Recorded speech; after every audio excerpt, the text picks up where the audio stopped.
In the heart of the Netherlands, where tradition meets innovation, the battleground is set. Welcome one and all to the Tata Steel Chess Tournament, the Wimbledon of chess. The stage is graced by the finest strategists, the sharpest minds, and the most formidable opponents from around the globe. H5, we are in for a fight.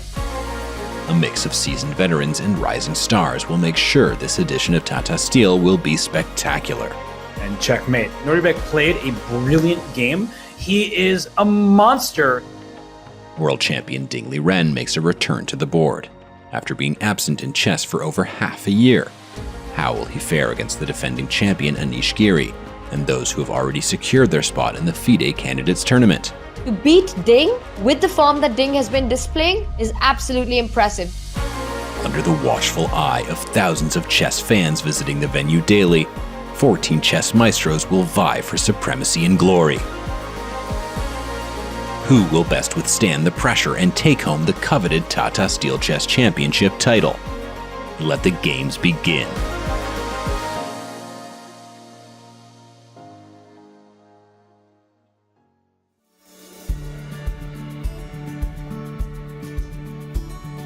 Hello, and we are back to the wintry shores of Vikensee for round 5 of the Tata Steel Masters.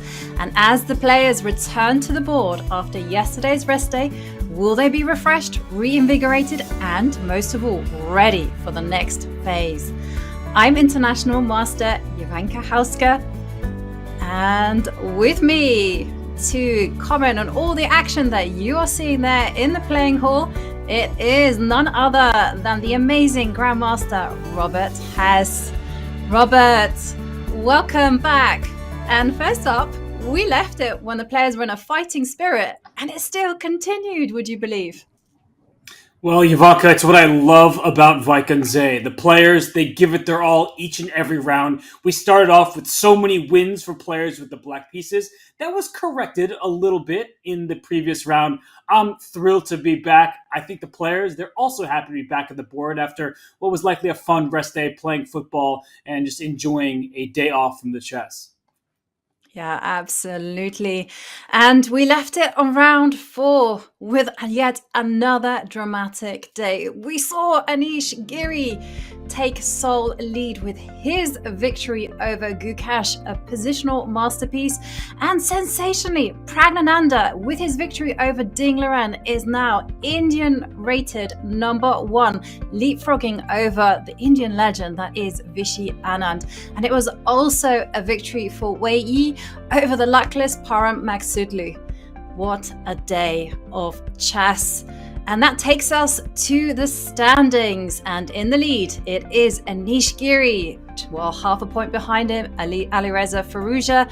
And then there is a 4-way tie with 2.5 points. That's Pragg, Nodirbek, Abdusattorov, and Wenjun and Nepomniachtchi. And poor Param Magsudlu, half a point. He's going to be disappointed and he needs to shake things up. He sits alone at the bottom of the standings with the sole leader in Anish Giri. We unfortunately have one player sitting there with just half a point. And I like how you called him luckless, not because I'm rooting against him, but because it does describe very accurately what's been happening in his games. He's been fighting against Abdusattorov and against Wenjun. He had his chances, but the tactics, the skirmishes just haven't gone his way. But as we saw a year ago, in the last 3 rounds, he won all 3 of those games. He can storm back at any moment. Absolutely. This event, it's not a sprint, it is a marathon. 13 rounds in total, and it is round 5 right now. So let's check out some of those mouth-watering pairings that we have in store. And first up, we have Women's World Champion Wenjun. She takes on Alireza Firouzja with the white pieces. And then we have Vidit, who's been very solid playing against Max Varmadam. Some of these pairings, players who compete against each other the first time, others, they're quite experienced against each other. And I think all eyes will be on Pragg, the new Indian number 1, against Anish Giri. Yes, and there we see Param Magsudlu against Ding Liren.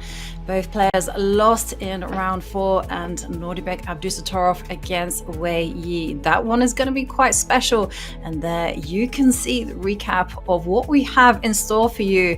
So many exciting matches, and I'm going to bet a lot of entertaining chess.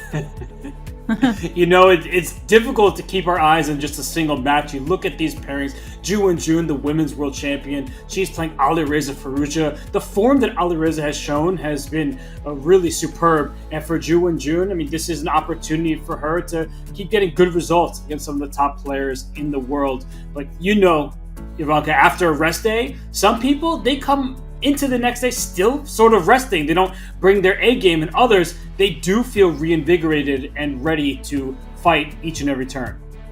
Yes, and there we can see Vidit. He is getting ready for his game. And yeah, you're right, Robert. For some people, the rest day is just a break in rhythm. They somehow get a bit disjointed after the rest day and they don't play their best chess. And for others, it's like a complete break. Their new tournament can begin again and they can relax. For Anish Giri, who won a long, grinded-out endgame with bishops of opposite color against Gukesh, you may think he was tired. He wanted to get some sleep. But as you said, the momentum, he had won 3 out of his first 4 games with just a single draw. An excellent start for Anish Giri. And there is Gukesh, who was on the losing side of that long battle. He would like to right the ship because losing 2 games in a row, it doesn't feel good no matter the stage that you're on.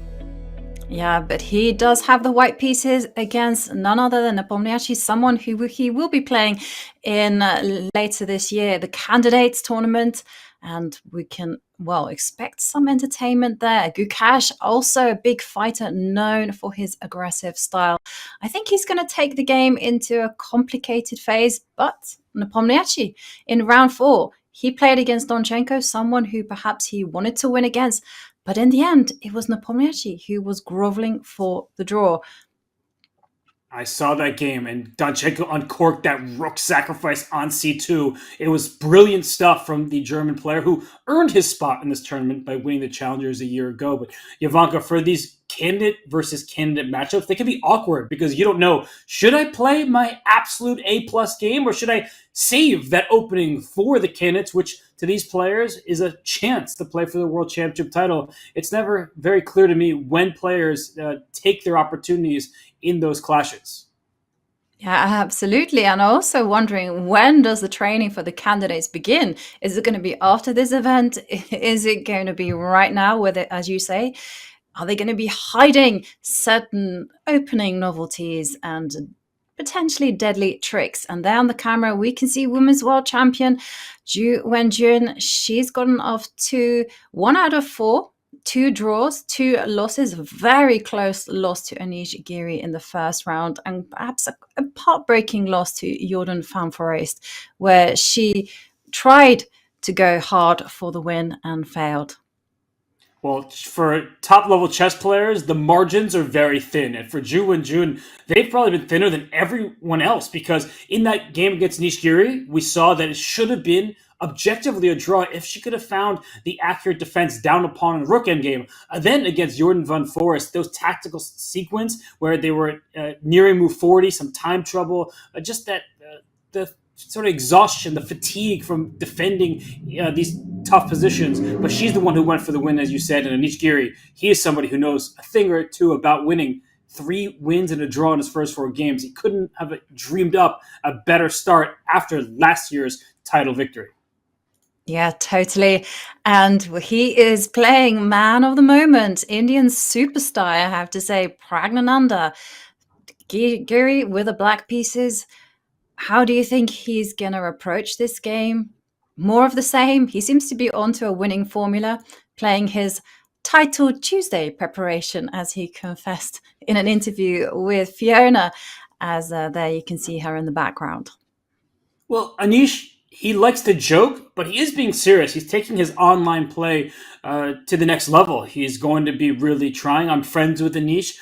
What he says on social media sometimes is just for fun, but at others it means that he is getting ready to compete with the best in the world. He's shown that he's capable of doing that pretty much for the last decade. And somebody here, Wenjun, who was the rising star about a decade ago now. Then he sort of disappeared and just didn't play as many classical events. He's playing Nodirbek Abdusattorov, the youngest world rapid champion in history. So this is a cool matchup of like the current prodigy, one of them, versus just the previous generation prodigy in Wei. Yeah. I can't believe we're saying that, actually, because it seemed to me it was only yesterday that Wei Yi was 15 and 2700. But here we are. Time passes very quickly. And there we see Wei Yi. He's known for his very aggressive tactical style. He is up against a positional player, Nodirbek Abdusattorov. He's actually got a very universal style, can play almost anything. His style is almost reminiscent of Magnus Carlsen, and just 19 years old. He's so strong. And that determination that you see on his face, that's not a gimmick. He plays it out to the last move. If there is life left in the position, if another piece can shuffle about, he will go for that. I told the story from the Tata Sale Rapid and Blitz event. He was down a pawn against Alexander Grishuk in an endgame. He declined a draw offer. So Nodirbek Abdusattorov, he likes to fight, as do these two players here. Ivanka, I think the world's attention is on Pragg and Anish Giri, and deservedly so. Yes. Pragg with his victory over Ding, did leapfrog over Indian legend, Indian former world champion, Vishy Anand. But the margin is very small, actually, and it's by 0.3 of a rating. So Pragg with a draw, with a win, is looking to extend that lead. And there we have an opening move from Pragg opening up with a D pawn. And, well, look at that. So does Anish Giri. He being Pragg, took a page out of Wesley So's book, starting the game with glasses on, then immediately taking the glasses, folding them, and putting them to the side. So I've seen Wesley do that time and time again. Pragg saying, I don't need to see with those. My two eyes are enough for me. Yeah, I always wear my glasses because otherwise I'd be a huge blur in front of me. But we do have... Wow, knight c3 on the second move. It's a shame that Danya isn't here because he just did a course on this Jabawa London, which we may see after Bishop coming out to f4. Yeah, I'm curious. Bishop f4, maybe he's going to trick Anish. Because if you play c6, which maybe Anish is thinking about having a Slav, then e4 takes it into the realms of a Caro-Kann. And we were talking about Anish playing these Title Tuesdays and going for his Title Tuesday repertoire. Look at Pragg going to his bag of tricks. This is something you see quite commonly at even the highest levels in blitz chess, but not so often in classical chess. So Anish Giri, we see him on camera. It looks like the moves are coming in slightly before the camera feed, but now you see Anish respond with knight f6, and bishop f4 will be Pragg's move once he writes down, and there you see it on camera. Yeah, and it was a Jabawa London, and wow, it's a very popular, very trendy opening. You don't really see it played at Super Grandmaster classical events. And I wonder how Anish is going to react. I would say I think we quite easily understand and explain why we don't see this. You usually want to fight for the center. So a pawn on c4, it's a pawn and a knight looking at the d5 square. Here, black's center is completely protected thanks to the pawn on d5, the knight, the queen, all defended, so it's not going to be vulnerable. So, Ivanka, these sort of offbeat lines, Jabawa London, not striking center with your pawns, do you like them yourself, or have you always been skeptical? I must admit, I liked them in my youth. I was all in favor of just surprising your opponent with an offbeat variation and then moving on and finding another one. As I've grown older, I've kind of come to appreciate having a repertoire and understanding and knowing positions very deeply and very well. But these are the best players in the world, and I have seen Pragg and especially his sister Vaishali employ this particular variation on occasion in blitzes and rapid games. It's popular at the quicker time controls just because it doesn't allow players to venture into their 20, 30 moves deep of opening prep. And you see Anish Giri pause at the moment. It's not because he's looking at this position as if he's done something wrong. He's only played 2 moves himself. But you're thinking, what direction do I want to take this game? And one of the critical decisions that Black has is, do you go for the c5 pawn push? You challenge white center in a way that Pragg is not currently doing to Anish. The downside of making a move like this is you open up this bishop on f4, so it becomes a piece with much more space in front of it, the length of the diagonal, and also you have to be concerned in some lines. Can white steal this pawn on c5? Is it a pawn sacrifice? Here, I believe black would be able to win it back. But Ivanka, these questions, I think when I'm commentating, I find them interesting to ponder. And when I'm playing, I'm always fearful that, am I actually going to get the material back, or do I have that compensation that we like to talk about? Totally. And we should, of course, show the big trick behind this Jobova London line. So black can't really be playing knight to d7 or knight to c6 because of white's idea of putting the knight on b5. And oh no, it's no easy way to defend the pawn on c7. This would be a tragic mistake from black. Even if the knight were on c6, which is admittedly a more natural square, I'll put it there, then once this knight comes to b5, you have to push the pawn to e5 just so you don't lose not just the pawn on c7, but likely the rook on a with a fork. So you play e5, white scoops that up and says, well, you are just going to be down material. Your opening has been a failure. So good call by you, Ivanka, to show that for everybody, the bishop on f4 is a threatening piece. It's not just aimless development. So with that in mind, I don't think we will see Anish touching this knight on b8. Often the knight goes out to a6 in the event of knight to b5. So Anish, he's really paused right now. It's classical chess, so the long time control. And as soon as I say he's paused, he says, yeah, Robert, you picked the wrong moment. Although he lifts his hand and puts it back down. No move has been played yet. Yeah, for a moment, I thought he was going to go for your move of playing c5. The more solid approach is actually just to go e6. Just get the dark squared bishop out into the game, and black will eventually have ideas of going bishop to b4 and pinning the knight on c3. But Anish says, no, let's develop the light squared bishop instead. Okay, and this way e6 doesn't hem in that bishop like we see in the French defense and some other openings. The bishop on f5 is alive. It's actually playing a part in the center of the board. But the downside of putting your bishop to f5, and we might see this, Ivanka, is e3 is step 1, but sometimes we see an f3 and a g4 and pawn expansion up the king side. And you can see I've got a smile the size of a Cheshire cat, because I'm just thinking we are going to see a firestorm there on the king side.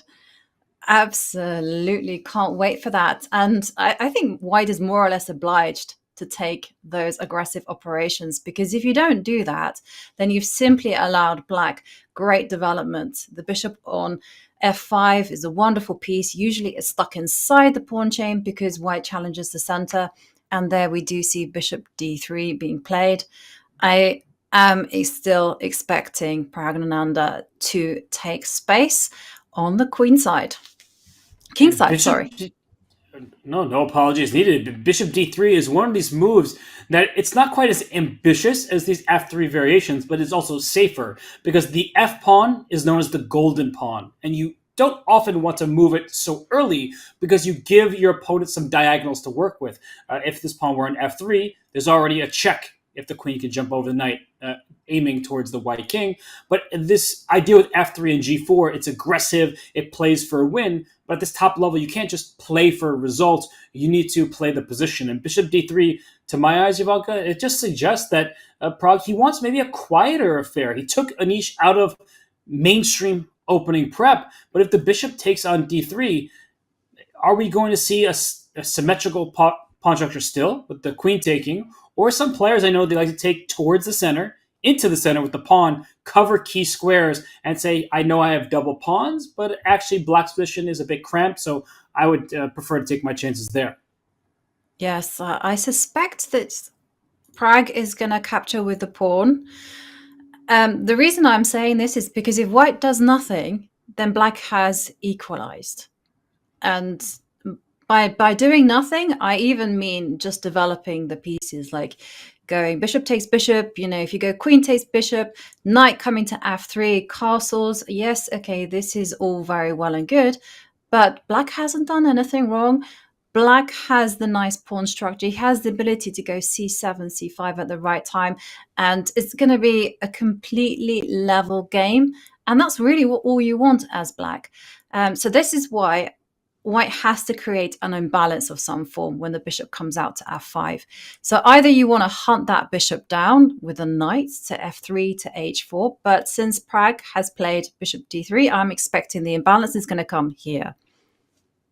And this opens up the queen's path on the diagonal, as far as giving a check, but likely stopping at a b3 square, hunting this loose pawn. There are rook c1 ideas, taking advantage of a semi-open file. And I think it's important to reiterate that when you have double pawns, there's downsides in the eventual endgame if it gets to that point. But the upside is double pawns mean open files. And a rook for white can slide to an open file. It wouldn't be open for black. So I think that for Praggnanandhaa, there's a lot left in his opening repertoire, in his framework here, because we've only seen 5 moves of play. I'm curious how deep his ideas go, because this doesn't seem tactical at all. It seems like more, how can he create some strategic imbalances and outplay his opponent, who is in clear first place? Yes, but we also saw Pragg with the black pieces against Ding also just completely outplay in a rather smooth game Ding, the world champion, in a positional way. And there we see bishop takes bishop being played, and we'll see how Pragg responds. Shall we take a look at the bird's eye view and have a look at how the other games have kicked off?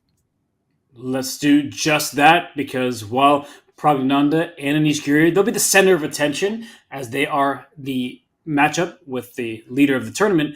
Looking across these 7 boards here, Jovanka, some of these games are already looking quite sharp. I see in the bottom right-hand side of our screen, it is Nodirbek Abdusattorov against Wenjun, and that game, it's gone quite a What's happened to the pieces? Yeah, let's How many minutes are we here? We're like 12 minutes in, and it almost feels like an endgame. I think we should dive into that game, because if the players are both in their preparation, this game could possibly even end soon. And you see the evaluation bar off to the left-hand side of our screen saying it's ever so slight plus for white, just a little bit better for the side with the first move. But should we take this moment and actually go back in time, as Anish Giri is trying to figure out where this came from? You see him right behind Wenjun taking in the position. What do you think, Jovanka? Should we backtrack and Yeah, go through the move? absolutely. Let's backtrack those 19 moves. Okay, so we had looks like the start was a Grunfeld defense with d5. And Jovanka, in your experience, Grunfeld's fan, or do you prefer to play against it? Oh, at first I preferred to play against it, because I find it it's a very difficult opening to master. Actually, I do feel that this opening, in fact, you should only play if you reach a certain level, because you have to understand that it's all to do with challenging the center, it's all to do with piece play, and it's only in specific situations that you are breaking with pawns. And that's a difficult concept to master. But as I've gotten stronger, I've found that the activity that black gets is actually very hard to manage. I'm with you. I think that at first glance, I've always thought that white should be better with 2 pawns in the center. And especially at this moment, after the knights get traded, white has 3 pawns and black only has 1 pawn above his 3rd rank at the start. So I think that, at least optically speaking, it looks great for white. But then we see some development happen. Black strikes at the center, as you indicated, trying to open up the scope of this bishop on g7. And the reason why the bishop went to c4 is that in this variation, white brings the knight to e2. It's a nice sturdy defense. That way there are no pins on the diagonal, at least not so easily, because white plays f3, and that's not meant to be foreshadowing because that's what happened in the game a bit later. So Ivanka, in these variations where black is going all out, striking in the center, white has to compromise a little bit with these pawn pushes. But again, when I look at this position, Ivanka, to my eyes, it looks so good for white. It does, doesn't it? It looks great for white. And actually, if black doesn't do anything, so say black just casually just retreated the bishop and did some developing moves, if white is allowed to just simply go queen to d2, reinforce the center, trade off the dark squared bishops, then in fact, black is almost strategically lost because white is the only one that can push. Black can't do too much. It's true, because black's trying to chisel at white center, and if you just are making these backwards retreating moves and blocking your own files, it could be a problem for black. So instead, we saw knight a5 defending the bishop. I'll put that in quotes by attacking the white bishop, and now we get crazy pieces. Bishop takes f7 with check. I'm losing that bishop anyway, so I might as well grab a pawn for my troubles. The rook takes back, and now black's light square bishop is gone. So white is up a pawn, but has a worse pawn structure. It has some holes in the position that you need to look after, like the c4 square. The g4 pawn is extra, but it's also loose. The e4 pawn's undefended. So Ivanka, just a quick pause once more. When I see this position, now I start to see a double-edged game where I like the material for white, but I can clearly see where the activity is coming from for black. Yeah, totally. And I looked ahead after rook takes rook. Because of this activity, white was playing king. Recaptures the rook. It looks like the king was nice and safe on h1 in the current position, that maybe it just went there in one step, but no. The king made a foray out into the open for a brief moment. I think tactically speaking, it's completely justified because queen takes f1. It's what I would play in a bullet game. But when this knight comes into c4, already we're seeing issues on the d4 square. And if you play bishop f2, saying you attack my bishop, I retreat while still defending my pawn, I'm already looking at funny ideas like knight d2, hitting the queen and aiming back at this e4 pawn. The white queen cannot actually defend that pawn. It means that black equalizes by material. And in fact, I would take black's position with the more aggressive pieces. So it's a very funny position in that regard. And that's why the king took on f1. And as we get to the live position, queen d6 comes with tempo on h2. So the king goes back to g1, as you mentioned. I think, Ivanka, we can clearly understand why the moves are being played. The black queen hits two pawns at once. The white queen defends the central one. And as we hop forward just to get to the live position, hitting the queen on t2, the queen moves up. And after queen takes g4, I'm going to need your help, Ivanka. Why king h1 in this position?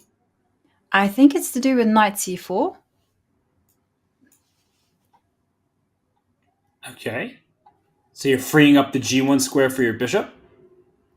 There was that idea. Otherwise, I don't really see what else is happening. Like, why king h1? It doesn't really make so much sense. So I'm just thinking that the king needs to be tucked away in safety because of back rank issues. And with the only thing that black needs to do in this type of position is just introduce the knight that's on the edge into the game. So I'm just thinking knight c4. And then the bishop can step back to g1 if needed. This is clever, honestly. I'm not a Grunfeld player, so but you are a strong player. So this explanation here I think is spot on. That black really is suffering for the knight being on the rim, and if the knight is going to venture into c4, at least the bishop has a safe haven on g1. And we keep talking about pausing and looking at the position. I have to say that white's central pawns look great. White's king looks very safe tucked away on h1. And the black king looks a little bit more exposed. With this isolated e7 pawn, I again would take the white side. I would also take the white side, and I would also... again, like on first impressions, I would take the white side. But then, as I look deeper, I'm like, well, what's the plan for white? Because yes, white can go d5, not right now, I know, and e5. But then what are you going to do? Because typically white wants to just advance that pawn and keep on going and take as much space as possible. Whereas black's plan is just to go b5, a5, and again create a pass pawn on the other side of the board. So it's still very complex. It is. And I don't think that we are trying to sell you something that you can't see for yourself. That some of these imbalances at play, I think one that you just mentioned is such an important one to highlight in any Grunfeld. And that's how you should be thinking about the end games from a Grunfeld. Is black has 2 pawns on the queen side to just 1 for white. And in the center, white has 2 pawns here to 1 for black. So you know where a pass pawn may come from. We still have queens on the board, a pair, one set of rooks on the board. But when I'm looking at this position, as Ivanka, you just highlighted, that in the long term, we're seeing whose pawns are going to be able to be pushed with queens on the board. Usually I like the pawns in the center because pieces, they belong in the center, and pawns in the center restrict the scope of those pieces. But in the end game, we like outside pawns often because they distract the remaining pieces, and there aren't so many to chase those pawns down. Yes. Okay. Well, very tense position here. King h1, potentially taking Wei Yi by surprise. But I did check the database, and there has been a game before in 2023, quite recent. It was between Parham Magsudlu and Salem Saleh. Actually, both players are participating in this festival. Saleh is in the challenges section. It's funny that you reference this predecessor game because the players, I think Abdusattorov seems familiar with the position, and he's pausing either because he's trying to recall that very game or because now he's officially on his own. Nodirbek has more time than he started with. He's been blitzing out every single turn, just playing instantly, and Wei was doing that exact same thing. But now that he's paused, this is a moment where, Ivanka, I guess I'm curious, in all your experience as a commentator, do you feel that people, when they pause these moments, you start worrying for them because you're like, one player's in that preparation and suddenly the other has left? Or do you think that oftentimes they're just trying to settle into the game and play for themselves? Because when you're purely relying on your opening theory, you're not always using your brain as actively because you're just recollecting what you've seen before. Which of the two do you think we're seeing right here from Wei? You know what? No, I played through the game between Parham and Saleh, and I know it was played in the Qatar Masters Open. Nodirbek was there. He came joint first. And Parham and Nodirbek are good friends. And also, Nodirbek is incredibly well prepared. He's shown that in this tournament and he's shown that in general. So I would be very worried, actually, for Wei. Maybe I can also highlight what happened in the game between Magsudlu and Salem, just very quickly. So black did go knight cu4, and the bishop did retreat to g1. And black played bishop h6. And this is a point I really wanted to highlight, is that a fork and a6 came, and then white went and put the rook on b1. And see, like this, white has complete control. The rook then came up to b4, and yes, okay, there was still some play left, but it was very much one-way traffic. It was white controlling the pace of the game. Looks even better than what we've been talking about in the other positions. This looks amazing for white because black's pieces, they're kind of hanging on to each other in a way that white's aren't. White feels better coordinated, not loose in any way, shape, or form. So I thank you for bringing that up. I think it's really important to show people that for the players, and in particular Nodirbek, he's thinking about that game and looking at a position like this. You're like, okay, I see why white would go for this again. And for Wei, who may not be as familiar with that game, he's looking at the current position saying, well, my bishop on g7 looks great. You might not even be looking at bishop h6 ideas after knight c4. So it's really a difficult position to come up with concrete plans for the black side. But as you mentioned off the top, Ivanka, for white, this rook can come to b1, and then you're aiming at b7. You could push pawn to d5, maybe pawn to e5 if you want to shut down this bishop. I think that white has more plans at his disposal, so I've been saying it even not knowing about these games from the past, but I look at white's position. I like the optics. I think that based on that previous game that you mentioned, I think that Nodirbek should be very happy with his chances stemming from this position. Yes, I completely agree with that assessment. Well, we're going to leave Wei Yi to find a good plan against King H1. So let's go to the bird's eye view once more and have a look at some of the other games. And where do we want to go? Too many options. It is too many options. Okay, can we maybe go to Magsuglu against Ding? Let's do that.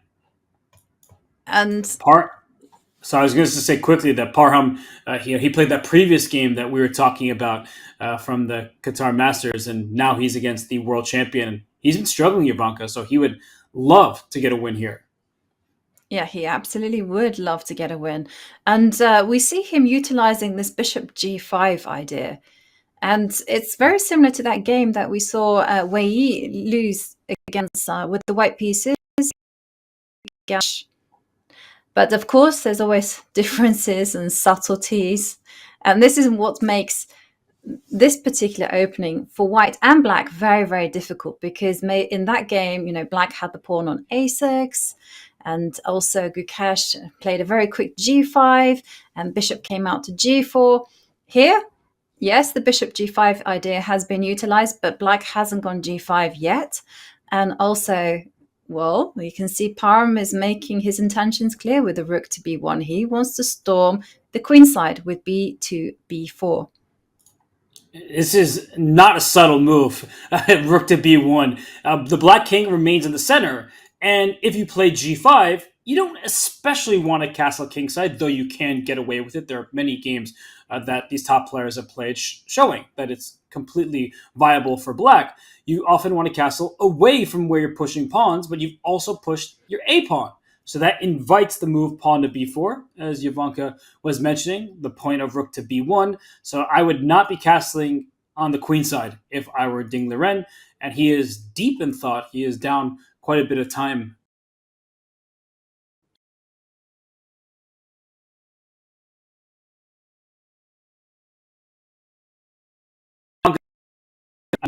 But combining these two ideas, really dangerous.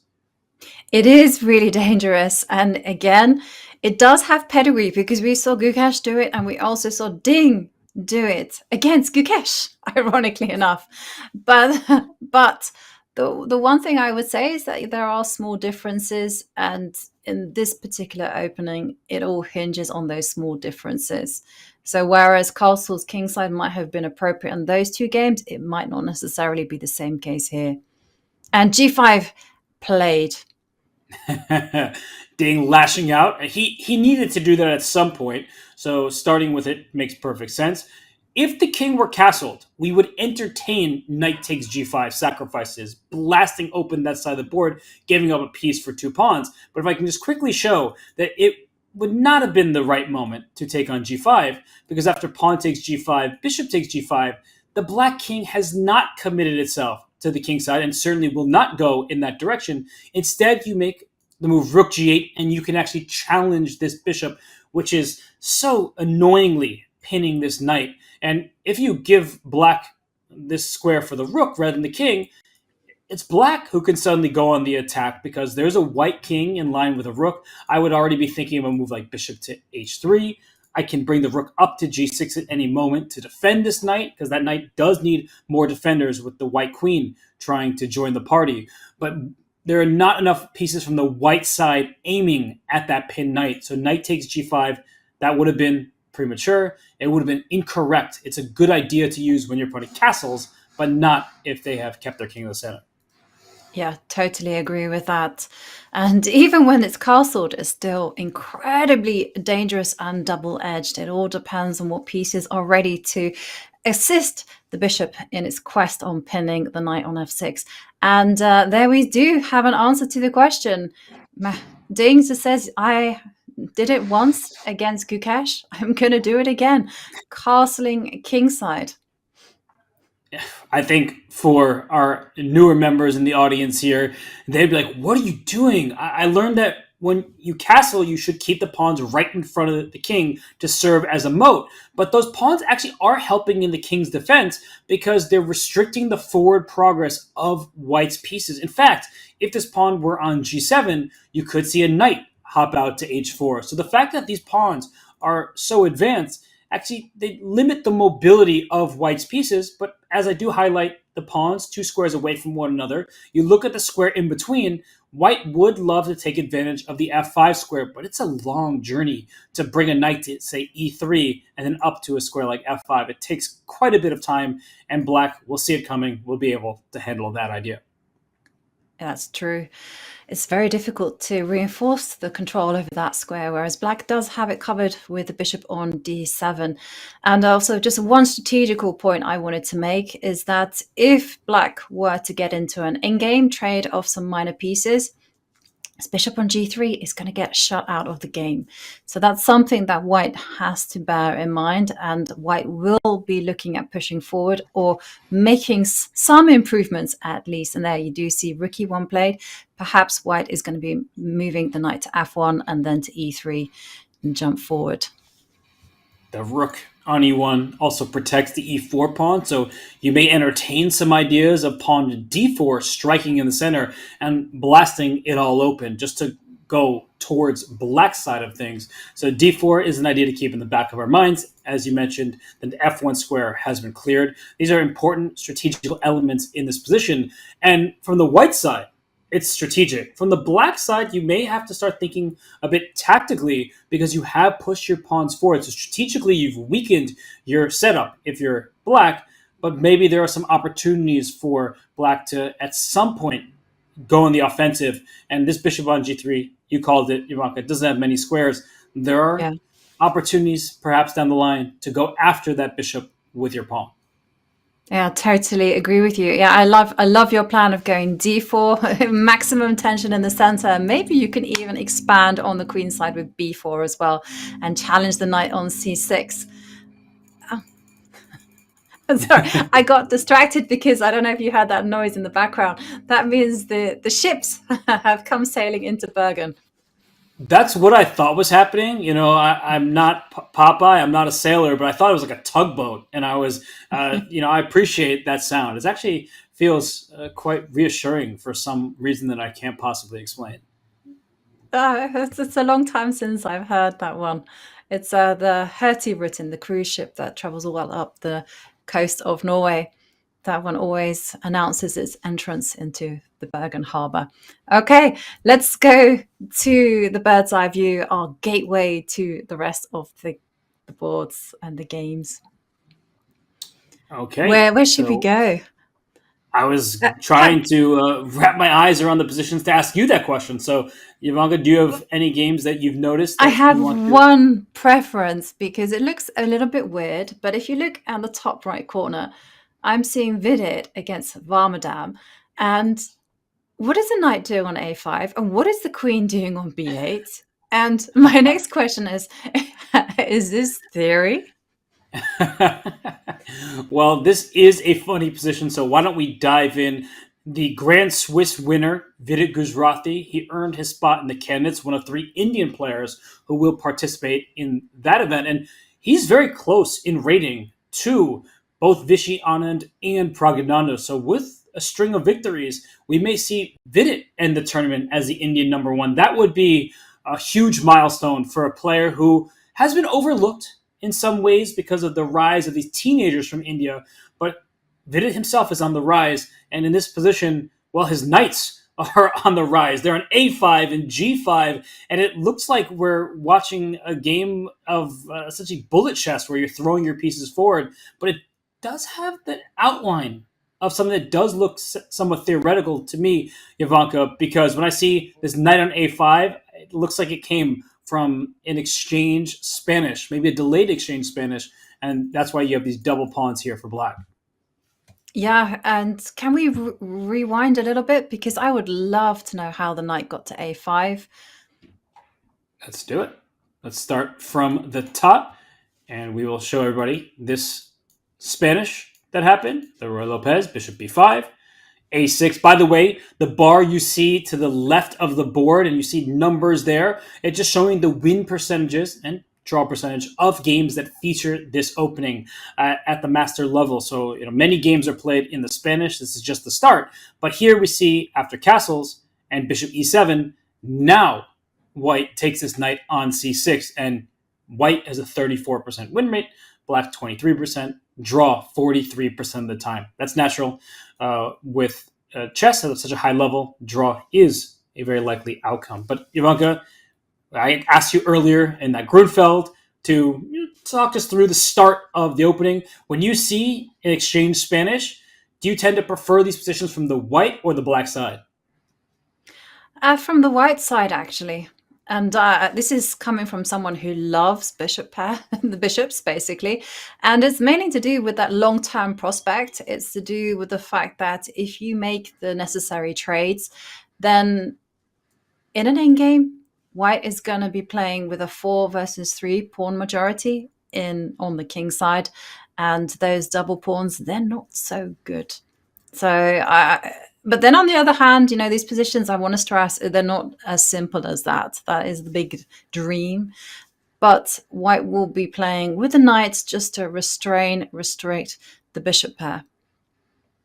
Very true. That's the outline of this position, those double pawns on the c-file. So in an endgame, if we can trade off all of the pieces except for king and pawns, oftentimes white has just an almost winning position because you have these undouble pawns. It means you can create a passed pawn.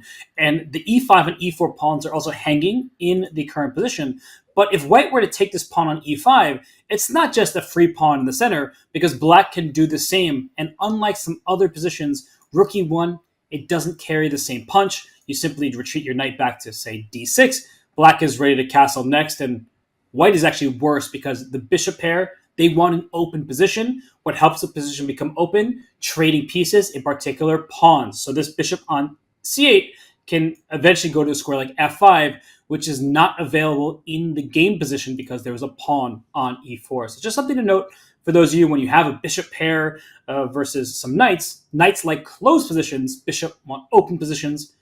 Opening the position usually requires some trades. So d3, no trade for you. And Ivanka, as we go forward, we'll see how the knight did go on over to a5. It went to b3. And this is an instructive maneuver with the knight going to d2 because it can go to c4. It was actually threatening to potentially go to c4, but it went to b3. And again, it's to do with finding a good circuit, a good role for the knight.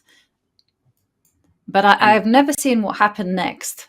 I have actually. So I was going to say this is a good moment to pause and say that knight c3, that looked like a natural square, but there was no forward progress from there. The pawn on c6 would have restricted that knight from jumping forward. So that's why the knight came to b3, and then black played a5 trying to kick the knight away. And here is where the queen went to e1. So now we see this position. It's not something you see very often, but Fabiano Caruana and other top players, they have essayed this idea from the white side. Now this pawn is a bit of a target, and it's not just that pawn. If you take the time to play a move like b6, white is in fact ready in many of these positions to play d4, because when you have minor pieces on the same rank, 2 squares apart, watch out when a pawn hits in the middle. So a move like d4 is definitely an idea that you need to keep in mind, because if you think you're just trading, the answer is no, you're losing material because of this baby fork with the pawn. Yeah. Neat idea to note with queen e1. I'll be honest with you, I only was familiar with the b3, knight d2, b3 ideas. This one is new to me, and I like what I'm seeing. it's fun. These positions there's so much life in them, and I think that maybe they're underappreciated. And I think we'll see more and more of it at the highest level, especially if Fabiano and others keep playing it. And here is where the knight does hop on out to a5, putting pressure on the b7 pawn. The knight can't get trapped because b6 would hang the c6 pawn. So the black queen slides over to b8. It's doing a defensive task. The knight could be in danger down the line of being almost trapped, but not yet, and especially not after this pawn to b4. So Jovanka, these openings, they're a lot of fun. Yeah, they certainly look like a lot of fun. There's just one thing I want to say about this particular position is that, of course, it's kind of stating the obvious, but at some point, black needs to do something about this knight on a5, because the knight is worth 3 points and it's holding down a rook and a queen, and those are the heavy hitters in the position. So black needs to start unraveling. And black could think about taking en passant. The last move was b4. For this turn and this turn only, you can take en passant. But the problem with this is that when white takes back on b3, it looks like the rook on a1 is hanging, but the misplaced queen on b8 is a problem. So if you play b6 expecting to win material, you in fact lose material on the spot. The knight actually hits the queen on b8, so you do not have the time to take this rook on a1. Just wanted to show that these little elements, they play a big role, because if you were to take en passant, then your idea, Jovanka, bishop b2, it aims right at the black center. The knight on a5 is very well defended, and the point is you can't play b6 very easily. The c6 pawn is tender. So that's why black did not take en passant. This a2 pawn could be a long-term weakness that white has to deal with as well. And knight to g5. So now, Jovanka, I have to say, I'm leaving what I know of the position. I've seen the early stages a number of times before, but after bishop to g4, now for me, we're in a position where I believe I've seen it before, but I'm not familiar with the ins and outs. And Vidit Gujarati, he's spending some time here too, because after bishop g4, he's on the clock and has been taking about 12 and a half, going on 13 minutes, it would seem. Yes, and according to my database, that move is a novelty, never been played before. So this is going to be a fun one, and we will keep our eyes on this one. And there we see Vidit and we see Max Varmadam. How will they handle this complicated position? Just out of the opening, plenty of time left. And as we zoom in on the players, we are going to zoom out and we are going to take a short break, but don't go anywhere because more of the action to come.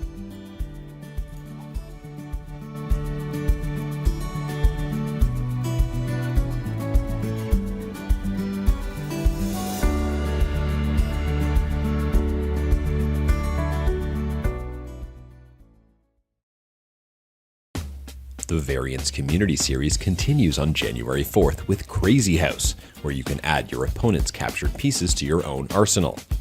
6 weekly arena tournaments held every Thursday will be followed by a championship event with cash prizes, including a $1,000 first place prize. The third and final weekly arenas will be streamer arenas featuring gifted subs as prizes. Win any of these events to qualify for the championship and show the world what you've got. Join the Variance Club today to learn more about upcoming events, how to participate, and much, much more. See you in the arena on chess.com.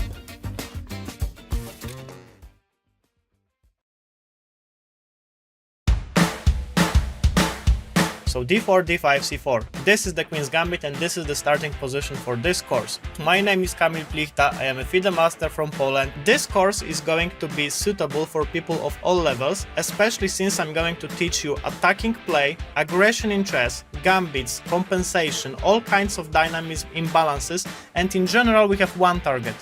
This guy here on e8. You might be like, yeah, this has to be some marketing stuff, it's impossible, come on, you just can't attack with d4. Think about it. Alekhine, Kasparov, Botvinnik, Mamedjarov.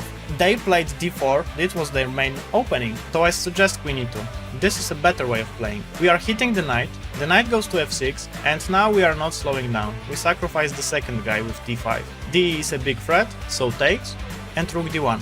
And just see this, for the cost of 2 pawns, we already have huge pressure on black's position, and after bishop e7, knight c3, black really has to walk a tightrope to survive this. There are 9 games featuring this position, white's score is 7 out of 9.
We are back to the scene of all the chess action in the the calendar's first super grandmaster tournament. And there we see Gukesh, one of the youngest participants, and he is facing off against Nepomniachtchi. Now Gukesh is one of the world's talented, there you can see just 17 years old, one of the world's youngest, most talented players that is around, new generation, and he is facing off against someone who reluctantly I call the older generation.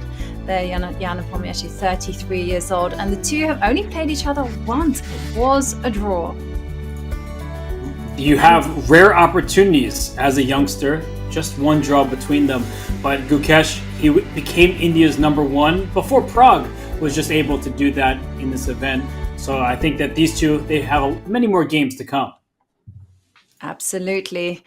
And these two will be facing off in the candidates that will be happening in April later this year. But for now, let's take a look at the position that they have, and also maybe we should discuss about what's happening, because Gukesh, he's coming off 2 losses in a row. He lost first up to Ding in a very tense game where everything just imploded for him. And on round 4, it was a long grind, an epic tale of suffering against Anish Giri. He has a fighting style, and you see he's gone for it already. It's an imbalanced position on the board. White has 2 knights and an extra pawn. Nepomniachtchi has the bishop pair and gambited material for the initiative. This is a very fun, enterprising position to dive into. An extra pawn for white, but black has the bishop pair and some good space, some good control. And I just wanted to say about these 2 players, because they will be playing each other in the candidates later this year, sometimes players, they try to choose their openings wisely, say, I'm going to, when you're playing somebody in such a high-stakes event just a few months from this moment. Yeah, I mean, when does the preparation start? When will it finish? I mean, what point will we hide this? And also remember that Nepomniachtchi, he's had since, was it April last year, to think about the candidates, to make those mental preparations, whereas for Gukesh, it's literally just now in December where he found out that he'd qualified. It's the anticipation for Jan Nepomniachtchi, although I guess there's comfort in that too, because Jan knew ever since he played in that World Championship match against Ding Liren that he would be back in the candidates. He won that tournament twice in a row. He brings his best chess of his entire career to that event. I think he would prefer to bring his best chess in the event after the candidates in the World Championship, but he was unable to secure the title despite having an advantage on the scoreboard. So in this position, if we talk about the scoreboard, white is up a pawn. So Ivanka, at first glance, I'm actually enjoying doing this today. Sorry to put you on the spot so many times. At first glance, you see the extra pawn. We do the quick material count. Do you believe in white's position, or do you feel like Jan, he intentionally sacrificed the pawn and thus feels like he's in a territory where he should be able to hold with best moves? I think that he should be able to hold with good moves. I don't think he even needs to make the best moves, because the rook on a8 is just bearing down at the pawn on a2. And his next move is going to be knight takes knight, just wrecking the queenside pawns. And then the queen will come forward. I even think black has a very nice position because of the pawns on c6 and d5. They're very stable. And the plan is so easy for black. Just attack pawns, whereas for Gukesh, I mean, right now he's pausing. He has a choice here. Is he going to go bishop takes bishop? Is he going to stick the bishop, just retreat the bishop? Is he maybe going to go knight takes knight and accept an even more unbalanced position with 2 bishops against 2 knights? Those are the things that kind of running through his mind. And I mean, it's true. There are some kind of subtleties and sophisticated maneuvers that have to be played. Like, for instance, first up, if you do go bishop takes bishop, is there some knight takes knight trick? Oh, very good point. In fact, I wasn't even looking in that direction, if I'm being honest with you, but that's why we shouldn't be on autopilot. Because someone captures your piece, we often take back right away. But such a good inclusion by you, Ivanka, because after pawn takes c3, queen takes e7, as you pointed out, the knight is loose, but more importantly, the split pawns on the queen side, being that black's defensive task seems much easier. Totally. And the plan is so simple, right? The rook can come to a3, the bishop gets out of the way of the rook, and then you can double and have a lot of fun just pressuring those split pawns.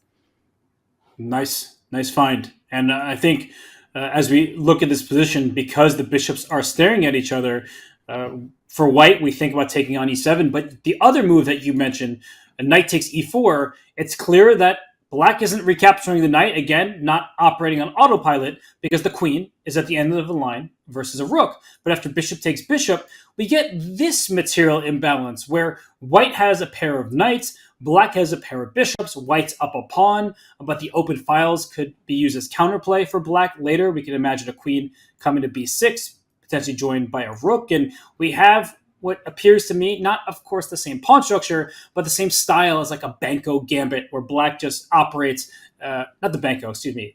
The Banco. Sometimes I mix up the Benoni and the Banco, but yes, the Banco gambit, where black operates on the A and B files and uses that, despite being a pawn down, as sufficient compensation. So, Ivanka, this could be a fun exchange here, where the knights versus the bishops, extra pawn for white. What do you think? Yeah, and in fact, even in this position, so white again has to be really accurate with where to put the knight, because if you just retreat the knight, first of all, you don't need to move the knight. But if you try to go, okay, let's put the knight on c3 and let's just keep that pawn on in a2 just nice and safe, well, there's bishop f6. And then the question remains, and white is like, I don't want to split pawns, and black is saying, well, are you sure about that? Can't stop it, can you? So Yeah. this looks like the variation we just looked at, where Exactly. the position we're exchanging on e7 or not, we might get back to the same style of position. So I guess, Ivanka, if you can't go knight c3, you don't necessarily want to give up your a2 pawn either. That's your extra material. And if you keep the knight on e4 too long, black will make a move like queen e7, and both of your knights will suddenly be in the line of fire. So this is actually quite a tricky position for Gukesh at the moment. Yeah. Nice untangling there from Nepomniachtchi to first of all sacrifice that pawn, and then just to jump in with the knight to e4 is seemingly a move that he cannot play. Loose pieces. The bishop on h4 allows knight e4 to be the point. And I'm going to go back a few moves, because black is down a pawn, and as you said, it was sacrificed. So I'm not going to focus so much on the opening moves, but if we go to this position, I just wanted to point out that there was this isolated d5 pawn that white was aiming his forces at. And this pawn ended up being protected, but in return, you get these split pawns over here on the queen side. So this should be an improvement for black, but you've protected one weakness, the d5 pawn, and created another, the pawn on a6. So as we continue here, the knight leapt forward, black defended the pawn on c6, and now you can see what happened. c6 was defended, but in just a couple moves, a6 dropped, and that allowed white to go a pawn ahead, but black to quickly seize some counterplay, rook a8, given an exclamation point, losing its stronghold, the c6 pawn, but attacking the queen and the pawn behind it. So Ivanka, that's exactly how we got here, is white stole a pawn, but black said, I have the necessary initiative to stymie your attempted advantage. Yeah.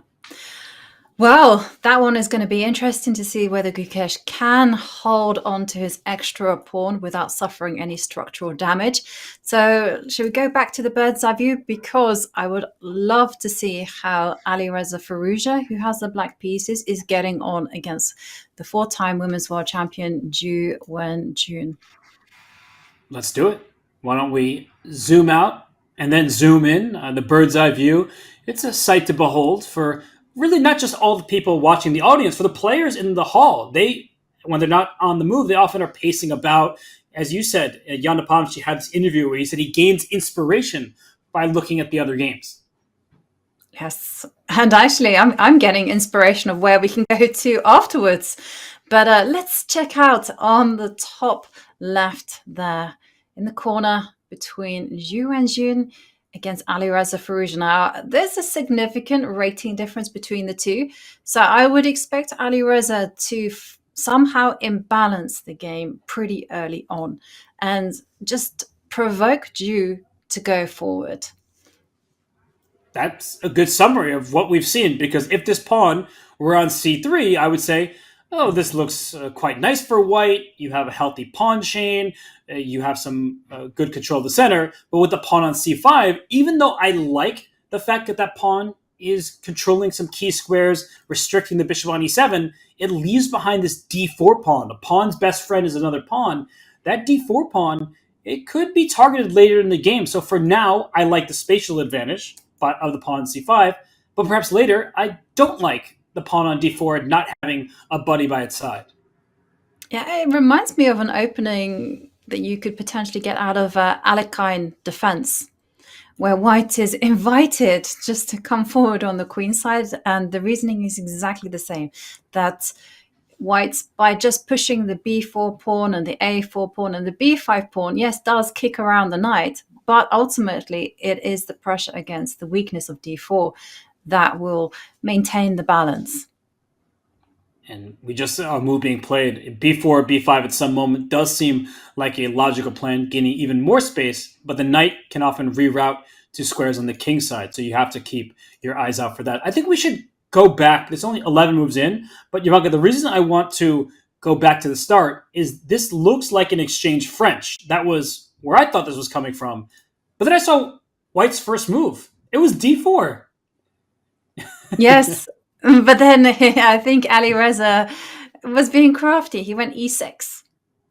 So we did go right back into the French because white did not opt for c4, but rather e4. Yes. And this is a crafty move order if you have the French repertoire at your disposal, because you can meet c4 with a very quick c5 and maybe take the game into some kind of Benoni / Benko / Blumenfeld kind of territory. Yeah, you can also throw in this bishop b4 check first without committing your knight on g8. Sometimes players throw in f5 and play for the light square bishop being fianchettoed. So it does leave room for many possibilities. But if you are not a French player, then you're actually kind of hurting yourself. And just to show a different way this can happen is sometimes people, if they start with c4 and you play the Slav defense, which looks like this, c6, d4, d5, right? This is what the Slav defense is. But if after c6 on move one, because that's how you like to play d4, white plays e4 instead, we get into a Caro-Kann, right? Pseudo-Panov. Mm-hmm. So this is funny how move orders can sort of trick your opponent or really take them into your territory. And that's what Alireza did on move one by playing e6. He allowed white to go for the French, and I'm notorious for not liking the French defense on the black side. But Ivanka, these mind games, they start as early as the first move. Yes, I completely agree with you. You know something?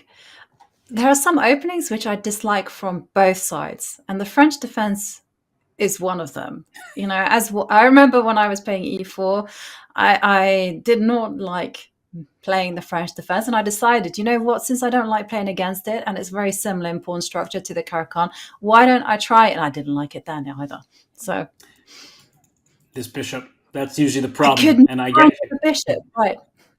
I get you. But in this game, actually, Wenjun, she released the bishop immediately. And as you can see on the left-hand side of the screen, no longer is that an evaluation bar. At the start of the game, it's an opening explorer showing you what has happened in games, historical games. And you see that the draw is the large majority of, well, it's not majority, over 50%, but 44% of games in the master level have been drawn. But black wins a healthy percentage. And I think the reason why is that players from the white side may be lower rated. I would have to get the data in front of me. And so they play the exchange French hoping to be an equal position, a symmetrical position. And then if the higher rated player has black, like in this very game, from the black side, you hope to outplay, outmaneuver your opponent down the line. So the moves, I think, from both sides are pretty natural. But then we see c4. And I have to say, Ivanka, I love this decision because it shows ambition from Ju. She is playing not just to peacefully trade off pieces and make a draw necessarily. She's fighting for the center. She is fighting for the center, but the game suddenly becomes a lot more energetic. And it's often said that when you are looking at your opponent, you should first off identify their style. And if they have aggressive, dynamic style, then often you should just kill the game. And by killing the game means that you just stifle them of any counterplay whatsoever, and you focus on positional attributes. And one of the things about the exchange French, which is often really underestimated by the black players, it's simply that white does have the possibility to jump into the center with e5. You do get that extra space from that hop. And this does give black something to worry about, something to think about. And as someone who is And if you really train yourself on this and you play a lot of positions, and I've seen David Howell play this. I can't remember who again it was against in Gibraltar. He did that. He just went knight e5, and then bishop came out to f4, and then he just kept on just slowly improving his position. And if you have these model games at the back of your mind, you can use the exchange French as a very dangerous weapon. And so I'm a little bit surprised that she went c4 so early, even though this is a nice energetic and probably the best response to bishop d6, because it fits in with Alireza's objective, which is to unbalance the position. He wants to create a mess where he is just incredible. And I think as chess players, we have to balance the objective with the practical sometimes. The engines may approve of a move like c4, but Alireza, he likes tactical positions. He thrives in them. And for Ju, she's a fantastic player, but we often see her have very nice end games. All these top players, once you hit that Grandmaster title, you're universal for the most part, but you still have your preferences. And c4 is showing that she's taking the fight to her opponent. She tried to do that against Jordan von Forest. She ended up losing the game, but objectively her piece sacrifice was a good idea. And then we see her play c5. So she thrusts that pawn forward, forcing the bishop back, and then she has claimed space for herself. So Jovanka, as we just catch up, natural moves like castling, development from both sides. I think that this position is one where I have to say, at first, the space, as we're talking about, good for white. But what's the plan? That's my struggle when looking at this position. What is white's plan? Well, the space on the queen side is one very important plan. So you are looking at a3, b4. Another thing is there is one open line on the board, and that is something that both sides need to start contesting. So I'm looking at moving the queen to c2, getting out of the pin. The pin is unpleasant, let's face it. So, and then the rook will come to e1. And again, if white is given a free hand, then you go a3, b4, b5, push that knight on c6 away, get a knight onto e5. And I just wanted to highlight one other point, which is again in the distance, but it's such a nice pattern to know in this type of pawn structure. If white is able to get f4 in, then you trap the bishop on h5. Yeah, that's actually a really important point, because I have seen Hikaru play black sides of, as you said, from the Alekhine, that opening, but you often bring your bishop to g7, where it stares at this weakness, but you can't actually afford to maneuver like this, as if you ever play g6 from black, your move g4 does trap the bishop. Yeah. No, it's just you often see the bishop come out in some kind of exchange, queen's gambit declines, and suddenly white will hit you with f4, and then you realize, my goodness me, I cannot rescue the bishop. I cannot put it on g6 because f5 is happening.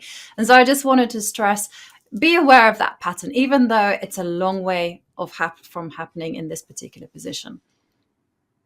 It's a good one to store in the memory bank. And for Ju Wenjun, she's down 15 minutes on the clock. I don't think time has been her ally. Her clock management, for the most part, it's been fine. But there have been some moments where she starts ticking down. It is stressful for any player in those situations, especially if it's as tactical as it was against Jordan von Forest. So at this stage, white is doing just fine. You see the advantage. I like your simple but strong a3. It's effective, taking away the b4 square, so you can play moves like queen c2 or throw your b pawn forward. But I do think she needs to come up with a plan, because we're only 11 moves in, Jovanka, and she's down 15 plus minutes. Then when Alireza, he continues to play at a quick pace, I think that is something you'd like to avoid if you are the women's world champion. You just don't want to see Alireza starting to show his might over the board while you're struggling on the clock. And bishop b5, going for the pin. Bishop b5. Oh, that's also a very nice idea as well. The big idea is bishop takes knight, just cripple the black pawn structure on the queen side and get the queen out of the way, and then knight to e5. I like this approach as well. I think it's very effective. Yeah, I would also add my voice to your concern about Ju's time. And it's often seen when you're playing in one of these all play all tournaments and you're the lowest rated player. You will find that the lowest rated player doesn't play worse moves, if in fact at all, but they use a lot of time to get there. They use a lot of time to take their decisions, and it's in the critical stages when the game heats up and the clock is ticking down that the big catastrophic blunder will occur, and you lose it. It's true. No, Or it's, rather, I lose it, or one loses it. Well, I'm not pointing fingers at you. no. It is a good point, and it's well taken because for Wenjun, she's been so close in those two games that she lost, but she did not have sufficient time, and those positions are a struggle, especially when you're playing these superstars of the game who are relentless in their pressure. And I do want to point out that this bishop b5 move, while it pins the knight on c6, you may capture and double black's pawns. It does take away the bishop from the e4 square. So if I'm Alireza and I'm already thinking, how do I get active? I think knight e4 is a very good and natural response at this moment, because white would not be advised to take this knight on e4. Just to show that quickly, that if you take this knight on e4, when this pawn takes back, you've walked into a pin that the only way to stop is by pushing your pawn in front of your king. That creates more weaknesses. You already see the evaluation heavily in black's favor. So, of course, Wenjun will see this. She won't take the knight. But we were talking about f4 for white. Maybe there's a future where black gets to play f5. And now we see that Alireza's pieces, they're getting some more activity. And even if he loses this pawn on c6 in some positions, just to maybe show a sequence like that. Let's say I give up this pawn voluntarily. I think that the black rook can join in with a rook lift, and even though the engine is suggesting this would not be the best way forward for black, from a distance, this could feel a little bit scary when you're playing from the white side. As somebody who is sometimes worried about my king's safety, yes, you have a pawn, but black gets some much needed activity. I don't think that either player will go down this path, but I just wanted to point it out that sometimes from a distance you get scared, you see ghosts, and so you have to be careful to always assess rather than play with emotion. Yes, and that's a good call there, Robert, because I had completely forgotten that in this particular pawn structure, when a pawn is on c5 and d4, it's very thematic to go knight to e4. And it also comes back to your point of putting the bishop on the long diagonal and pressurizing that weak d4 point. So a very important point there.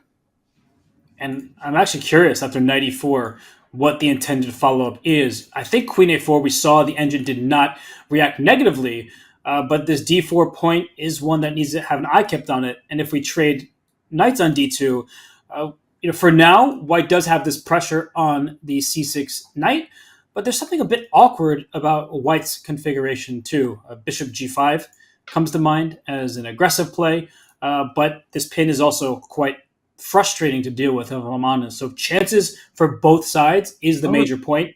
Nothing gone wrong for white thus far. Yeah, no, I love your bishop g5 move. I think it's very scary to face that one, and especially if there's such a divorce between the queen and the king, the white queen and the white king. You got to have some connection between the two, especially if you're under fire.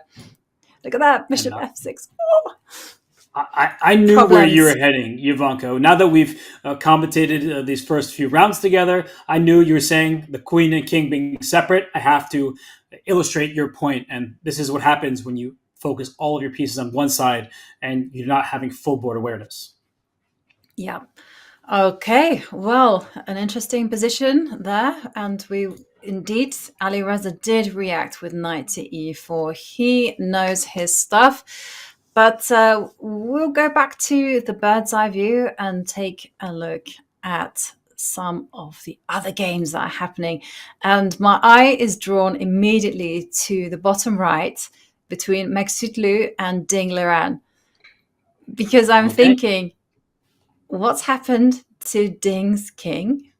And am I counting? Hang on a second. Maxudlu has sacrificed a piece. No, there's a knight and f1. No, you were right. White has sacrificed a piece for a pawn. No, the board was small, and you're like trying to keep up with everything. The last move was given an exclamation point from Ding Liren, but White is a piece down. Make no mistakes. There is compensation by this seemingly eternal pin. What Black needs to do is take his a5 pawn and put it on g5. Unfortunately, that's not how chess works. Pawns can't just leap to the other side of the board. No levitation here. So should we go back a few moves to see where the knight sacrifice happened? Let's go and see what happened, because I'm guessing just by a process of deduction that Ding played g4 at some point. And Maxudlu just thinking, you know what, I'm having a bad tournament. I don't care anymore. Let's make life and chess interesting. Said, take it. Consequences are that pinning. I can pin and I can potentially win.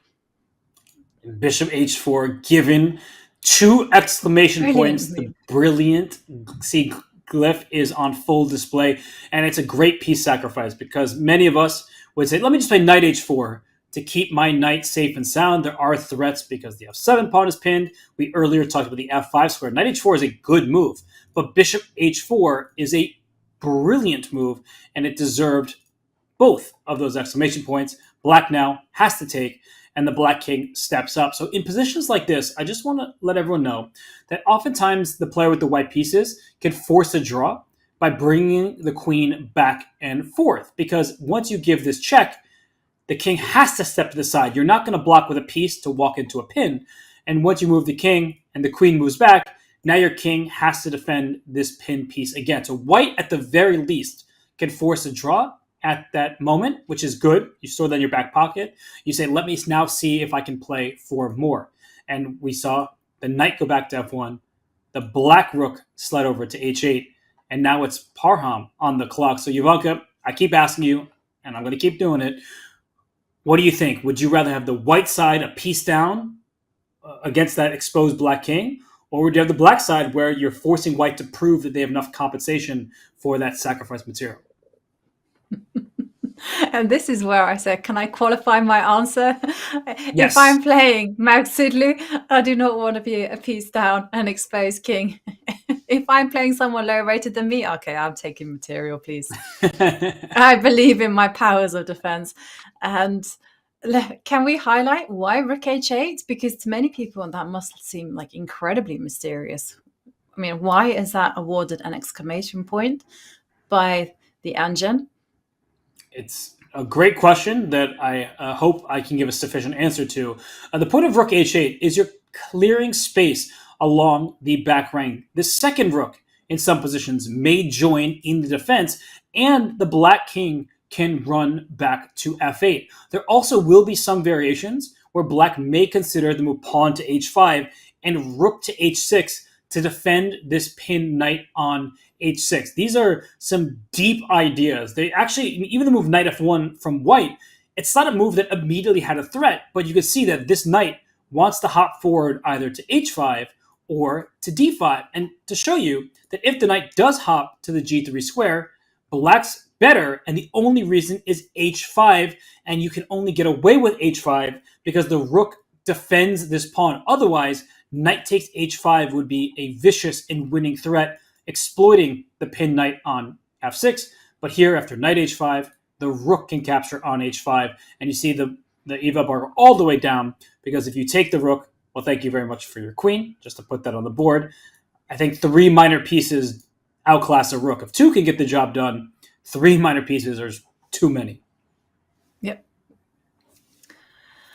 Yes, very neat move there from Ding. I really like that move. And also like this idea that Maxudlu had. And I also wanted to highlight one thing with the knight on g3. It doesn't work, but I just wanted to highlight this as an idea. And the pawn on h5.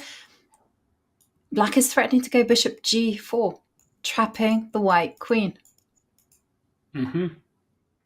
And I think some people might have been tempted to just trap the queen right away, but but I know you were, when you say it doesn't work, Yes. I know this is exactly what you're referring to. The bishop can take the knight on f6 first, the intermezzo with check, and then once the queen takes back, only then does white take this bishop. White's a pawn ahead with the safer king with a huge advantage. Okay. Yes. And just to also make the point, if the knight does travel to e3, I wanted to highlight that it might be possible, although again, requires a lot of calculation to go bishop takes knight. But the reason I'm hesitant about this is because, well, there's consequences to that, because the knight will be recaptured with the pawn, and suddenly the rook comes to f1. And that's just too many pieces attacking the knight. This pin cannot be broken. That's the worst part. Even if I allow you to get your rook to h6, let's say, I can then play rook f2, rook f1, and you're just not getting out of this pin. And you see the evaluation is essentially like white is ahead a piece, even though currently white is down a knight for a pawn. But the reason why black played rook h8 to play h5, but to also bring that second rook into the game. And we may see a funny material imbalance. Just to go back a couple turns here, instead of taking on e3, we see that white's threat is knight to d5, which looks untouchable when the knight gets there, because you're not going to move your knight on f6 and lose your queen. But just to show you that in positions like this, white already has given up one minor piece for the pawn and to expose the black king. But if I bring my rook to f8 and you play knight d5, once I take on d5, I am giving up my queen. That seems scary, but this knight, it can retreat. It goes backwards, and I brought the rook to f8 to protect f7. That was a weak spot trying to set up this idea. Black now has 3 minor pieces for a queen and a pawn, and black is significantly better because suddenly it's the white king that actually might be in worse shape with those minor pieces aiming towards it. I always have fun looking at these types of positions. We saw that game between Gukesh and Abdusattorov earlier in the event. Ivanka, I think this is what Ding Liren is relying on, is the fact that he already has 1 minor piece, and if he gets 2 more, it can cost him a queen, but that's sufficient material for the lost queen. Yeah, absolutely right. And yeah, these piece imbalances, a queen against 3 pieces, if you can see a good way for the pieces to coordinate, don't hesitate. 3 pieces are better than 1 queen. Don't do like I did. I once spent 45 minutes taking this decision because I like my queen. The lady, in my opinion, she's the best. But no, you don't need to worry about that too much. Just, No. Okay, well, this one is really brewing up nicely. And then that begs the question. In that case, is Magsulu forced to accept the draw? And by the draw, I just mean playing queen g3, queen f3.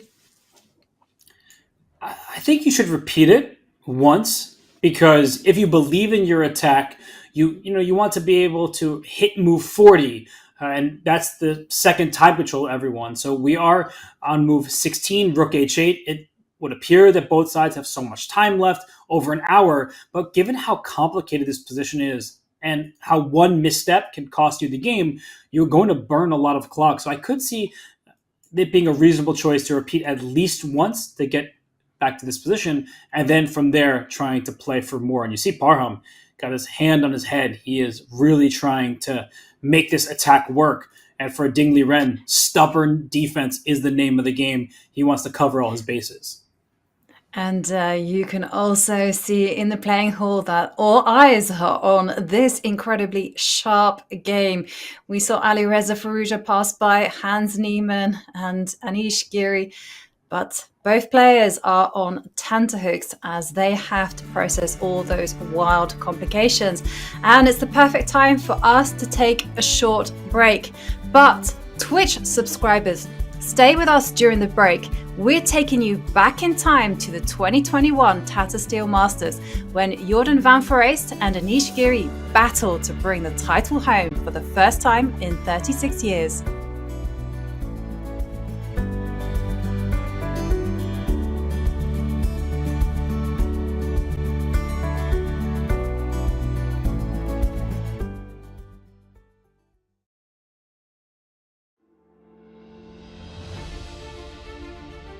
b4, knight b5 is on the board, ladies and gentlemen. Jordan is getting closer and closer to a win. Jordan is just playing marvelous chess. He's lost 0 games, so he's not taking risks.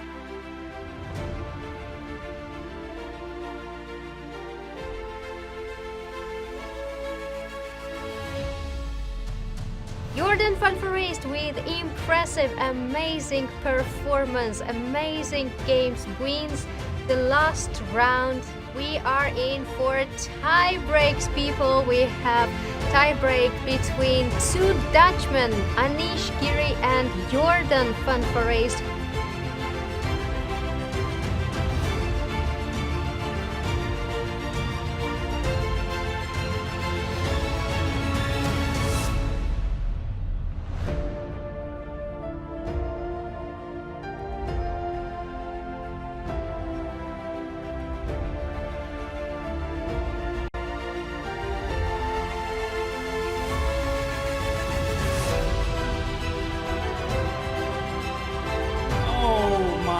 We have the winner of the tournament, and it is Jordan van Foreest winning the dramatic Armageddon. Basically it comes down to a lot of luck, so I don't know. He played the better chess, but maybe I played the faster chess in the end, and full credit to him. He played a really good tournament and he really deserved to win it. I mean, could have won both of his last games too, I think. But yeah, this is just how it goes. And how do you feel? Yeah, just on top of the world, I think. So a lot of feelings, but going through my head. But I think it still has to, still in a bit hit me, and I think that comes when all the interviews and stuff is done, and when I'm like at night in my bed trying to sleep, something like this.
We are back with all the coverage of round 5, and on the screen you can see Jordan van Foreest, a past champion who is looking to return to form with the black pieces. He is up against a winner of last year's Challengers, Alexander Donchenko. But Jordan is he's one of the best in the world. Take a look at this. Not only was he 2021 Tata Steel champion, he was also a second for Magnus Carlsen in 2021. Number 2 in the Netherlands behind Anish Giri, and also one of the best opening inventors in the world. If anyone is coming up with a creative idea, it is this man on our screens. His peak is 27.15. And, well, we haven't checked in on his game, Robert. Shall we see what Jordan has concocted? Let's do it. I mean, this is such a champion of the game. He's a former champion here in Wijk aan Zee. It was a resounding success for him, an unexpected one, but it made the Dutch public so thrilled to see their first Dutch champion in nearly 4 decades. So in this position, in this tournament, he got off to a slow start, lost his first 2 games of the white pieces. He scored that victory over Wenjun. Here in this game, Ivanka, even material, but not the symmetrical pawn structure that we have noted in some other contests. And black has a c-pawn, white has an e-pawn. I think at first glance, I prefer the white side with a move like f4 on the docket. What about you? What are you making at first glance of this position? First glance, it's all to do with that f pawn advance, because it has a lot of power with it behind it. I mean, if you manage to get f4, e5, I've even seen situations where they go, if the pawn goes up even further, goes f5 and becomes a wrecking ball when it gets to f6. This is something that used to happen in those old classical games, and is such an important idea in this particular position.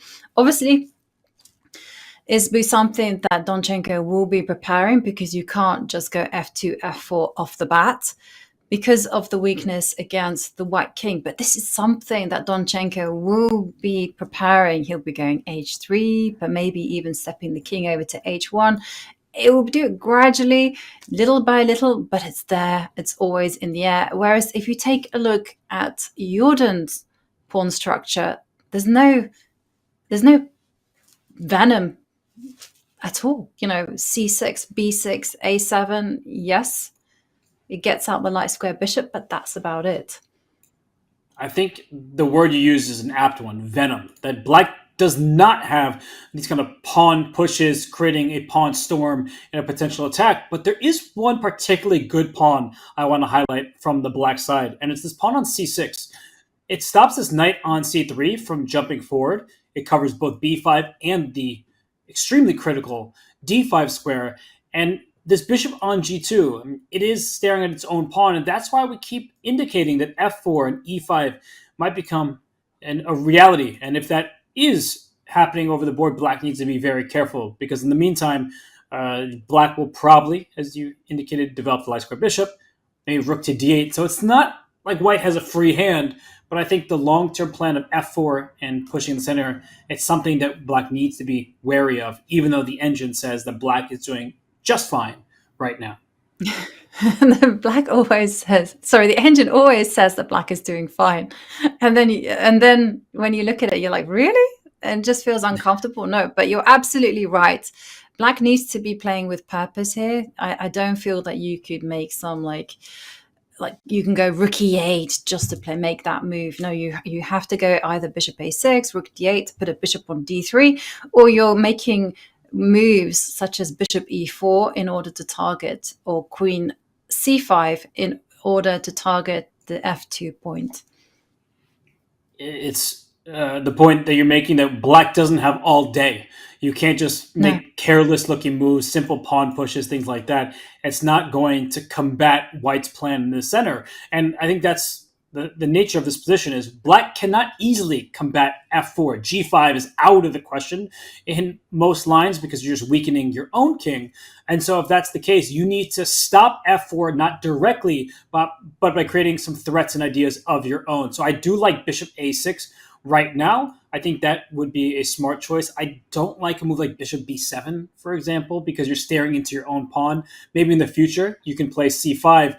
That feels a bit slow for my liking. I would definitely be looking at bishop a6 and rook to d8. Yeah, I would also be looking at radical means as well. And yeah, if you know, one of the things that I learned very early on when I started playing d4, d5 with the white, well, actually d4 with the white pieces, is this plan of f4. And I remember going through some games of Capablanca, and literally the only advantage that they had in this type of position was to go f4, e5, f5, f6, or just sit there with that space and or control over d6 square. So a lot of poison here for Donchenko. His position carries a lot of hidden potential, so I'm looking forward to seeing how this one develops. What do you think? He's picking up the rook. Please don't put it on e8. I think he's going to d8. I must be going to d8 because I specifically said do not put it on e8, and you know, commentators curse, they literally put it on e8. But this is a great moment because a lot of us, myself included, kept thinking rook a to d8, but he puts the rook on f8 to d8. Why would you do that? Because wouldn't it be more natural to have your rooks in the center, one on d8, one on e8? But he's delaying the development of his light square bishop because perhaps if white plays rook d1, he might want to throw in bishop g4 just to pester that rook and not allow white easy coordination. So by delaying the development of this bishop here, he's saying, I'm going to choose the diagonal that works after white's move. So if you put a rook on d1, then maybe I'll play bishop g4. But if you play pawn to h3, only then will I play bishop a6, but I force you to make a small little pawn move rather than trying to fight for the d file. So I really like the restraint that Jordan showed by first moving the rook rather than the tempting bishop options. Yeah, but I do think that Donchenko, he will be playing h3. He wants to get an f4. He can alternatively fight for the d line, as you've indicated. Bishop g4 is a nice idea to ask questions there. And somehow it feels that if Donchenko is just fighting for control over the d line and just that, then it's going to be a very level battle. But if he fights for advancing the pawns and also the control over the d line, then I think he has this small advantage. But it's going to be interesting because, say, let's go into your line, like rook a to d1, bishop to g4. If I go no biggie and I go f3, which is something I really don't want to be doing, but somehow I might have to. Or this looks, and then yeah, and this is the thing. White doesn't want to be going f2, f3 in any circumstance. The king on g1 the king is feels exposed. Yeah, it feels so. That means that you maybe can go knight to e2 instead. I just saw that there's a way to block it with knight e2. Wow, that backwards retreating moves, very difficult to spot, but it's a great call by you. I really wasn't looking in that direction, but it's so smart because you're also taking away the d4 square. Yes, that was the intention. It actually took me a while to see knight e2 as well. You're walking into a pin, so it's like Yeah. one of these odd steps backwards, but you're just taking a step back so that when you do play f4, there's no funny business against the white king. And you could start with f3 and then play f4, but you're finally able to push those pawns. I love this knight e2 move. Completely missed it. Yeah, but then it means that bishop g4 is a step in the wrong direction, and maybe you need to go the other way, bishop a6. Still aiming. And for this. it's still aiming at bishop d3. And here is where I'm saying is that you've got to play with two threats. You've got to control the d line, but also at the same time you have to threaten or make at least make black think about f2, f4 on every turn. So here, does white step back with the bishop? Does it move forward? Does it ignore everything and go h3? I would be h3 played. Mm-hmm. And I just want to emphasize how important this h3 move is, because it's something we're talking about, but we haven't shown that f4 being the critical idea for white.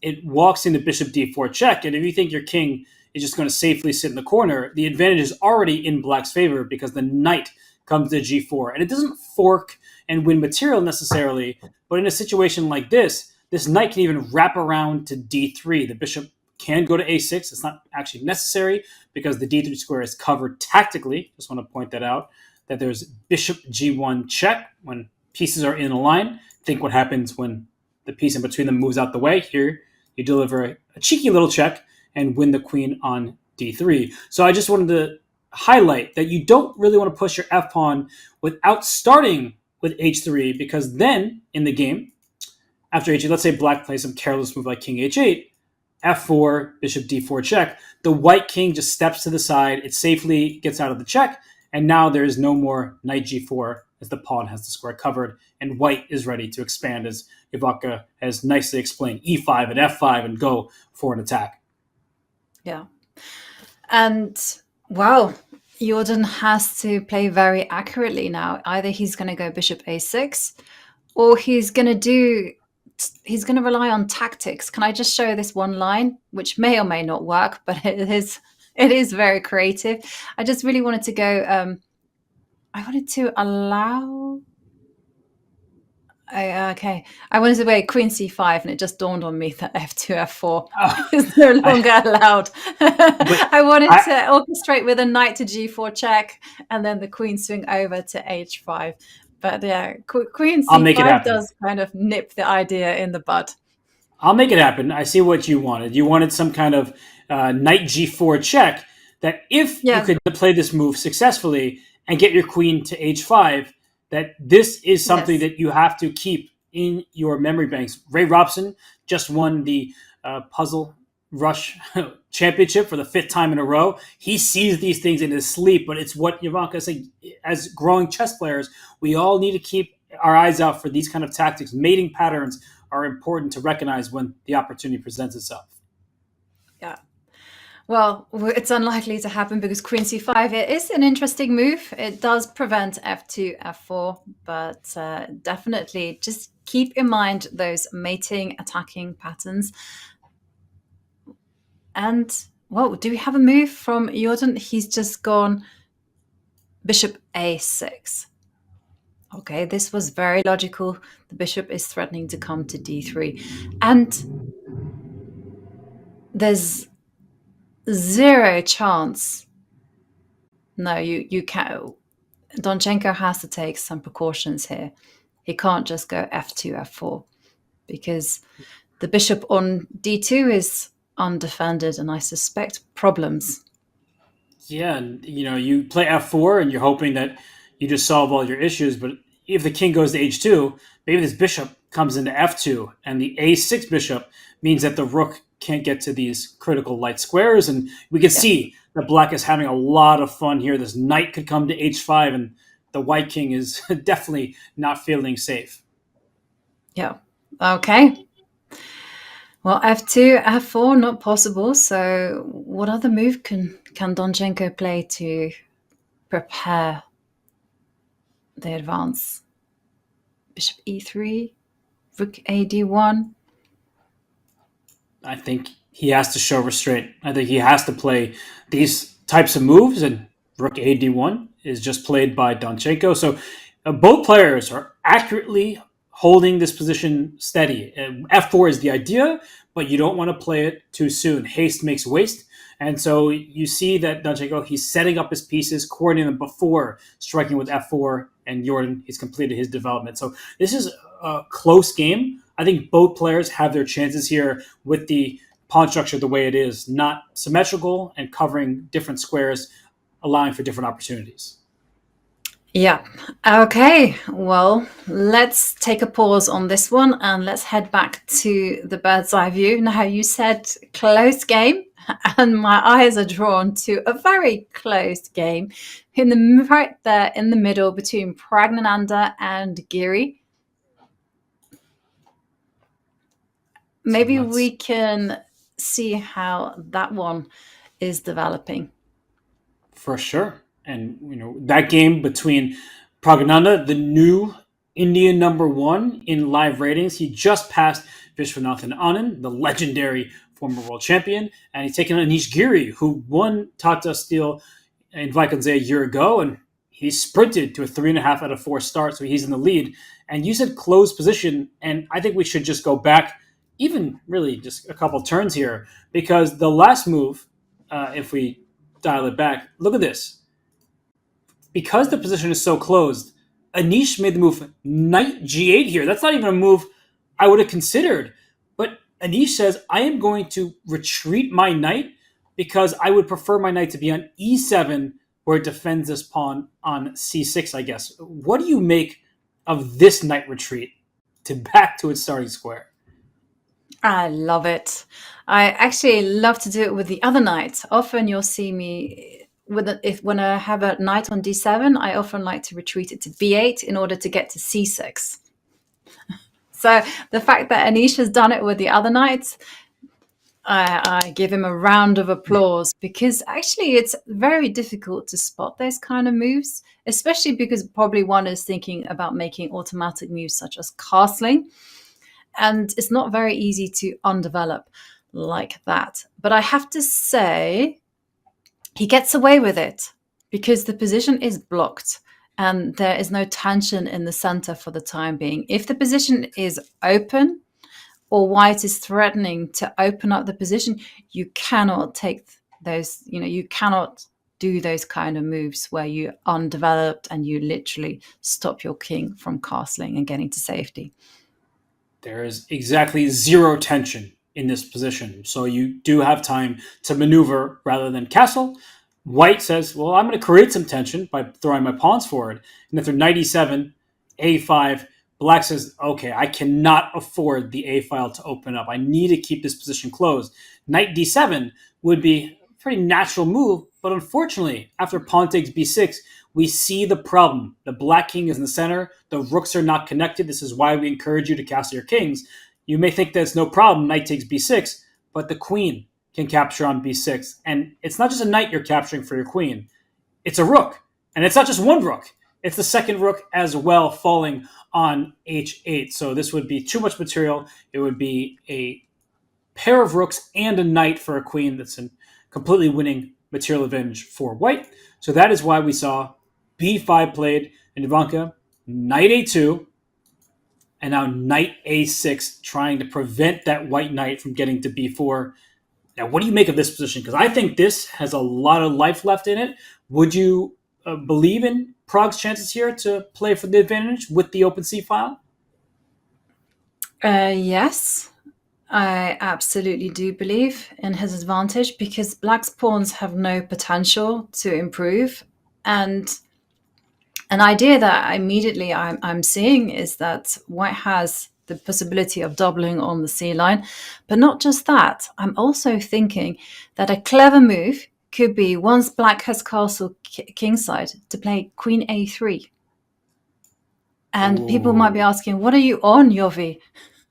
Why are you doubling voluntarily your a pawns? And the reason why I'm thinking about that plan is basically because it allows white to then secure the b4 square for the knight. The doubled a pawns, they're not a problem whatsoever, but it's much more important to focus on the weakness that is c6. Ooh, this is a really, really brilliant idea. And there are some really cool examples of ideas just like this where you double your own pawns, and here you double and isolate them. But this is a great understanding by you that it's not just about the outline of the pawn structure. It's about what you can attack and put pressure on. Let's say black's, okay, I'm going to try to defend this.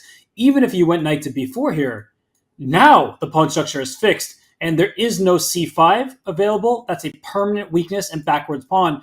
Whether you have enough left on the board to win this game is a secondary question, as black will likely bring this king over to help defend. Oh, he's doing it immediately. Wow. Oh. Hey, this is all you. I wasn't sure about. Yeah, I thought about it immediately, but then I thought, well, maybe in an endgame, the king is better placed on e8. So that's why I wanted to wait. No, but I'm going to give it. I'm clever there. I control this. I am going to give this an exclamation point because it is a really, really good decision from Pragg. Now, that's a high-level concept that Jovanka called for even before Pragg played it. So I'm the one controlling the game board here. So I'm showing this with an exclamation point. It's such a cool idea. And if, in fact, Anish takes it, it's not a bad situation at all. We're just going to show what this looked like. Double isolated pawns sound bad in theory, but in practice on this board, without any open files for black, double pawns. There are sets of them on the A and D files, leave open files for the white rooks. I do have to say, after all that it looks very closed and like black should hold, because if I play f6 to keep this knight out, and we do eventually get this trade of knights here, I just don't know where progress is going to be found. White is better with the spatial advantage.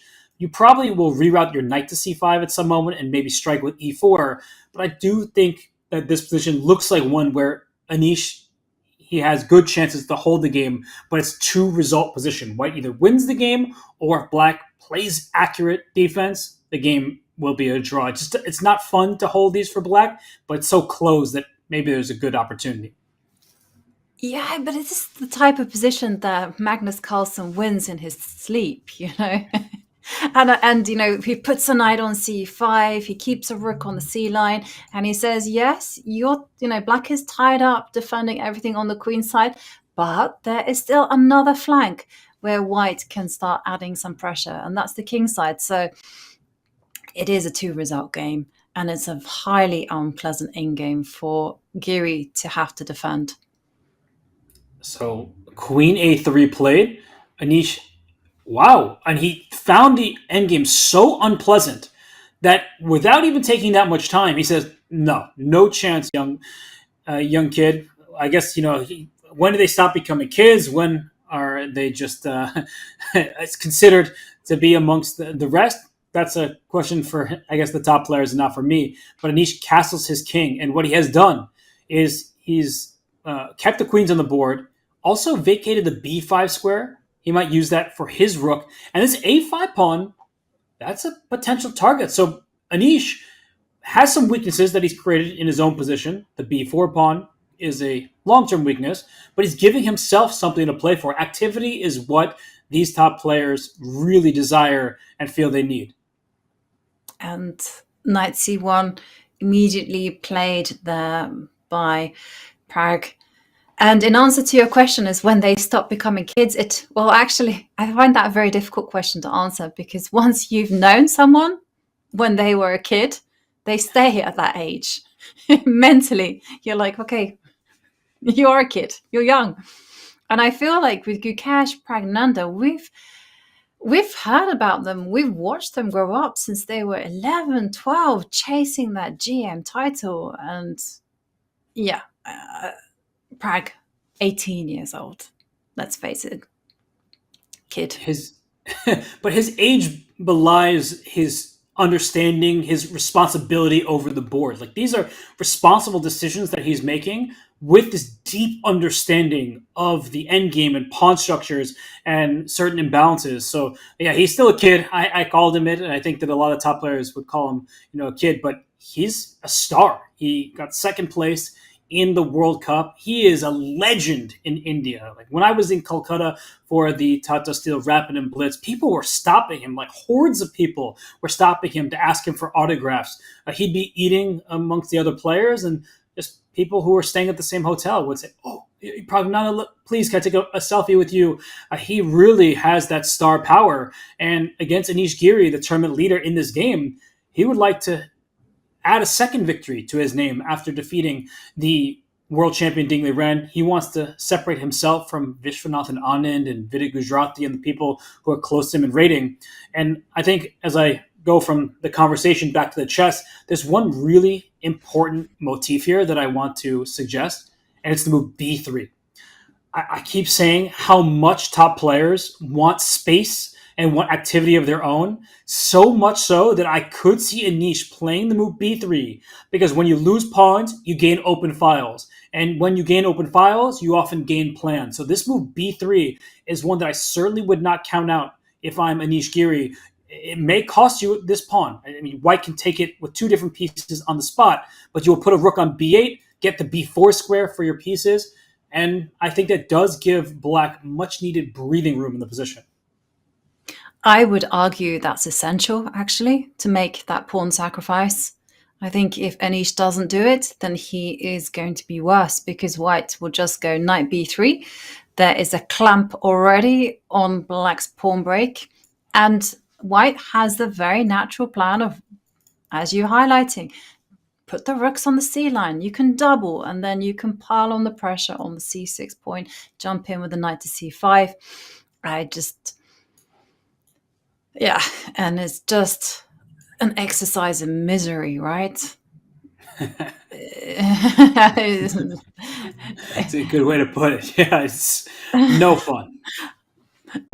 So I would argue that now is the time. You don't care in these type of positions. You don't care about material, like you say. Open up the B line. It is, after all, that extra pawn is a backward B2 pawn. It is a target. It's much more important for black to get counterplay. And we can show what that looks like. Knight takes b3. You said you wanted the knight on the square. I might as well take a pawn in the process. Rook b8. These ideas with knight c5 no longer as appealing, because there's a b2 pawn that is hanging down the file. So in fact, white would prefer to black keep the pawn on the board. Just to show you the difference is that if we make these very natural moves, and I'm just going to make a random move and put the knight on c5, that once we get to this point, even if white decides to take with the pawn to keep the b pawn on the board, this open file surely gives black some counterplay. The rook can come to b4. The extra pawn, it's hard to mobilize that one, and black can continue to put pressure on the queen side thanks to the coordination and the doubling of the power pieces along the line. So if you compare this position to the one we were talking about here, black is completely stuck, even material, but not control. And then the other variation, white is up a pawn, but black has many more ideas of attacking the pawn, bringing the rook in. So I think these top players, they think in ideas, not in terms of individual moves. And this feels easier to process when you're considering how do you defend a worse position. Yeah. And, well, it's easy for us as spectators to randomly sacrifice a pawn, but will it be as easy for Anish Giri? We will have to let everyone wonder, because I think it's a good idea to go to the bird's eye view and take a look at some of the other games in progress. Let's do it. So we were just looking at the game between Giri and Pragnanda in the middle, on the bottom row there. Wow, so many of these games are heating up. The Vidit game on the top right against Max Vormedem. I see an interesting pawn structure in that game. So, Ivanka, what do you say? Should we head over to that one? The Wenjun game also looks fun. So you pick. I'm happy to join. Fun. Okay, let's go to the Vidit game against Vormedem in the corner. And then, if we can, revisit Wenjun and against Firouzja. I think we made the right call going to the Vidit game, because the last move from Max Vormedem, if you just see the position on your screen here, will bring up the bigger view of this board, because the last move played from Max Vormedem was a knight capture on e4. It was a pawn on e4, but because he had his pieces forked, he took a pawn on e4. Not a move you really expect to have just been played, but if we go back a few, we left off right here, Ivanka, and it got spicy right after we left. Okay. Oh no, we missed the moment. I must admit, I left thinking that white was doing quite well. So bishop g4, and I'm guessing that some attacks and counterattacks happened, judging by the pawn structure in the final game. Okay, knight c4, yes. Love moves like this. Yeah. After h6, not moving your knight, here it comes. h3 and f4. This is fun, enterprising chess. Okay. And Max Varmadam, he's not afraid. I guess you have to take the knight on g5. There's no other thing to do. So he does. And then we see And then this is Vidit's plan, forking the pieces in response. And after knight takes e4, it's Vidit on the clock, potentially a move that you overlook when you're trying to see into the future and envision the plan. But Ivanka, this is an absolute mess right now where white can take this knight on e4 in two different ways. You can take this bishop on d6 if you want that instead. It's chaotic. it certainly is chaotic, and I'm inclined to take. I was going to say the bishop, just because I wanted the g5 pawn. Right. But I'm not sure, because also it's very tempting to take the knight and then and then say, you know what, I have a beautiful queen on e4. But okay, let's go with my gut instinct, which is to take the bishop, because there you do pick up the g5 pawn. And the knight has to take because it's under attack. And we see a situation where if the knights come off the board as well, because their trade is on offer and g5 falls, this isn't just a complete draw. I know we often hear opposite colored bishops. It means a draw in endgames. Yes, that's often the case. But before that stage, you can uncork an attack because your bishop may attack the dark squares and a light square bishop can do nothing about it. That said, the engine says black is doing just fine. I'm not surprised by that. White doesn't have the necessary ingredients to unleash a vicious attack, at least not yet. And black will start bringing pieces of the e-file, can park a bishop on g6. So I do feel like this kind of looks like black is doing okay. Yes, well, I don't know. The gods have placed the middle game before the end game. So I'm going to say I think that white has a very nice position. And I just wanted to highlight that doesn't actually do anything, but it's very beautiful. White can make flashy moves such as rook f6. Ooh. Because they often say that when it comes to opposite bishops in middle games, the side with the initiative, the side with the target, will have all the fun. And I just wanted to highlight that.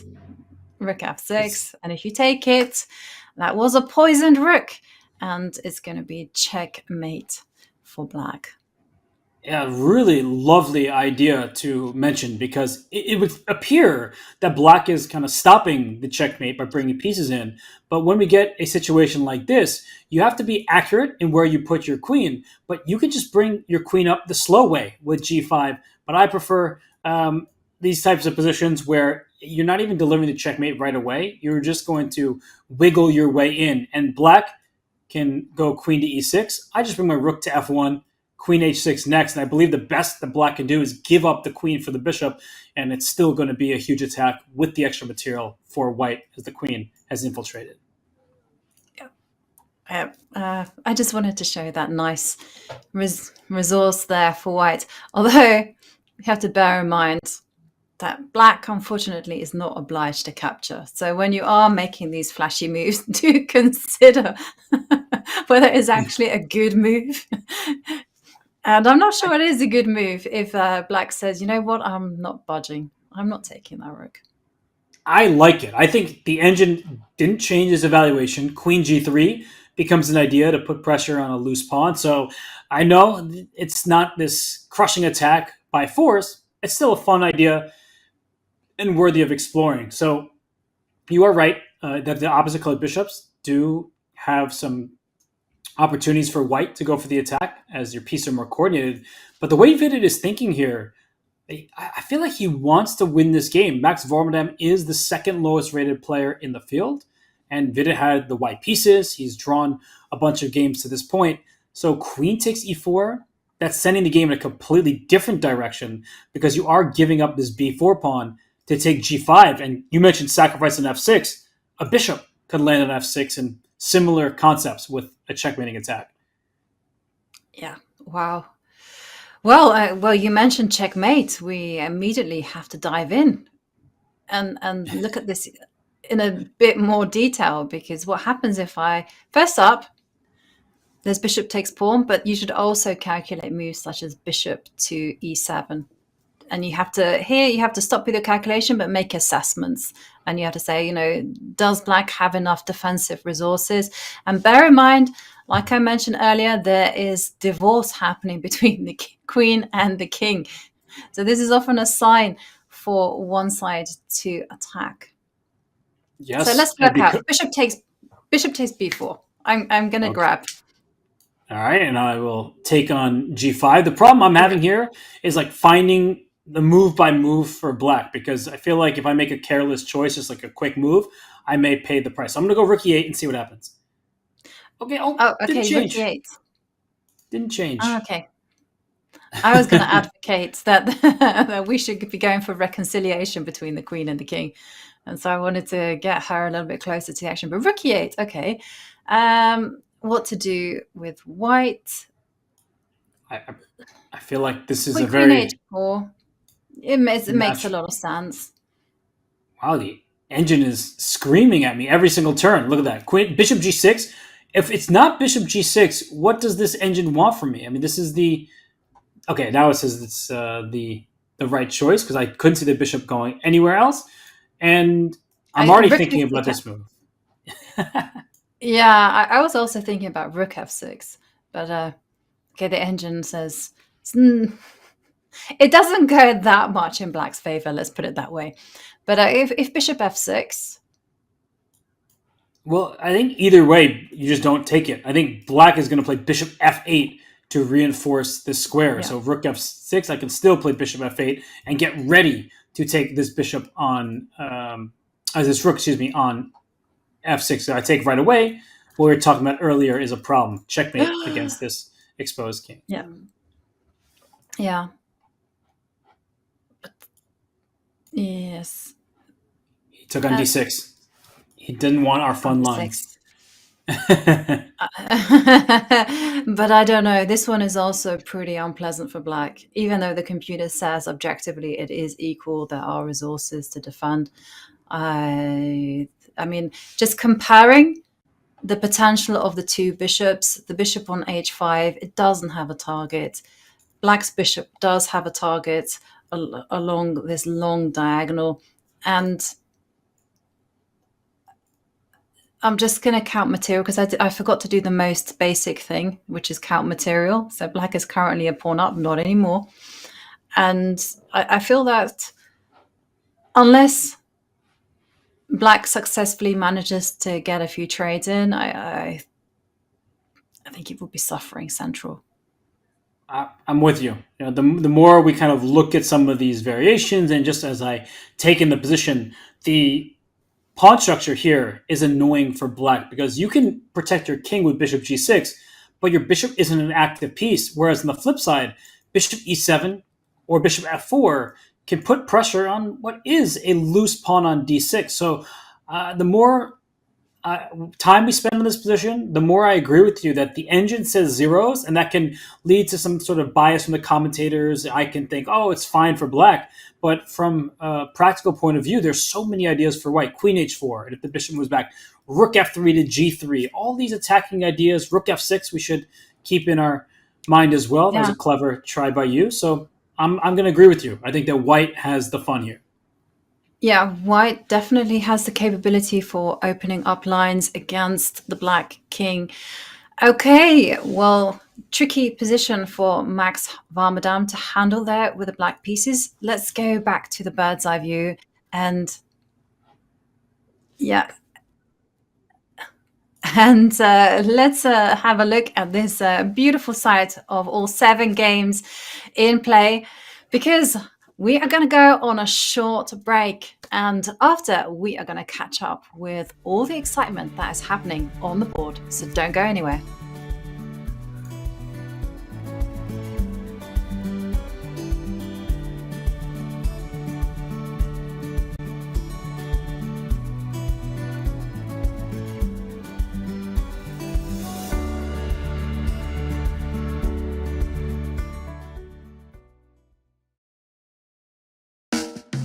you beat Magnus Carlsen? Okay, yeah, probably not. But what if we give him a few distractions?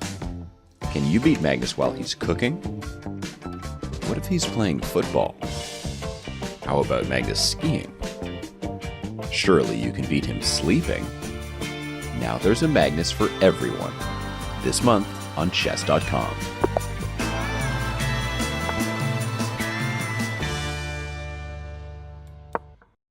What's the best way to follow any chess event, from the World Chess Championship to the candidates, the Speed Chess Championship, Title Tuesday, and so much more?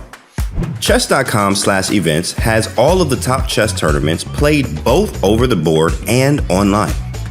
Analyze and review games from the world's greatest players with live commentary, cloud analysis, Opening Explorer, and table bases. Find all the key event information, including schedules, prizes, results, news reports, player bios, tiebreaks, and more. Even compete by voting for your predicted results.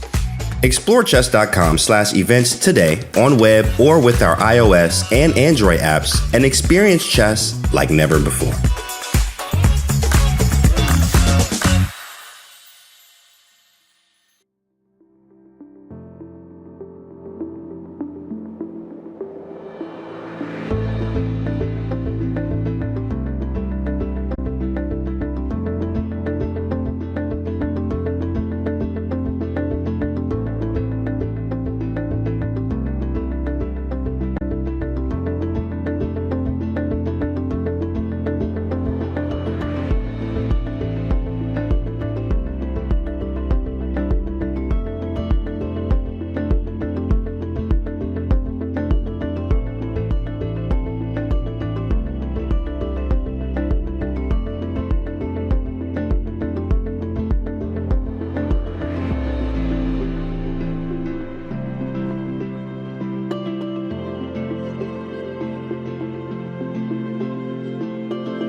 We are back 2 hours into the start of round 5. Well, all action is happening.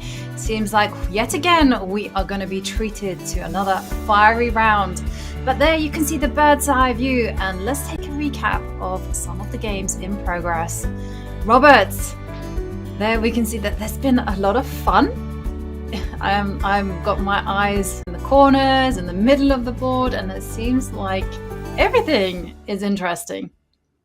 It's true. It makes our lives both easier and more difficult because we have so much more excitement and fun when we have rounds and tournaments like this, but then we don't know where to turn our heads. So I think that in the second from the right on the bottom, Parham Maksudlu against Ding Liren, that position is still fiery. The game in the top left between Wenjun and Alireza Firouzja, it's changed quite a lot since we left off. So, Ivanka, I'm sorry to do this. I'm just going to ask you to pick which game you most want to go to just because they're all looking so interesting to me. Okay.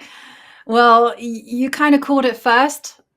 I want to hand to the Maksudlu Ding Liren game. It's not often that someone sacrifices a piece for just a pawn and lives to tell the tale. And let's have a look at how Maksudlu is getting on with his initiative. What a game this has been. I have to say that there have been some fascinating moments. And you see the last move play was pawn to f6. So then that begs the question, what was White's move before that? Because Black just stopped the bishop from attacking the queen, but the bishop couldn't move anywhere. So if we just do some retracing of the player's steps, we saw the queen, came to g3 with check, kicking the king away from the knight. This was the only reasonable move. Going up to h6 would have walked into a queen g5, so that would have been a problem. Knight d5, and now we see knight takes knight on d5, sacrificing the queen. But Ivanka, we were talking about a line like this earlier. It would not have been advisable to take this queen on e7. The 3 minor pieces versus queen and pawn dynamic, I do believe, favors the minors.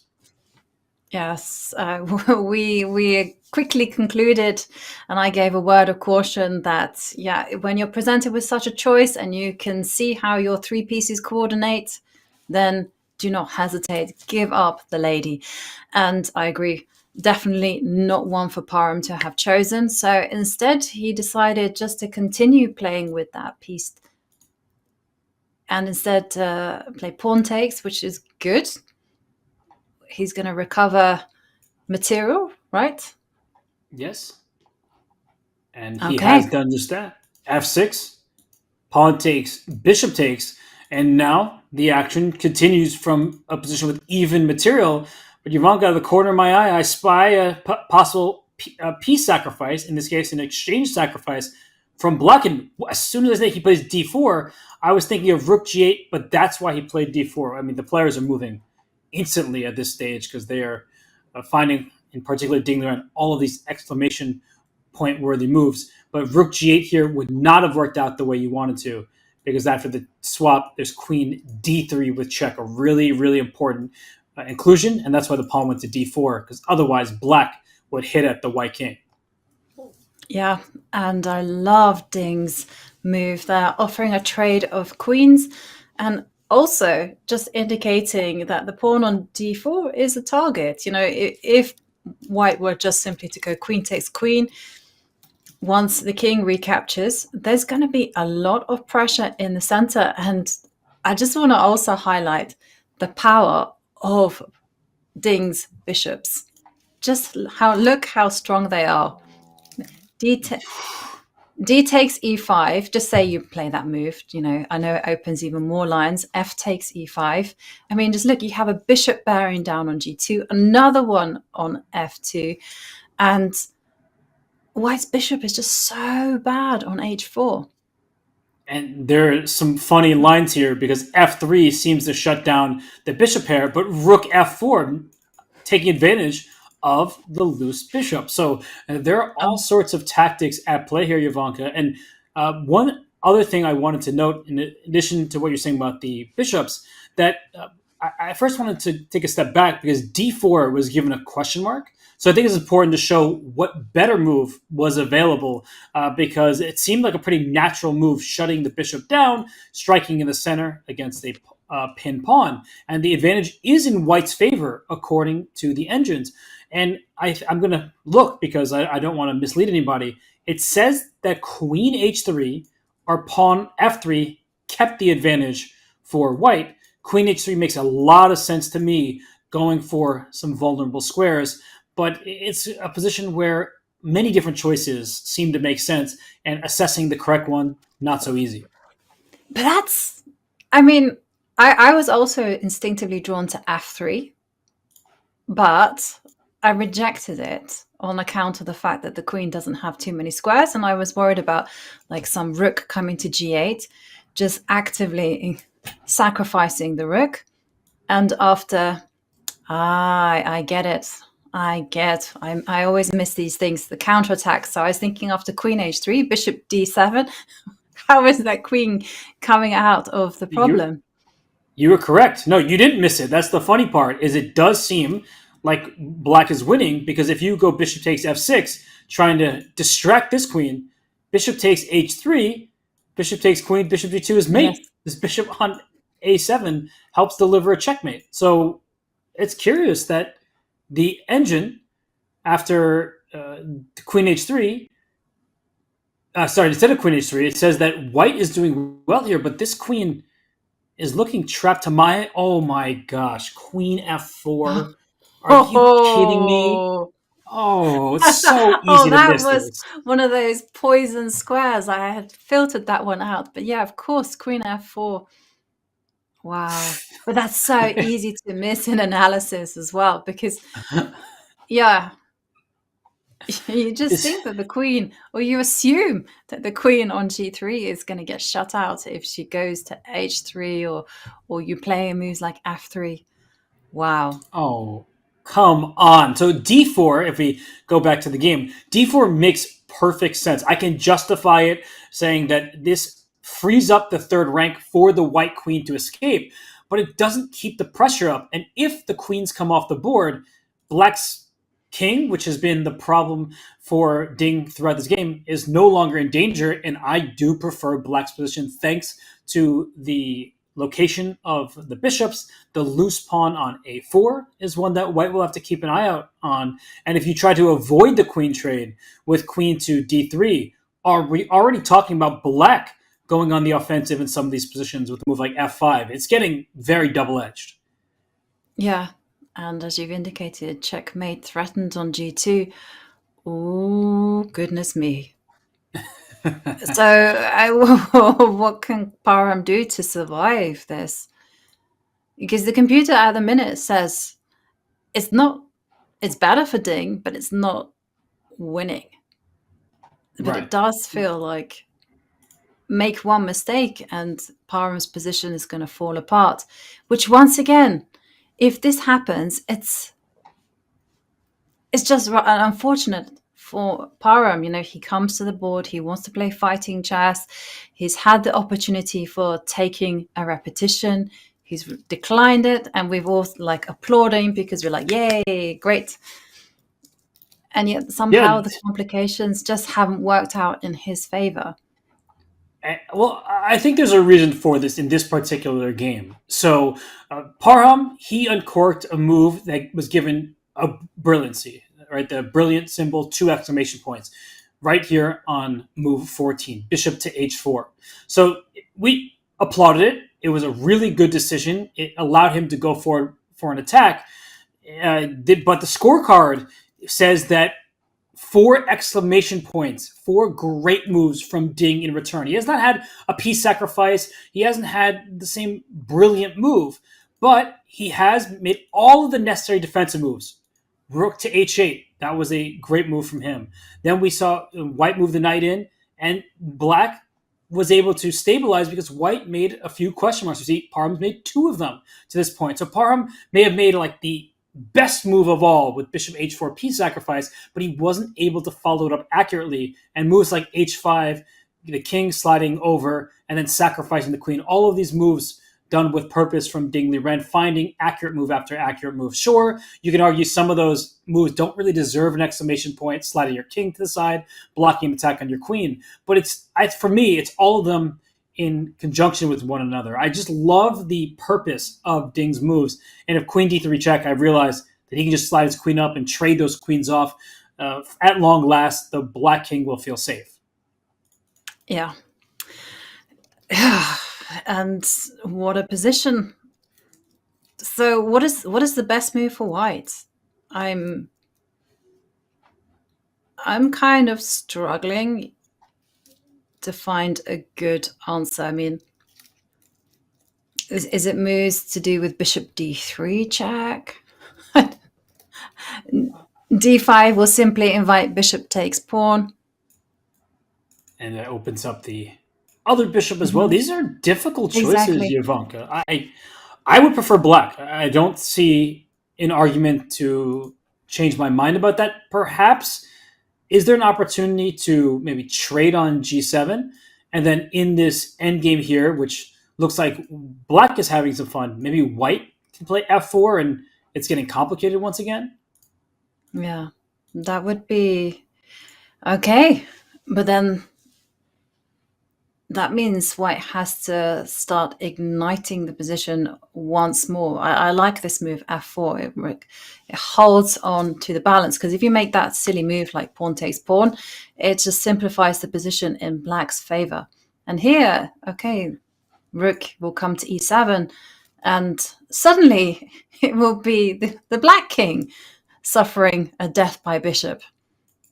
Just to show what you were indicating, that if white took, it's the white king that's in danger because of the bishop. So one little pawn exchange, the incorrect one, can turn the tables completely in a position, and especially because white's bishops are loose and there's a pawn on a4 hanging. So I would argue this is a really challenging position for Parham, that even if he trades queens and after the queen star plays f4, black can play d5 and try to play e4, and we have a protected pass pawn in the center. White's extra pawn, let's put that in air quotes because we have 7 pawns per side, but black has an extra pawn on the e file, white has an extra pawn on the g file, but it's black's pawn establishing its presence first.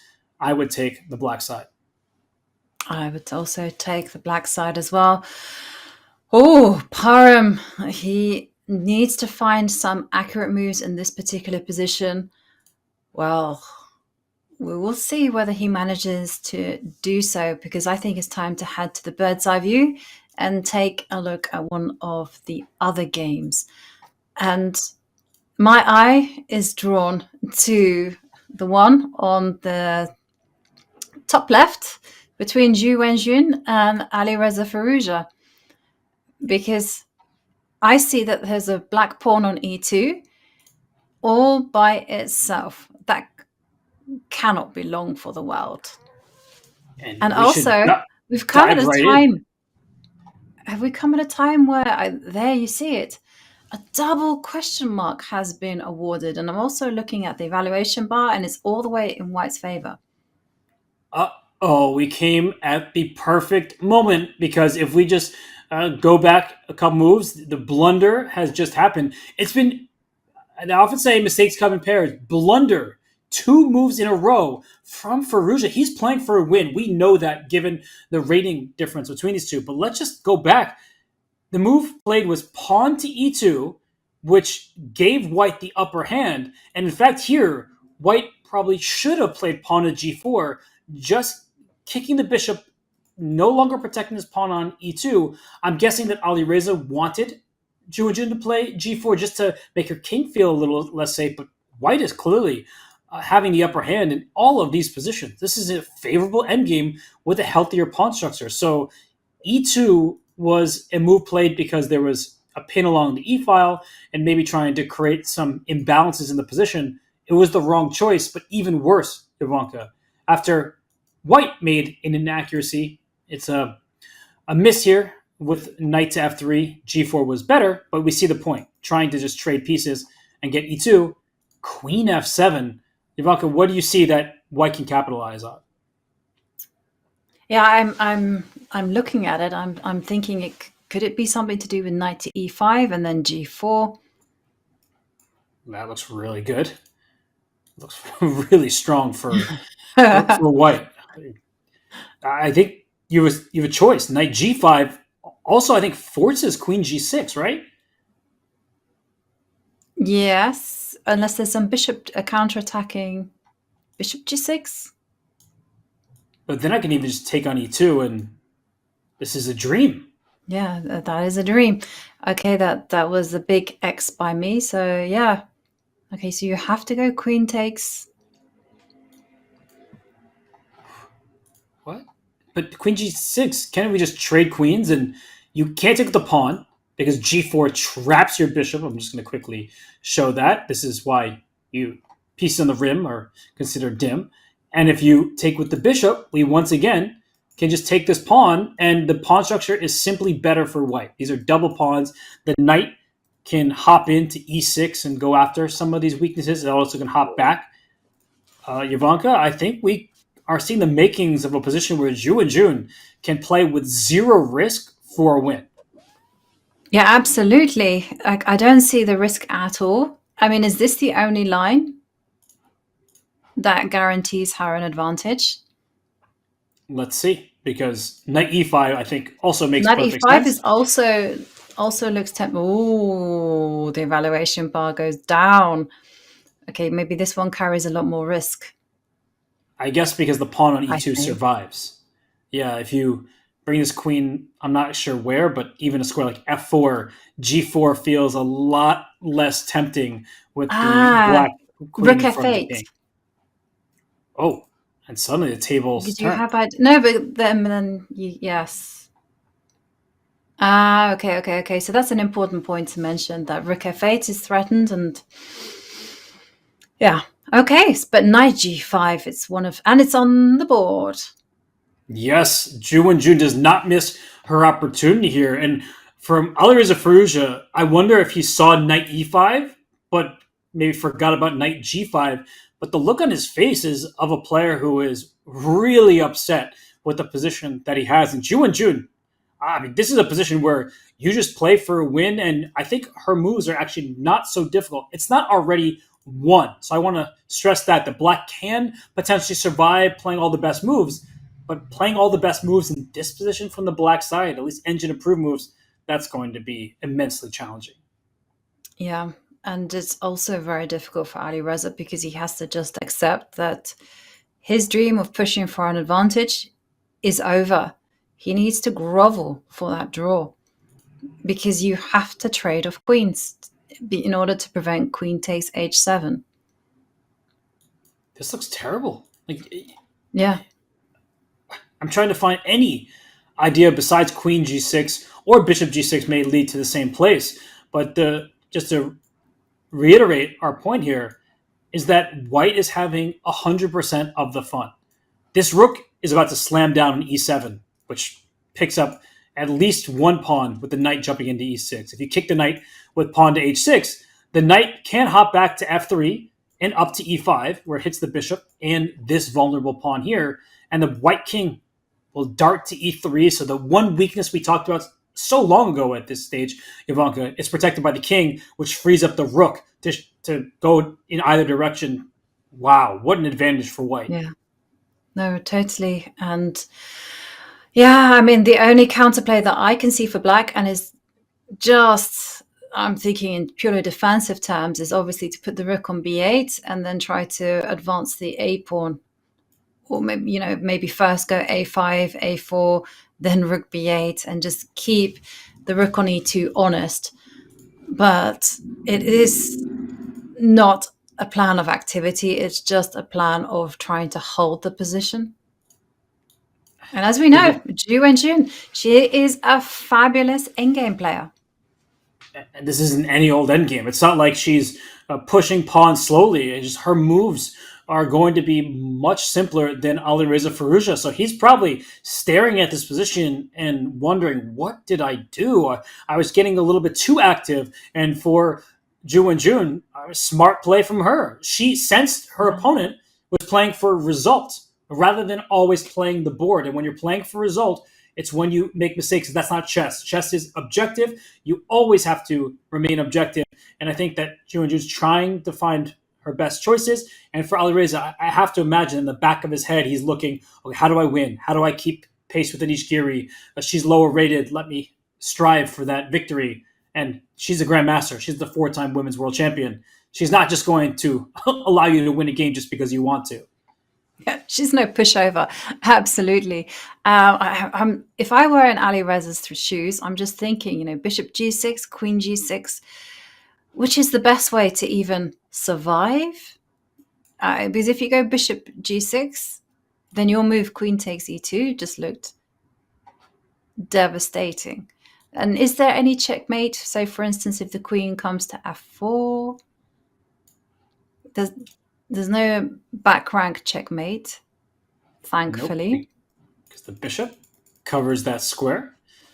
Yeah. I'm just wondering, Ivanka, let's say I don't want to tempt fate. I don't want to leave your queen on the board. If I go queen e3, is it still a huge advantage for white? So even if I play the simple queen up, protecting the one pawn that was hanging, I'm forcing the queens off no matter where you go, and the advantage is clear. Yeah, I'm just thinking for Alireza, the queen's coming off is going to be a disaster. There's just no way that he can do anything other than try to grovel. But if he keeps the queen on, maybe he has some hopes to do something at least. So I'm thinking maybe queen h4. Am I trapping your queen? Or maybe g3 is a little over ambitious because you have queen h5 or h6. But what if I just start making forward moves? Yeah, king h8. My pawn and my rook are hanging, so I'm going to take care of both at once with a retreating. It's been a theme of the day, right? Retreating knight moves. Retreat the knight. And oh my goodness me. It'll be 2 pawns to the good, but at least the queens are on the board. We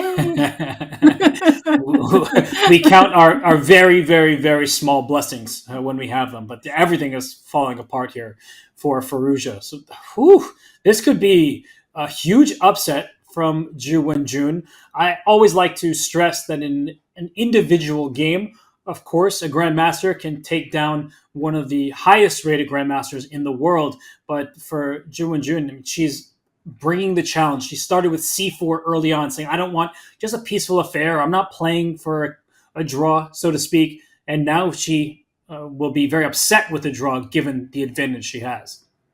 Yeah, no, I suspect that she will win this game. I think her position is so good, and she's a fantastic player.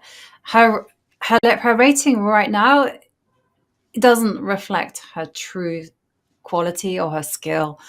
It's just more of the sign of the times. Unfortunately, everyone has been losing rating points mainly because of underrated juniors. Come and steal your points. I remember a few years ago that Gukesh, Pragg were there with 1,800, or was it 2,200 ratings? You're like, I don't think that's accurate. When there was the World Rapid Championship where Gukesh was 2,000 in Rapid and like 2,650 or whatever in Classical, and you're like, I don't think that one's accurate. But we see this very regularly, especially actually from China and India. Lots of underrated junior players whose rating has yet to catch up with their strength. Yeah, totally. In fact, I always say that if you're going to play a tournament in India, you should be prepared to make a rating donation. It's a tough crowd there. And, well, what can I say? But let's go. So Alireza, Firouzja in big trouble. But let's go back to the drawing board, to the bird's eye view, where we can take a look at some of the other games in progress. And okay, maybe we can revisit. I'm trying to sniff out the complications. What is happening in the game between Gukesh and Nepomniachtchi? Yeah, we can go there. Every game is looking like it has a lot of life left in it. So why don't we go back to Gukesh and Jan Nepomniachtchi. I'm also looking afterwards, maybe Abdusattorov and Wenjun. We haven't been in that game for a long time, but that one has changed quite a bit. So let's go to Gukesh as he takes on Nepomniachtchi. And we see it's Nepo on the turn. White has kept the extra pawn. The knights are connected with one another. Both pawns are defended. Yovanka, we were talking about how black had compensation, counterplay, all that good stuff. Are you starting to feel like white is actually controlling the board in a much more natural way? Yes. Well, Gukesh managed to keep that extra pawn, so that was something of note.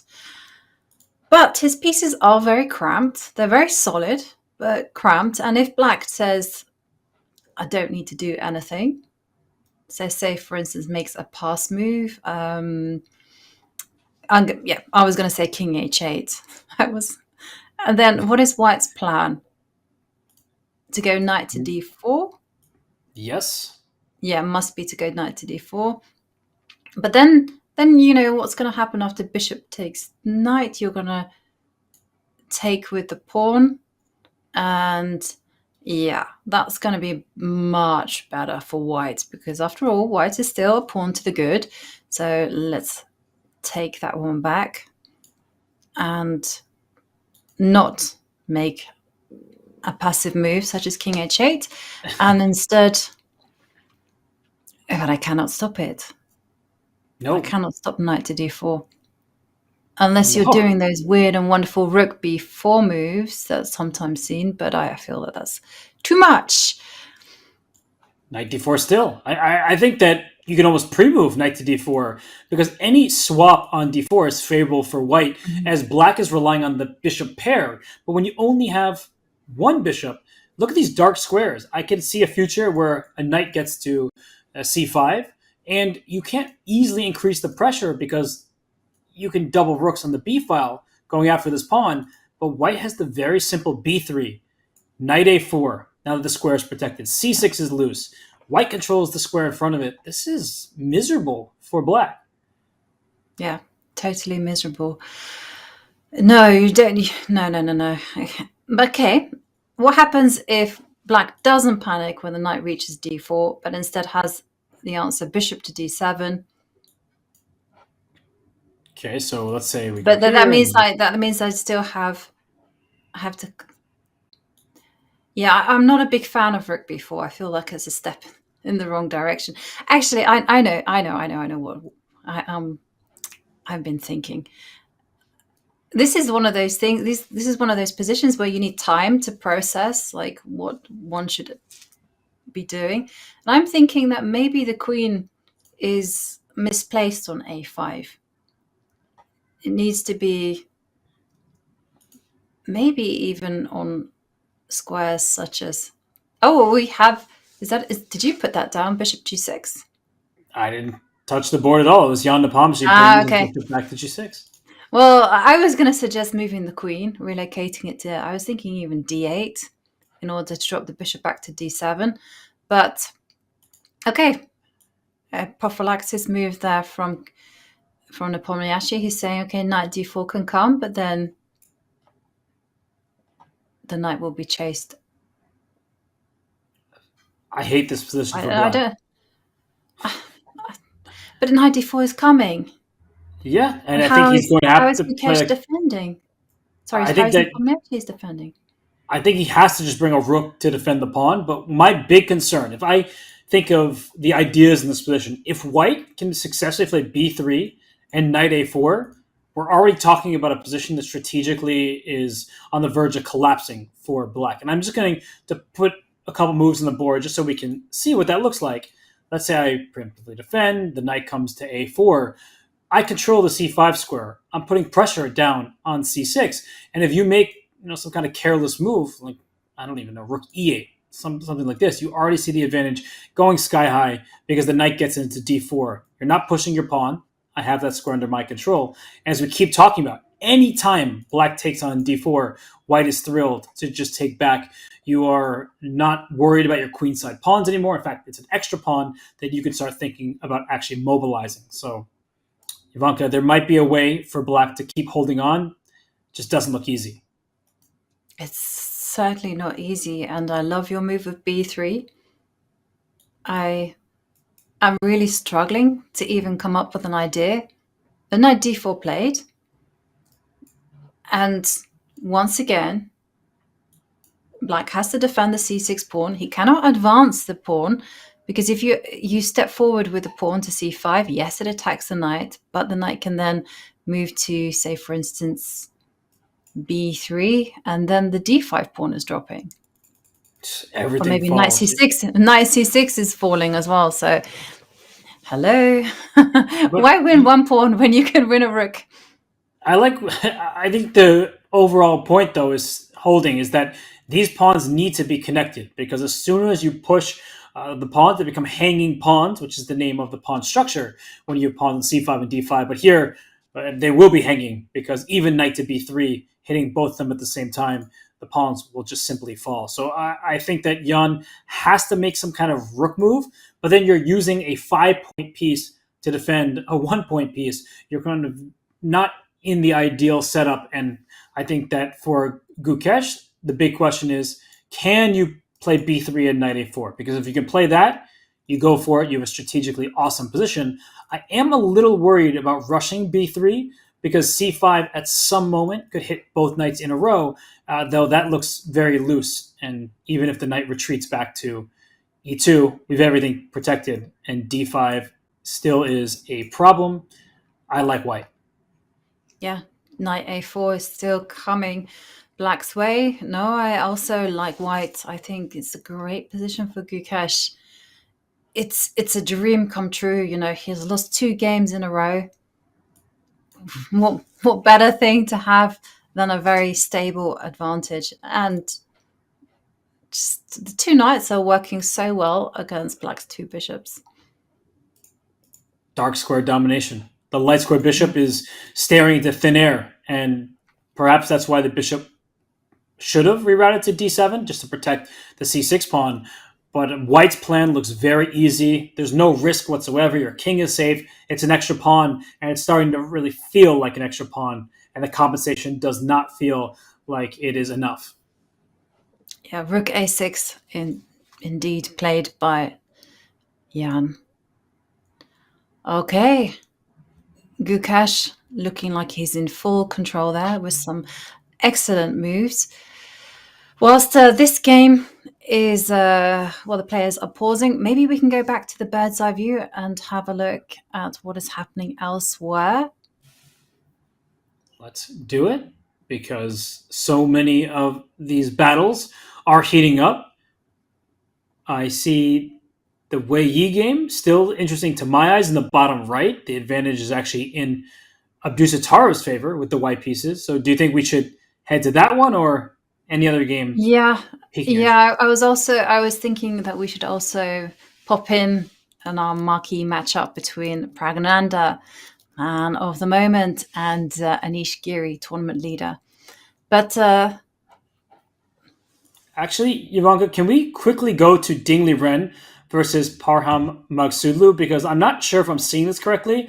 There could be a potential for some repetition. So I just want to catch that game before it potentially concludes. I just want to make sure my eyes aren't deceiving me, as I saw a rook on g6 for Parham, and I see a bunch of checks against this king, and I'm not quite sure how it escapes. Okay, let's check that one out. And first up, can we quickly retrace the steps? Let's do it. Okay, so queen g7, bishop d3 check was played, and after the king went back, the rook came to e3, so still aggressive play from Parham, even though the queens were coming off. Okay. And you were spot on there, Robert, with it ending in a draw. And there you can see the repetition with the rook checking the black king. And that means Para moves on to 1 point out of 5. And Ding Liren, he is on 50% with 2.5 points out of 5. What a game, though. First up with Param boldly sacrificing a piece, some accurate defense there by Ding, and in the end, just a well-played tussle. Not all 31 move draws are the same. This game was full of tactical flair. Ding Liren, he played what seemed like perfect defense, considering the sacrifice of a knight. The Black King was exposed in some danger, and as you see the playing hall, that board is now empty. There's a challenger section and the masters, but if we just rewind and show those, or instant replay, actually, those final moments of the Parham and Ding game, we just want to show you why this game concluded as a draw. The rook went back and forth. If the king tried to escape to e7, you're walking into the line of fire. There is a bishop on h4 that is inadvisable. If you run to e8, thinking you're getting away, the rook comes to e1 with check, and the Black King is actually getting checkmated. King d7, bishop f5, check, forcing you back to d8.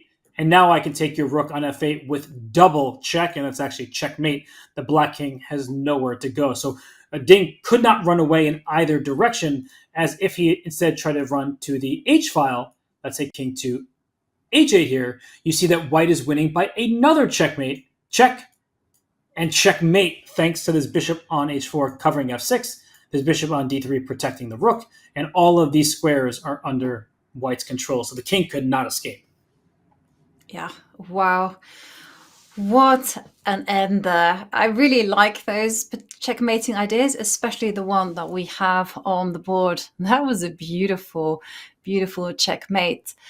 Well, we have our very first result of round 5, and we are going to take it to a short break because coming up, you are not going to be wanting to miss all the action that will be coming our way. So see you in a few minutes.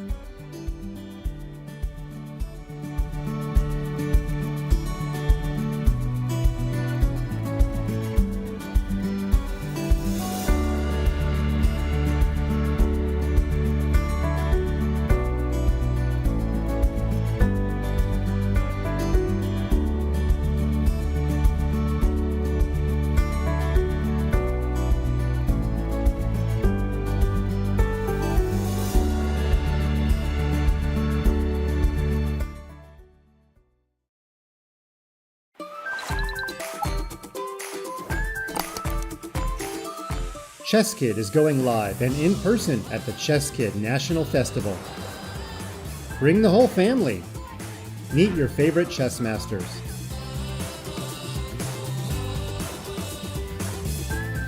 Solve puzzles. Play K8 tournaments. Compete for the Chess Kid Festival Championship title, and so much more. This festival is surely one for the books. From February 16th to the 19th, 2024 in Charlotte, North Carolina. Book your seats now before they're gone.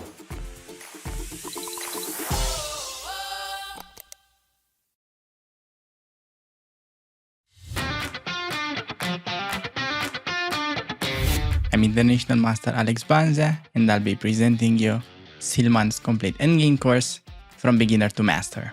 Besides what you will see from Mr. Silman, I'm gonna try to do my best and share with you some of the insights that I managed to steal from my coach. Trust me, you have never really imagined something like this could be compared to chess. You will notice that the difficulty of these positions will kind of increase exponentially as long as we progress with the series. Let the games begin. Knight takes on a3, bishop takes on a3, knight b5, targeting your bishop, targeting the pawn. You have to keep the bishop on the diagonal. Knight takes on c3, defending my pawn. Knight e2, but after the stunning knight to b1, threatening pawn to a3, pawn to c3, threatening b2, threatening a2. There is just no way to stop. Improve your endgames and start crushing your opponents with this very evil playstyle.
Hello and welcome back to round 5 of Tata Steel Masters, and there is one player in the sole lead, and that is Anish Giri.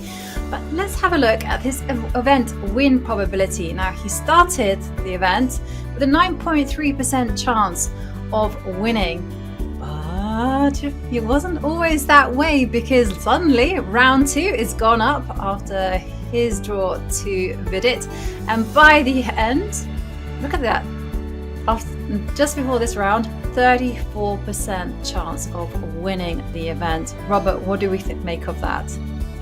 When you're winning games and you're in the sole lead, the estimations, prognostications tend to favor you. And I actually think that 9.3% to start with, he's one of the higher rated players in the field.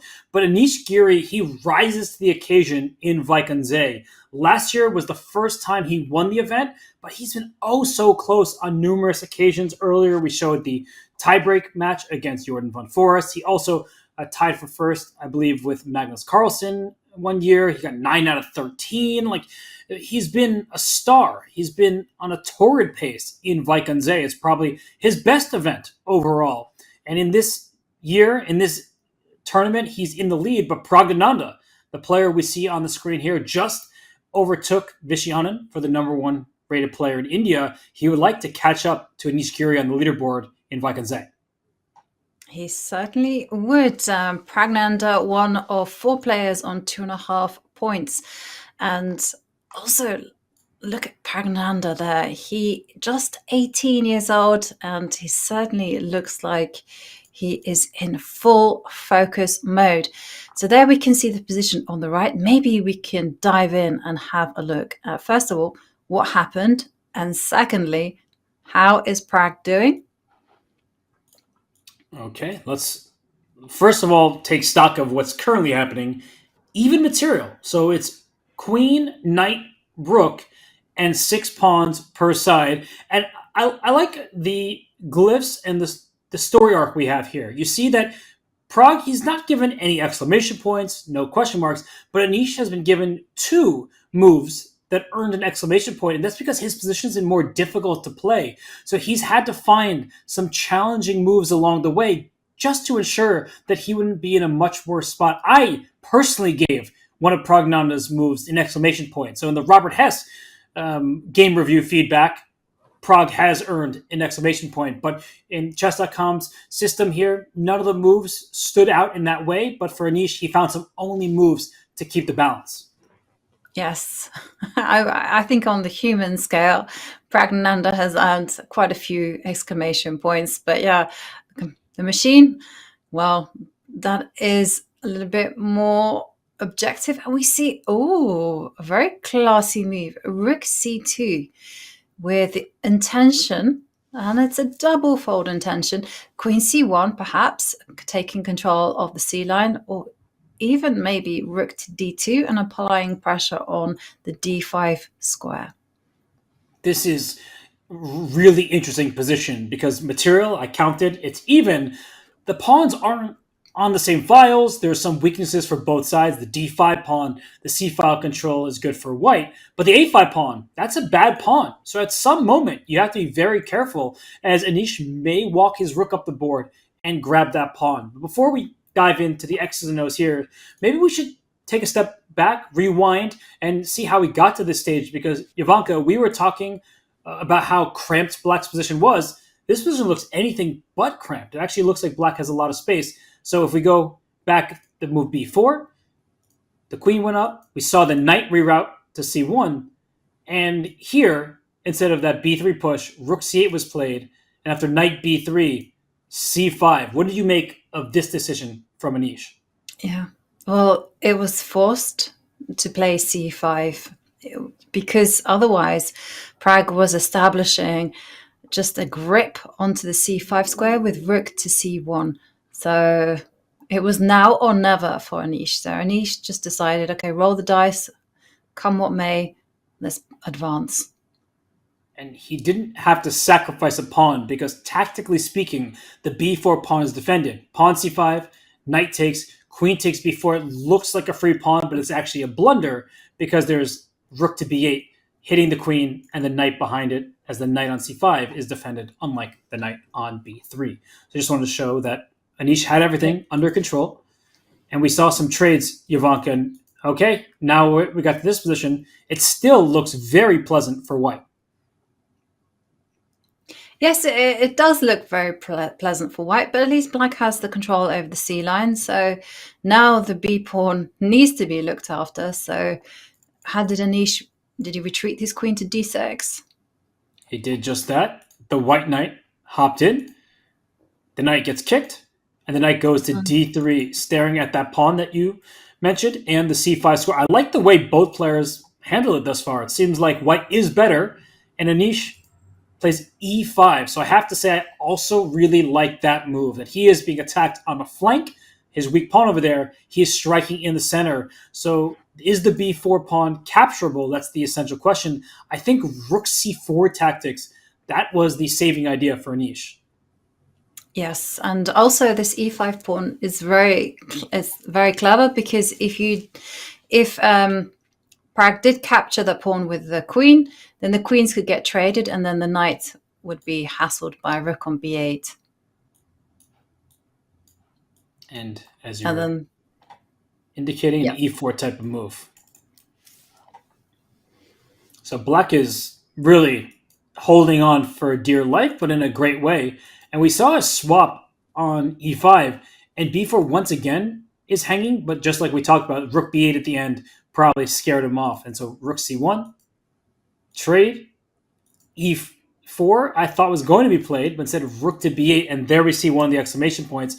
I now forgot that the b4 pawn was actually hanging, so rook b8 first was important. And I was so tempted to kick the knight away, but no, you have to take precaution. You don't want to hang your pawns.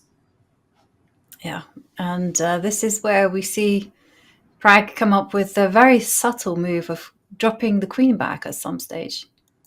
The queen went back to d1. The black knight hops out. Rook c2 and king h7. Prophylaxis from Anish Giri. Yeah, okay. And question time for Pragg. How's he going to continue? Because you pinpointed that black's rook can advance up to b5, targeting a5.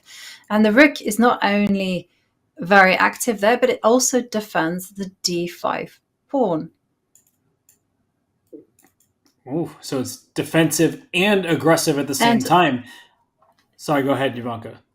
No, so this means it's a serious threat. So presumably, Pragg's very sophisticated rook c2 move was designed to fight against rook b5, because then he could play queen c1 and, come with rook c6, and the queen and the knight would be attacked. But king h7 says that Anish Giri is going, I'm on form. I've anticipated what you're planning, and I'm taking steps against it. And Pragg about to make a move. And he hasn't done it yet. I'm looking at his clock, by the way. He's down to 11 minutes, now almost 12 minutes after gaining the 30-second increment, and he hops his knight into c5. So this knight is on a good square. Watch out for knight e4 ideas, making use of a pin on the d file. So there are still tactics in the air in this game. Yeah, and knight c5, what a move.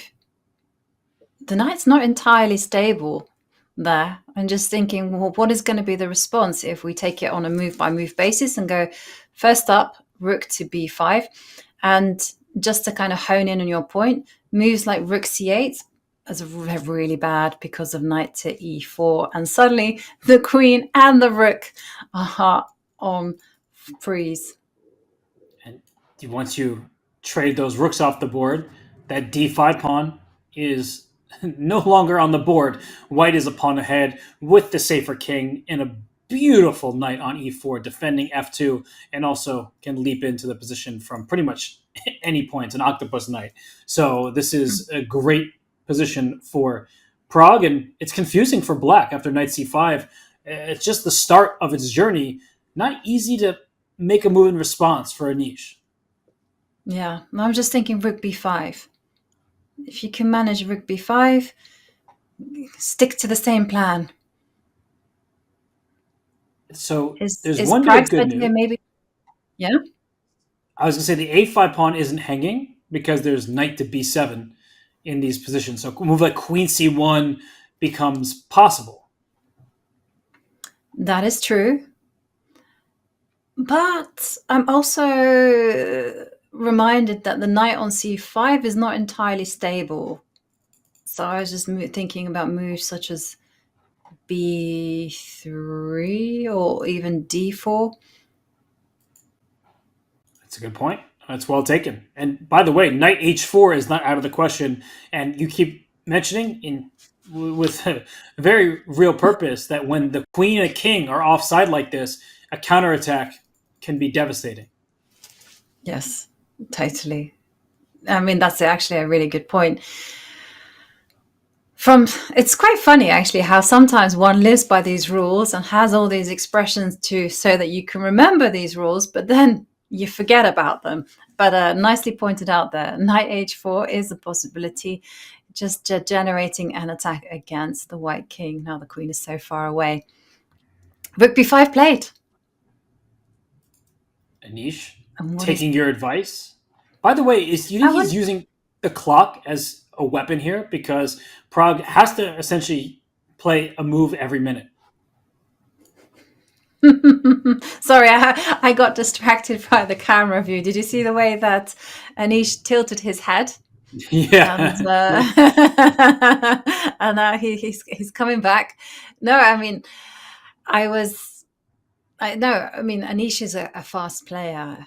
Whenever I've done commentary, Anish is always walking around, pacing, thinking, and yeah, he just plays very quickly, got good instincts. But I also, getting back to the position, wonder whether Pragg's plan is to play knight to b3, or is that just too passive? Oh, and there it comes. Well, yeah, you call it just a simple retreating move is sometimes the best recipe for success because the knight blockades that b pawn that you were saying maybe you can throw it forward, not anymore, protects the a5 pawn, and suddenly queen d3 stares in both directions. That is a lot to figure out for Anish because his king on h7 does feel less safe than the white king on g1. It does feel less safe, and also white has control of the only open line on the board. The next move is going to be queen c1, rook c6, then the queen will step up to c2, and questions will be asked of the knight on g6. And let's not also forget that the rook can go to c7 and go pawn hunting. This rook can also go to c8 and try to go for some kind of checkmates on the last rank. I feel like white has so many more options. And if that's the case, at some point I could see Anish trying to lash out with a move like d4, trying to create some counterplay and some control. Yeah, no, I completely see that as a possibility. Yeah, d4, I was thinking that, and after pawn takes to go e4. And again, just to use the e-pawn to open up lines, swing. Okay. For a second, I got excited. I was like, did that happen? No, I'm making the move. Swing over to g5 with a potential knight f4, knight h4. Okay, obviously, it has to be well timed. Well, I think that in a position like this, not having that much time would hurt Pragg. So d4, pawn takes d4. I was wondering, can I even just take back with the pawn on d4? Because your knight is overloaded protecting the a5 pawn, so you can't just scoop up d4. I would trade queens on d4 if you take them that way. That's not the end of the story. There still will be some plans. Oh, I blundered apparently. What did I blunder? This must be some winning tactic. Rook d5. Rook d5, and then it's back rank mate. It's that simple. So I admit it, didn't see it, but it's good to point out that the queen covers h2. So that's a checkmate down here. But what I was going to say was, if we can humor me for a second, that in positions like this, even though the eval bar says, oh, it's just equal, with extra pawns on different sides of the board, black with 2 pawns here, white with an extra pawn on the f-file, a rook coming to 7th rank, both sides would actually have chances to even win a position like this, despite the level material. So that's what I was trying to get at, but I blundered a back rank checkmate. that's okay. As the commentator, it's not my game. I don't lose if there's a checkmate on the board. I can just explain. Yeah, totally. Totally agree with that. And my point was going to be about like d4 being well timed. Like, for instance, it might be a good idea to initiate this counterplay once the white rook has made its excursions along the c line. So if it finds itself on c8, then I can imagine that d4 would come with a lot more power, because the black pawn just simply can't be corralled like it would do if the rook was on c2. But then it begs the question is that Anish needs to find a good waiting yet productive move. And, well, we are not going to wait for long, because rook to b8. Oh, is that a silent draw offer saying, if you put your knight back on c5, I will be putting my rook back on b5, and let's repeat? I haven't had this said to me, since like high school. You wish, right? It's like when people just say, "Oh, do you want to? Can we eat this for dinner?" You wish, right? Just throwing it right back at you. I think that Anish Giri would dream of a draw at this stage, because Pragg has the complete control of the open file, has the healthier king, has a good pawn structure. So knight c5, I don't see Pragg going back and forth to make that draw. And for Anish, I think it actually was a very clever response, because rook d2 is the move that catches my eye, going right after this pawn on d5. And maybe the black rook can either go to d8 or back to b5 to defend. And for white, you want to attack the d5 pawn, but keep your rook on the open c file. You can't get everything that you'd like. Rook c5 is going to be an option as well, but rook d8 does protect that pawn, and d4 is happening next. Yeah, I suspect that Pragg will either play rook c5, or he will line up the queen and the rook. And there, Pragg returns to the board under 10 minutes. How many moves have they played? They are move 30. So not serious time trouble for Pragg. No. I guess if it gets complicated, then you're regretting having less than 10 minutes. But until something really happens, he has such control that it's not too big a deal. Yep. Okay. And whilst Pragg is considering how he is going to maximize his position, let's go to the bird's eye view and have a look at some of the other games. And shall we quickly revisit a game that we haven't checked in on, the game between Abdusattorov and Wenjun? It's there in the bottom right. Let's do it. And we see that a move was just played as soon as we went to the position, and it looks like Wenjun is readying his reply. So we can bring that board up for you. Some trades. Just to go back, these two moves, the bishop took a pawn on e5, the knight took a pawn on e4. So material, it remains even, but we see a bishop versus a knight, a pass pawn in the center for white, whereas black has an extra pawn on the queen side that has not mobilized yet. First glance, huge advantage for white in my eyes, but I look at the eval bar saying, well, not so fast. Black has things under control for now, and we see the scorecard. Wenjun has made some exclamation point worthy moves because he's been on defensive. He's finding these only moves that are keeping him in the game. Yes, and he will have to continue to find those only moves to remain in the game, because the first point of call will be to check on c8, and upon which I think the only it's asking. It feels like I'm asking too much of the black position if the king steps up to f7. Risky. At first, I thought that queen h, because queen h8.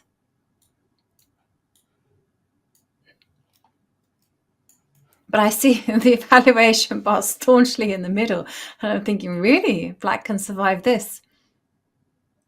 It's actually amazing that this is just fine for black. Queen h4 comes to mind. Oh, but there's queen g7 check. That looks completely unappealing. So I wouldn't be doing that. Wait, then what? Looks like I'm just going to put it on the board to see how much the evaluation bar hates it. It says white is completely winning.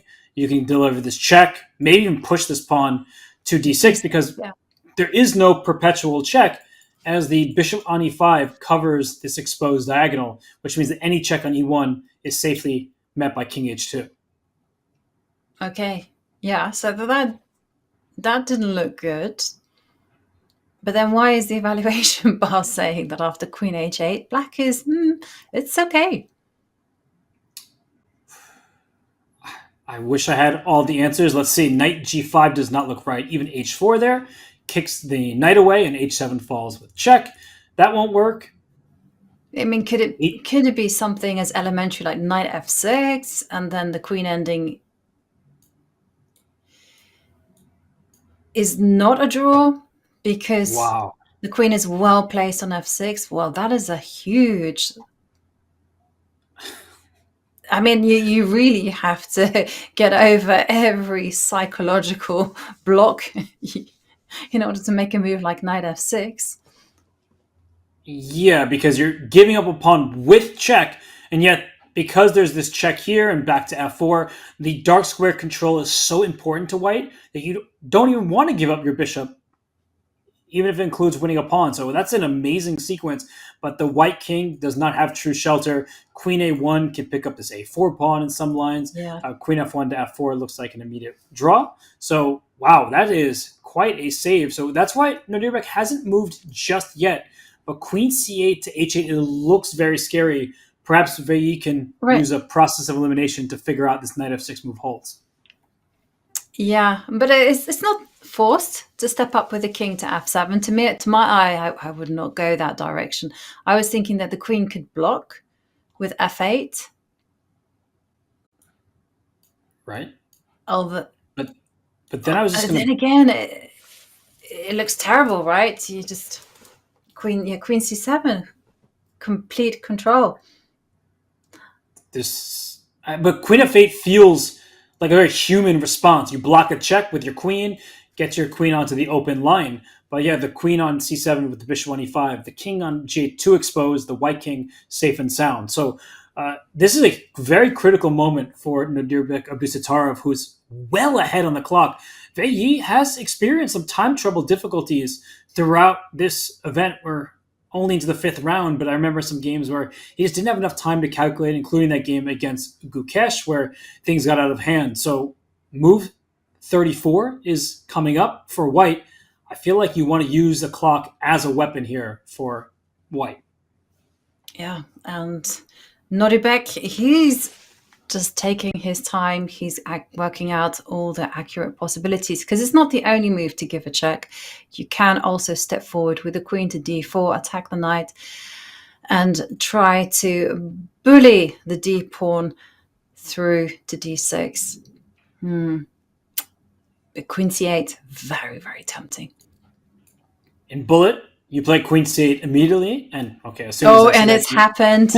He goes for it, but queen d4 also looked like a good try. So queen c8 check, but he doesn't respond yet. This is a critical moment for him. If he plays queen f8, it appears he loses the threat of the game. If he finds king f7, queen h8, and then knight f6, I mean, what a difficult defense. If he finds that, he really deserves a half point. That's incredible. That is an incredible resource. And just 6 minutes on the clock. I mean, such a difficult scenario here for Wei. King f7, queen h8. So far, so good. And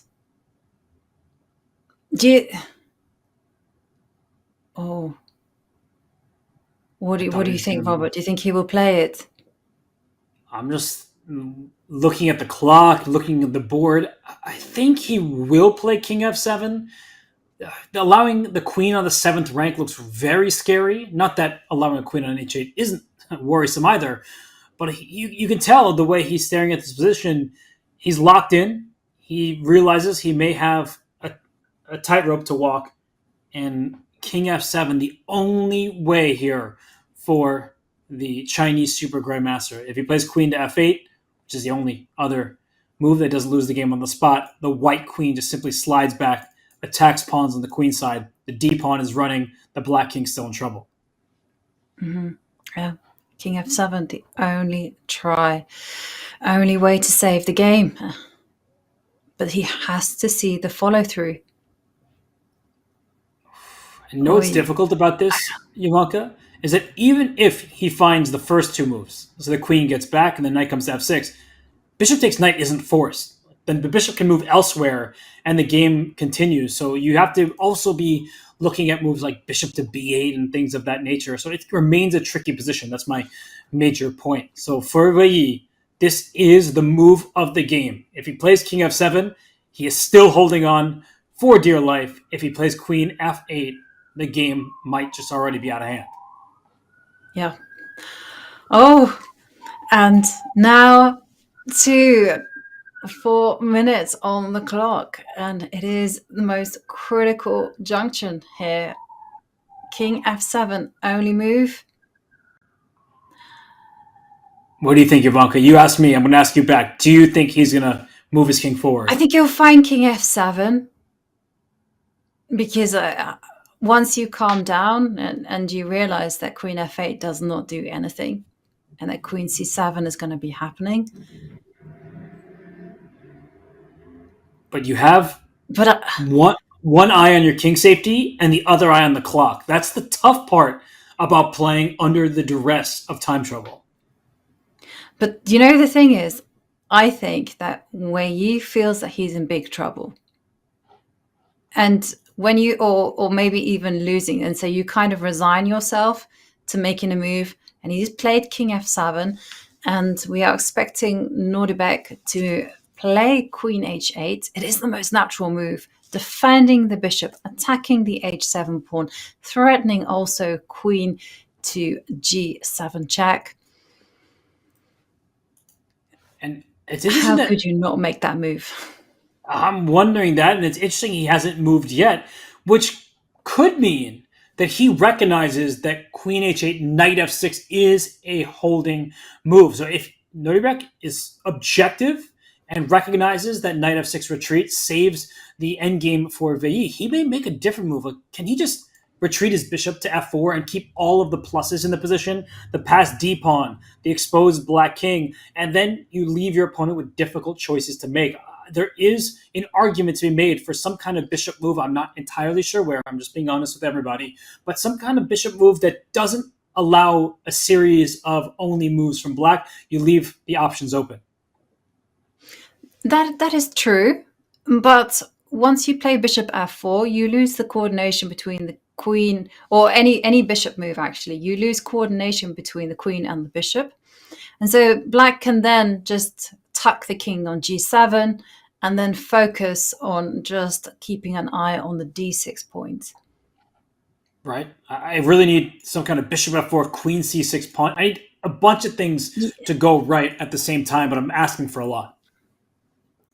That's what I'm afraid of. That's what I'm afraid that, and also with any bishop stepping backwards, again, it has to be the right square as well, because you'll have to consider what happens if also black gets active, threatens moves like, maybe can jump in with the knight to d2, and then the queen will come down and give checks on e1. White will be looking at moves that keep control. And Nodirbek Abdusattorov has the time to remain in control. You see, he's got nearly a half hour on the clock, and he is spending his time wisely. So Wei down to just almost 4 minutes on the clock. He is going to calculate on his opponent's time, and I wonder if we will see Nodirbek make a move shortly, because if not, some of the other games are actually turning in one player's favor. Yes. Okay. It is tempting, especially because Wei has to find the next move if queen h8 appears. But I agree, having seen the evaluation bars, it looks like maybe we should go and check out the bird's eye view and we will take a look at what is happening.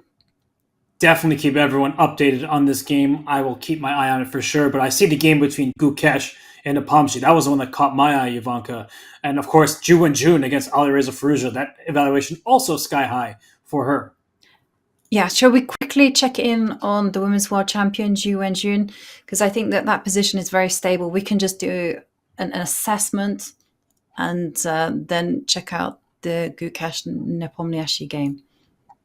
Let's do it. As the game in the top left, you see the players on the screen in front of you, and I think stable, massive advantage for the Women's World Champion, because Alireza Firouzja was poking at a g2 pawn that's now in a dark square. This is the downside of having a bishop versus a knight. That knight can hop around from color complex to color complex. The bishop is limited on its own color. At some point, b3 to spring free the a pawn is going to hurt. I think maybe starting with a3 is the precise way of doing it, then b3 next.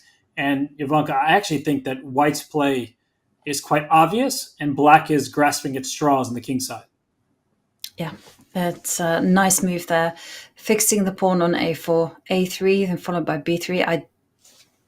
It's a beautiful way to create a pass pawn. Okay, so Alireza Firouzja in big trouble here. Difficult to find any counterplay for him whatsoever. True. And I just want to show that he's fallen b3, down. rushing the b3 move to allow a3. You see that the engine, of course, white is better up a pawn, but this knight is stuck in place. And so it's not going to be the easiest conversion. As certain trades, you may think you're winning because you're told the trade went ahead, but the evaluation bar is going down and suggesting that maybe black does have chances to hold on. There could be an argument for taking and activating the rook. So white is going to be better no matter what, but you don't want to trade too early. You can't cash in unless you've calculated and properly assessed the ensuing position. Yeah. Okay. And let's go back to the bird's eye view. Wenjun with a winning advantage there against Alireza Firouzja, who is in sole second place. And we also have a result between Vidit and Max Varmadam. Looks like it was a draw. An opposite colored bishop draw. I'll just flash the board on our screen. We don't have to stay here for long because the other games are in much more interesting territory, especially in the bottom right. We saw Abdusattorov. He retreated his bishop to f4, so he's playing for a win, and he's forcing Veilly to make more difficult decisions rather than finding only moves. Okay, so comfortable draw there for Max Varmadam, who is one of the lower rated seeds. And shall we go to the Gukesh game or? Let's do that. Yes, let's go to let's do nice. Gukesh. Instead, I just was showing the final position of Vidit and Varmadam. That was that opposite color bishop draw. But here we have the game between Gukesh and Jan. And knight just... Did it just take a pawn on c6? Yeah. What was it? Yeah, it was a pawn on c6. And what is that all about? That's amazing. The knight can be taken twice. But okay. I have to pause for a minute. Rook takes knight. This bishop on b4 is loose. It's overloaded. And look at the geometry of this position. Let's say you say, I can't move my queen without losing my bishop. I'll be down 3 pawns, so I'll save my bishop. Can white take this? And if the rook takes play b4 with a fork of these pieces, and the really important point is the queen on g4 defends this rook on d1, because rook takes d5, pawn takes a5. This would actually turn in black's favor if not for the fact that the queen defends the rook. So the material advantage is for white. You have a queen and 3 pawns for rook and bishop. This passed pawn is going to do damage. Wow. And I just saw a line that there was some bishop h5 in there. Is there any way to... Whereabouts just were before, you? instead of rook takes rook. So continue. Yes. Because I was also noticing bishop. But then you just take the rook, and there's a pawn on h3 defending the queen. And how many pawns is Gukesh up? He will probably be up 2 when all is said and done, because There are ideas like this, but this is a clearly winning endgame for Gukesh, who can first bring his king. He has 2 extra passed pawns that he will create. He already has the passed A pawn. He can then create a passed E pawn. So this would be a winning, quite easy for players of this caliber, easily winning theoretical rook and pawn ending. So knight takes c6. It only got 1 exclamation point. It deserves more than that. That's such a beautiful shot that Jan Nepomniachtchi probably did not see coming, because allowing it would be wild if you did see it. So what a find from Gukesh. Knight takes c6. It's an incredible move. Knight takes c6, allowing the knight to be captured not once, but twice. And in the end, the geometry all works in Gukesh's favor, with the queen being protected on g4, with the queen on g4 defending the rook on d1. It's incredible. I mean, I've said it once, I'm going to say it again. I'm lost for words. It's just magnificent. And he has to take the knight, because it's attacking the queen and the bishop. Lovely find from Gukesh. Jan Nepomniachtchi did not see it coming. If we go back, because bishop b4 was given a question mark, I just want to point out that before that move was played, white was only slightly better according to the computer's assessment. It's much better from a human perspective. You're up a pawn. You've established your knight on a4, your knight on d4. The c pawn is stuck in place. Otherwise, the d5 pawn's in trouble. So I do think that white wins this position a healthy percentage of the time. But black, according to the engine, had some way to defend. Not easy to spot. But bishop b4, which looks like it goes after the rook. The rook is kind of running out of squares. It doesn't need to move. Knight takes c6, a wonderful find. A shot that Jan Nepomniachtchi did not see coming, and Gukesh looks ready to take a full point. Yes, beautiful blow there from Gukesh. So I'm just wondering, in the game position, is it possible to go f5? That's the only attempt that I can think of. I think the bishop is loose here too, right? You can't even get away the bishop with... is loose. One accepts that was the case. but the thing is, grasping at straws is often a way to find a defense in tough positions. Maybe there's an h5 to throw in at some moment. I think even after h5, I can still take your bishop because so many pieces are hanging, but this is not happening. Rook takes d5, and how is Jan Nepomniachtchi hoping to save this game? He is currently has a bishop for 3 pawns, but he's losing the bishop. He is losing the bishop. And with that, unfortunately, the game. h5 played. Okay. Good attempt. That is a nice attempt to mix things up. Oh, that's actually super clever. And the reason why is I think queen d4 looks like the most natural move, getting all of your pieces in a row and stopping bishop c5, which is the only way to save this dark square bishop. But if queen d4 happens, I think black has rook d6. Look at this. You take my queen, I take yours. You take my rook, I take yours. So this is an amazing save where all of the rooks are staring at each other, but black started a bishop ahead for 3 pawns, and black will remain with that material imbalance with the upper hand. Oh, okay. Nice try there from Nepomniachtchi. But okay, queen d4, most natural move. Not good. But what about queen f4? That also... That's good. Oh, okay.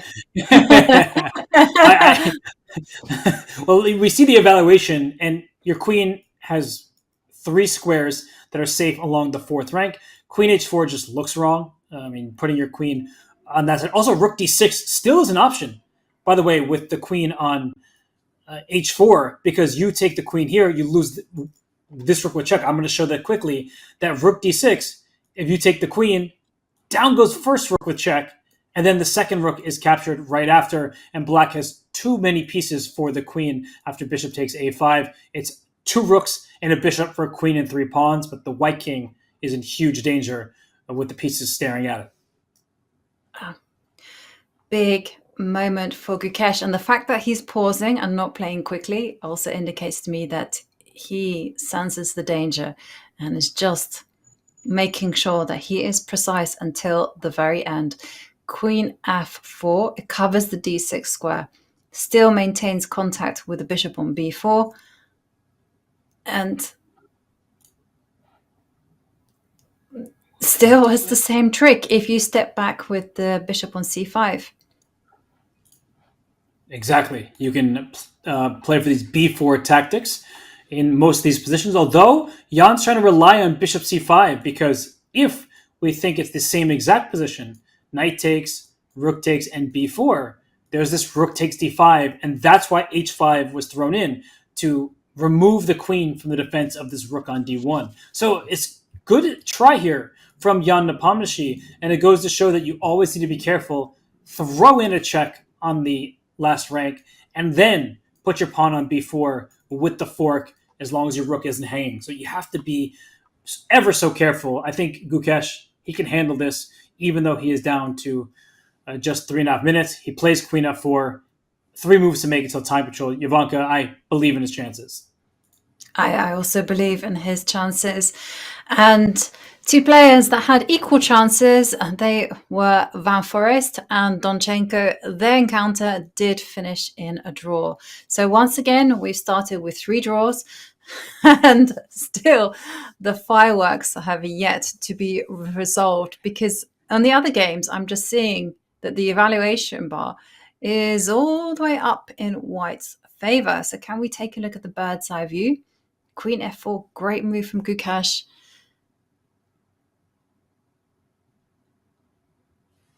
And can we, because I'm looking at the evaluation bar and I'm seeing that, okay, it's relatively level in Pragg against Giri, but it's quite in White's favor in the Abdusattorov Wenjun game, as well as Wenjun against Alireza Firouzja. Why don't we go back to the Wenjun game, just because that one looks like it's changed the most. White is up a pawn. The other games look like they will be going on for a while. I'm just noticing that Wenjun still has a couple moves to make before reaching the time control, and he is down a pawn. So his position feels the most challenging, at least imminently speaking. And his last move was pretty cool. He lost the a7 pawn. Just to quickly go back, bishop f4 was the choice of Nodirbek. The knight went back to f6 to defend. Here comes the passer. The queen went to e6, so a step in the wrong direction. Instead of queen to e6, the move, I don't like queen d7 because queen c4 check still looks annoying. Honestly, I don't. I'm gonna cheat. I'm gonna use the engine to see what the best move is. Queen e1 check first, and only then bringing the queen back to e6. That's not a standard mechanism. No, because you want to have the checker up your sleeve, right? So, okay. And this is where d6, queen c7, knight d7 given an exclamation point.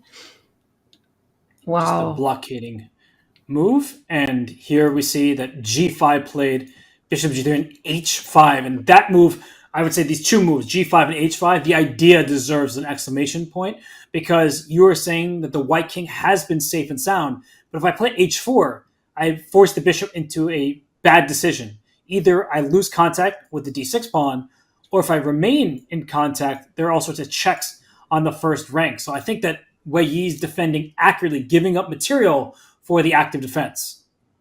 And there we see Nodirbek get ready to defend the d6 points with queen c7. I really approve of g5, h5, good hustling moves, trying to put pressure on White. But how is Wenjun going to continue? He's got to make his 40th move. He's got 2 minutes on the clock. Plenty of time, but his position still, it's not easy.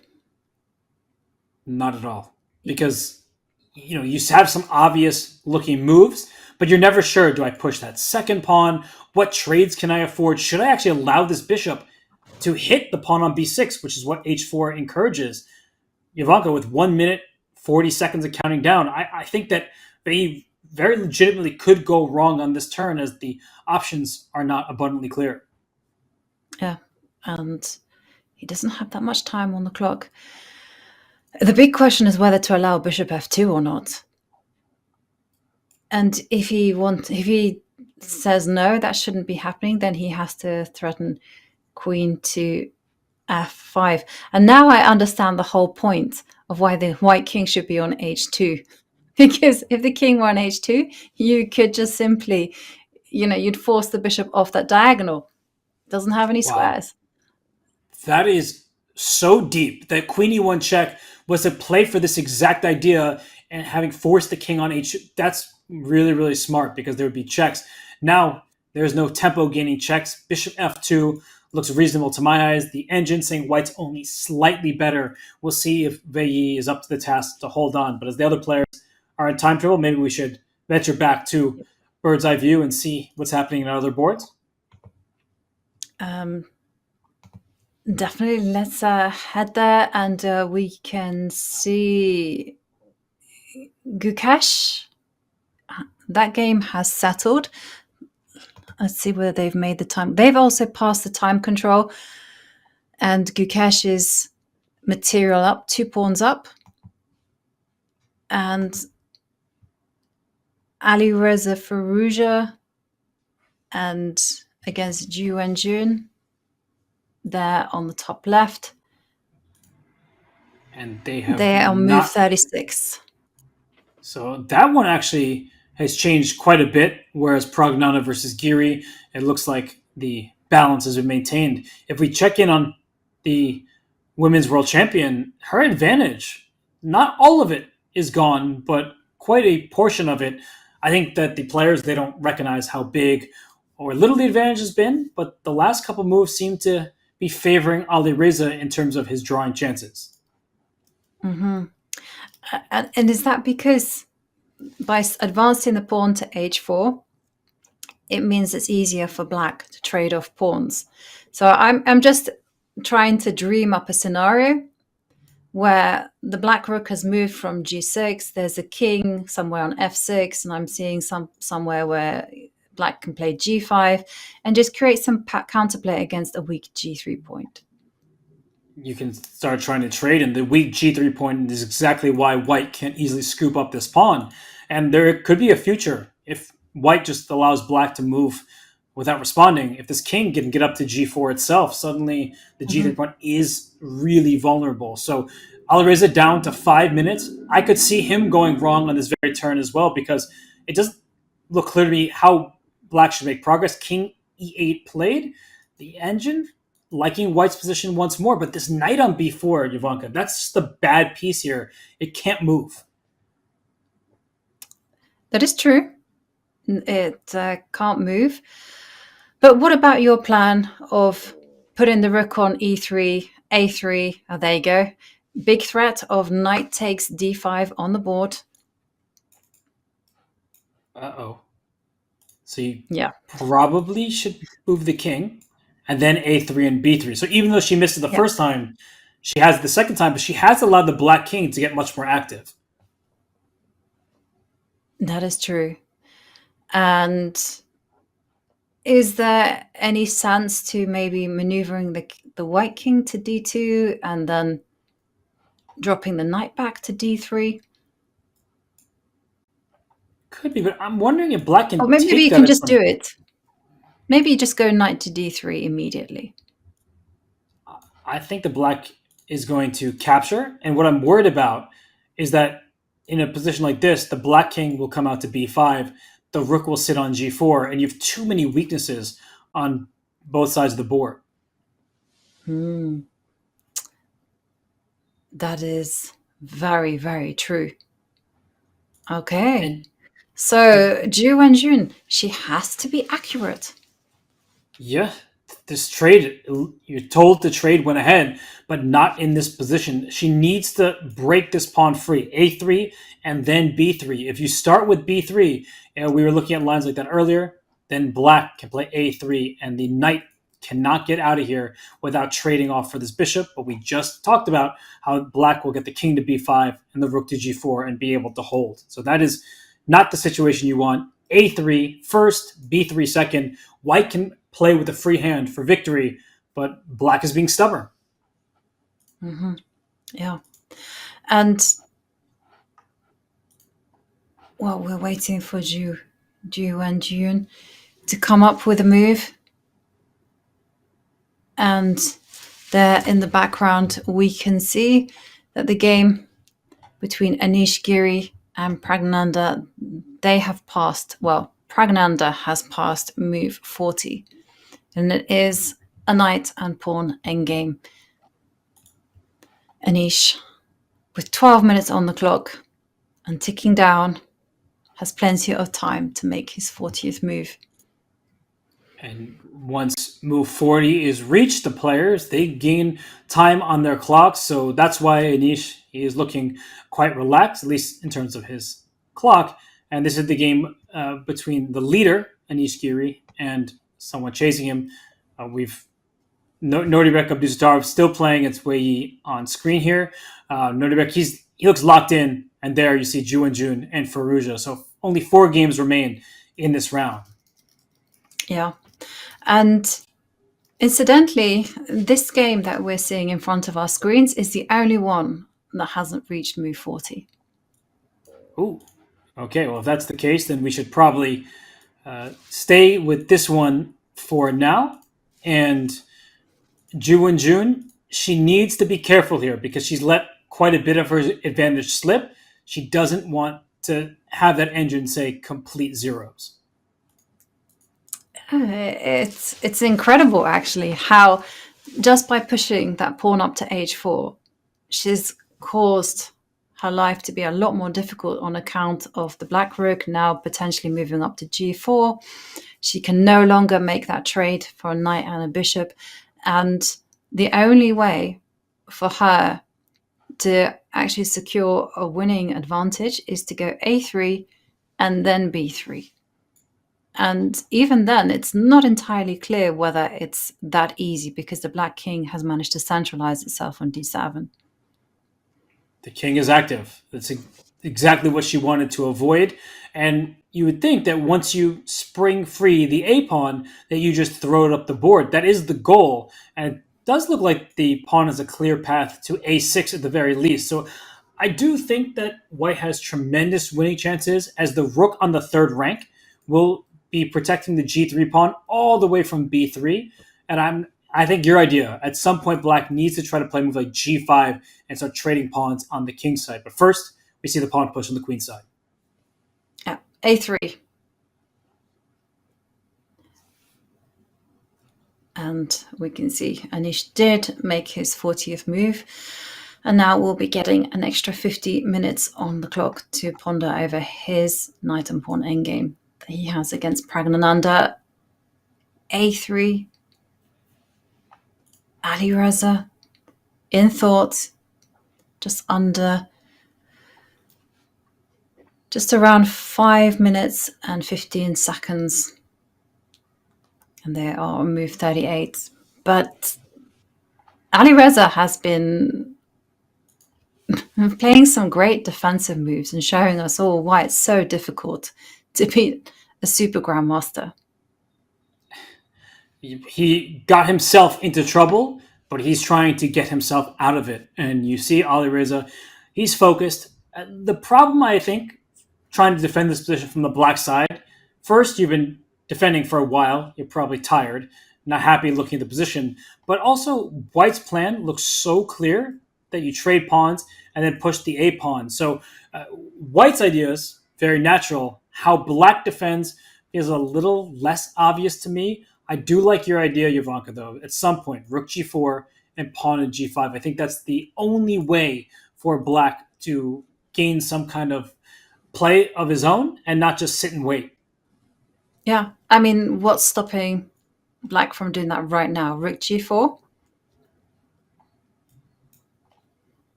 Nothing. Nothing. Yeah, because I'm actually stuck for any active moves. Alireza's king has gotten as far as it can go. It would love to go to c6. There's a knight on b4. Nju's plan is very simple, as we've highlighted many times. b3, get that passed pawn. So you need to pass in a good way. You don't want to step back with the bishop. So activate the rook. And Alireza now ticking to the 3.5-minute mark. There are only 3 moves for him to make. As White played her 38th move, Alireza is trying to determine which move he should respond with. I would say that rook g4, g5, that part seems quite likely to me. But after that, it's kind of a pawn race, because b3 and this a-pawn pushing, once the pawn is recaptured, of course, on b3, that pawn just pushes very quickly. And this bishop on e4, it's locked out of the defense of covering the promotion square. So I feel like for Alireza, he's wondering, do I actually have time to play on the king side, or do I quickly need to bring my king on over to help stop that pawn from getting the other side? Well, the problem, though, if you do make that king c8 move, is that once it crosses the b line, there should be a rook on b3. So then there will be some really unpleasant discovered check with the knight. That's why I think king c8, pawn to b3, and then king to b7. Just give up the second a pawn just to get your king around. It's probably not good. It does not look particularly appealing. But I could see you making that decision when you have 2 minutes of the clock like Alireza does, and he's trying to calculate. Everybody, if you're watching this moment, Alireza is not just thinking about this turn. He's trying to calculate 10 moves ahead to see if he actually has time to play on the king side, while White very quickly creates a passed pawn. This is not easy to deal with when you're down to your final minutes. Not easy at all. And he plays the rook to e6, lining it up against the king. Okay, preventing b3 with some tactical measures. But so his big idea is, if the white king slides over to get out, he will just either give it a check or move the rook to f6 anyhow, in order to try to infiltrate and get active. Really good Very plan. nice idea. Very, very good plan from Firouzja. And what I'm trying to work out right now, has he actually stopped b3? Because pawn takes, rook takes, yes, you get a discovered check, but no matter where you give a check, the rook will come back to e3, offering an exchange of rooks, and White is a pawn ahead in this endgame, so that doesn't look very appealing. So b3 is one of these moves that you need to calculate. There are all sorts of funny tactics in the air where, like, if you move the bishop away, perhaps you can sacrifice your rook to try to promote the pawn. A lot needs to be calculated. Yeah, that is definitely something to be considered. So many possibilities. Firouzja will be certainly looking at moves that sacrifice the rook. You know what else he might be doing? Is getting his rook out of the way from a different square to play g5, because if the pawn is captured, he can't slide his rook back to g6. So he's trying to stop b3 and open up that avenue for pawn to g5. Yeah. And Wenjun, she just went under 5 minutes. Plenty of time for her, as she is choosing between the b pawn push or moving the king. You could also, at some point, think about moving this knight. I haven't really noticed the square because the pawn was there, but knight a2 to c3 is actually quite tempting.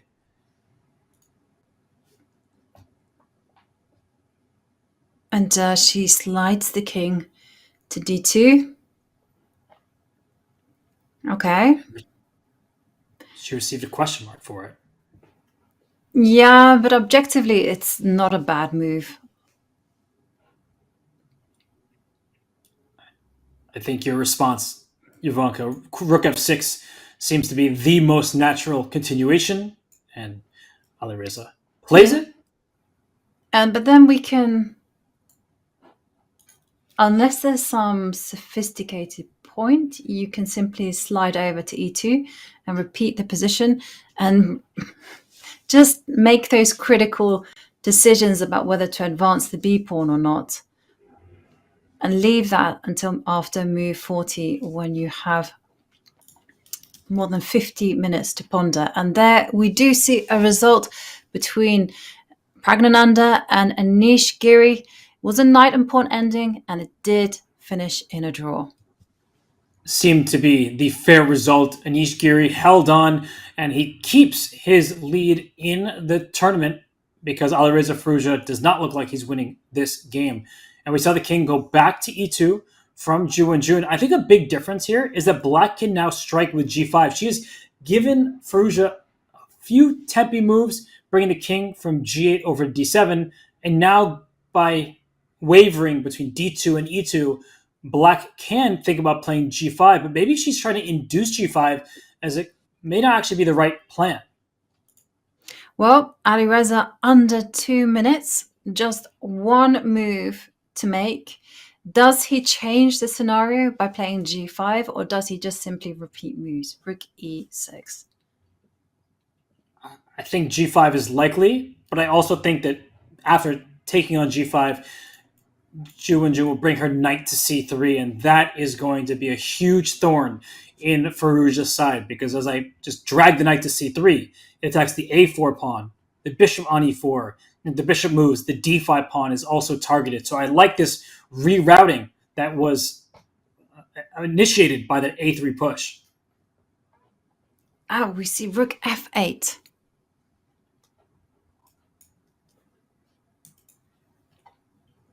Okay. Stopping the knight from moving, because then rook b8 comes in. And is the plan to meet b3 with rook a8? That looks like a very good decision from Firouzja. But what is to stop the white king from walking over to the b2 square? Yeah, it will be a walk in the park, right? With king d2, probably c1, and then b2, and then b3. I guess the only thing I'd be worried about is the black king taking a walk in the other direction. This g3 pawn, it's not the safest pawn that I've seen, and maybe black could even have some winning chances if white overpresses. So Wenjun, we see her on screen.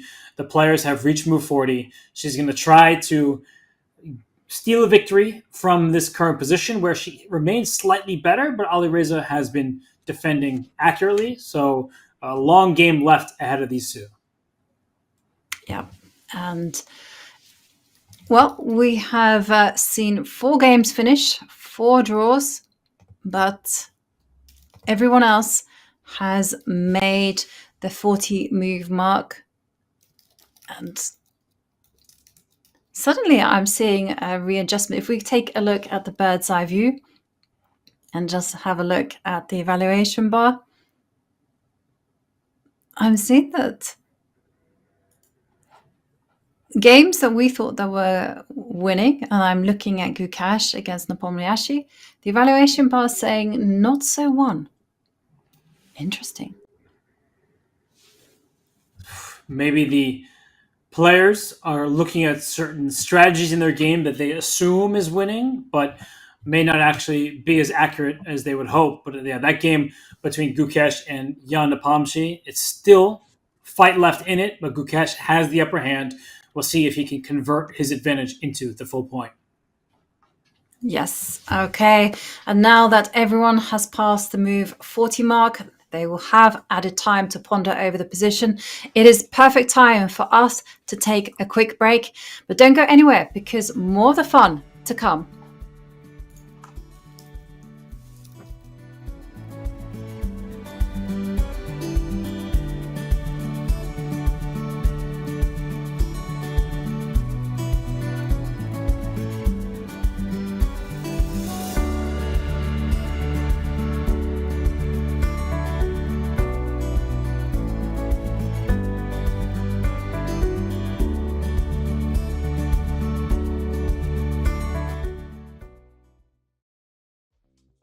I'm here with Magnus Carlsen, world number 1, and to many, greatest chess player of all time. We're gonna ask him a few questions. I'm gonna name a sport. You have to tell me the greatest of all time. Sounds good? Yeah. Basketball. LeBron James. Soccer. Messi. I agree with both. Baseball. Barry Bonds. What did he say? Okay. Football like American football. Tom Brady, I guess. Okay, yeah, good one. Tennis. Djokovic. Golf. Tiger. Fair. Poker. Doug Brunson. That's a unique one. Chess. Garry Kasparov. Are you allowed to say yourself? I don't know if I'm allowed, but I think Gary is the best of all time still. Chess boxing. Aman Hamilton. I agree. We're gonna play this or that. Would you rather go on a cruise or a road trip? Road trip. Comedy or thriller? Comedy. Coffee or tea? Tea, but only slightly. Preferably neither. How do you get energized? The sun. Cats or dogs? Cats. But I like dogs too. It's like this or that is a little bit tough with you. You like everything. Shower or bath? Oh, shower for sure. Okay. I don't have the patience to take baths. Are you a morning person or a night owl? Night owl for sure. Would you rather get on a phone call or text message? Text, probably. I feel like the answer for you is neither. I feel like it's just... Usually, yes. Just go. Sunrise or sunset? Sunrise. Winter or summer? Summer. How many beers would it take for you to drink for me to beat you in a classical chess game? That's a very difficult question, because I'd probably sober up during the game, so I'd probably have to keep drinking. Probably start with 20 and take it from there. 20, okay. What's the size of the cup? Pints. Wow, okay, 20. Name your price if you have to chess box. $10 million. Do you prefer to play chess on a computer, over the board, or on your phone? I rarely play on my phone. I would say I prefer to play on the computer. In your entire career, have you ever had a day where you went, I think this guy might be as good as me in chess? No. Well, I mean, not you know, not the last 10 years for sure. Okay. Has it ever been, this guy might be kind of close to me if I have a bad day? Yeah, I would say Fabio at his best was very close in classical for sure. My other question was going to be, who do you think is the second best chess player in the world? So, I suppose... Yeah, I think Fabiano Caruana is the second best player. Yeah. Thank you, Magnus, for sitting down with us and doing these rapid-fire questions. Now get out of here.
the heart of the Netherlands, where tradition meets innovation. The battleground is set. Welcome one and all to the Tata Steel Chess Tournament, the Wimbledon of chess. The stage is graced by the finest strategists, the sharpest minds, and the most formidable opponents from around the globe. H5, we are in for a fight. A mix of seasoned veterans and rising stars will make sure this edition of Tata Steel will be spectacular. And checkmate. Nodirbek played a brilliant game. He is a monster. World champion Ding Liren makes a return to the board, after being absent in chess for over half a year. How will he fare against the defending champion Anish Giri, and those who have already secured their spot in the FIDE Candidates Tournament? To beat Ding with the form that Ding has been displaying is absolutely impressive. Under the watchful eye of thousands of chess fans visiting the venue daily, 14 chess maestros will vie for supremacy and glory. Who will best withstand the pressure and take home the coveted Tata Steel Chess Championship title? Let the games begin.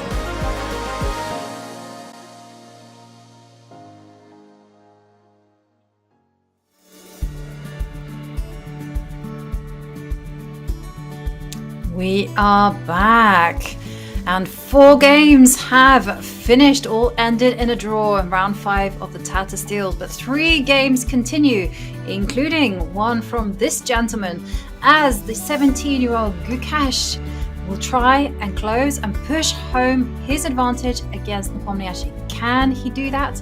Well, let's take a look at the position and see whether he can secure the win. And well, we left it just before going into the break with the evaluation bar hovering just above the middle. So now it's all the way back up there at the top. So it does indicate that Nepomniachtchi missed an opportunity. Robert, perhaps we can retrace and see what exactly happened. Let's do that. In fact, the moment we left this game was after queen to f4, which was the only move that kept the advantage in White's favor. And White, who gave up a piece for 3 pawns, is winning that piece back. We saw rook d6, the choice from Jan Nepomniachtchi. Please take my queen. I'll take your rook with check, and then scoop up your other rook with the material advantage for black. Instead, we see the captures on d6. And at the end of this, the queen comes to e1. The king has to go to h2. Queen takes f2, and the advantage is all the way in White's favor. It's objectively winning at this stage. And Gukesh went knight c3. So he took a step in the wrong direction. And if we just backtrack, this is a difficult position. I mean, White is up 2 pawns.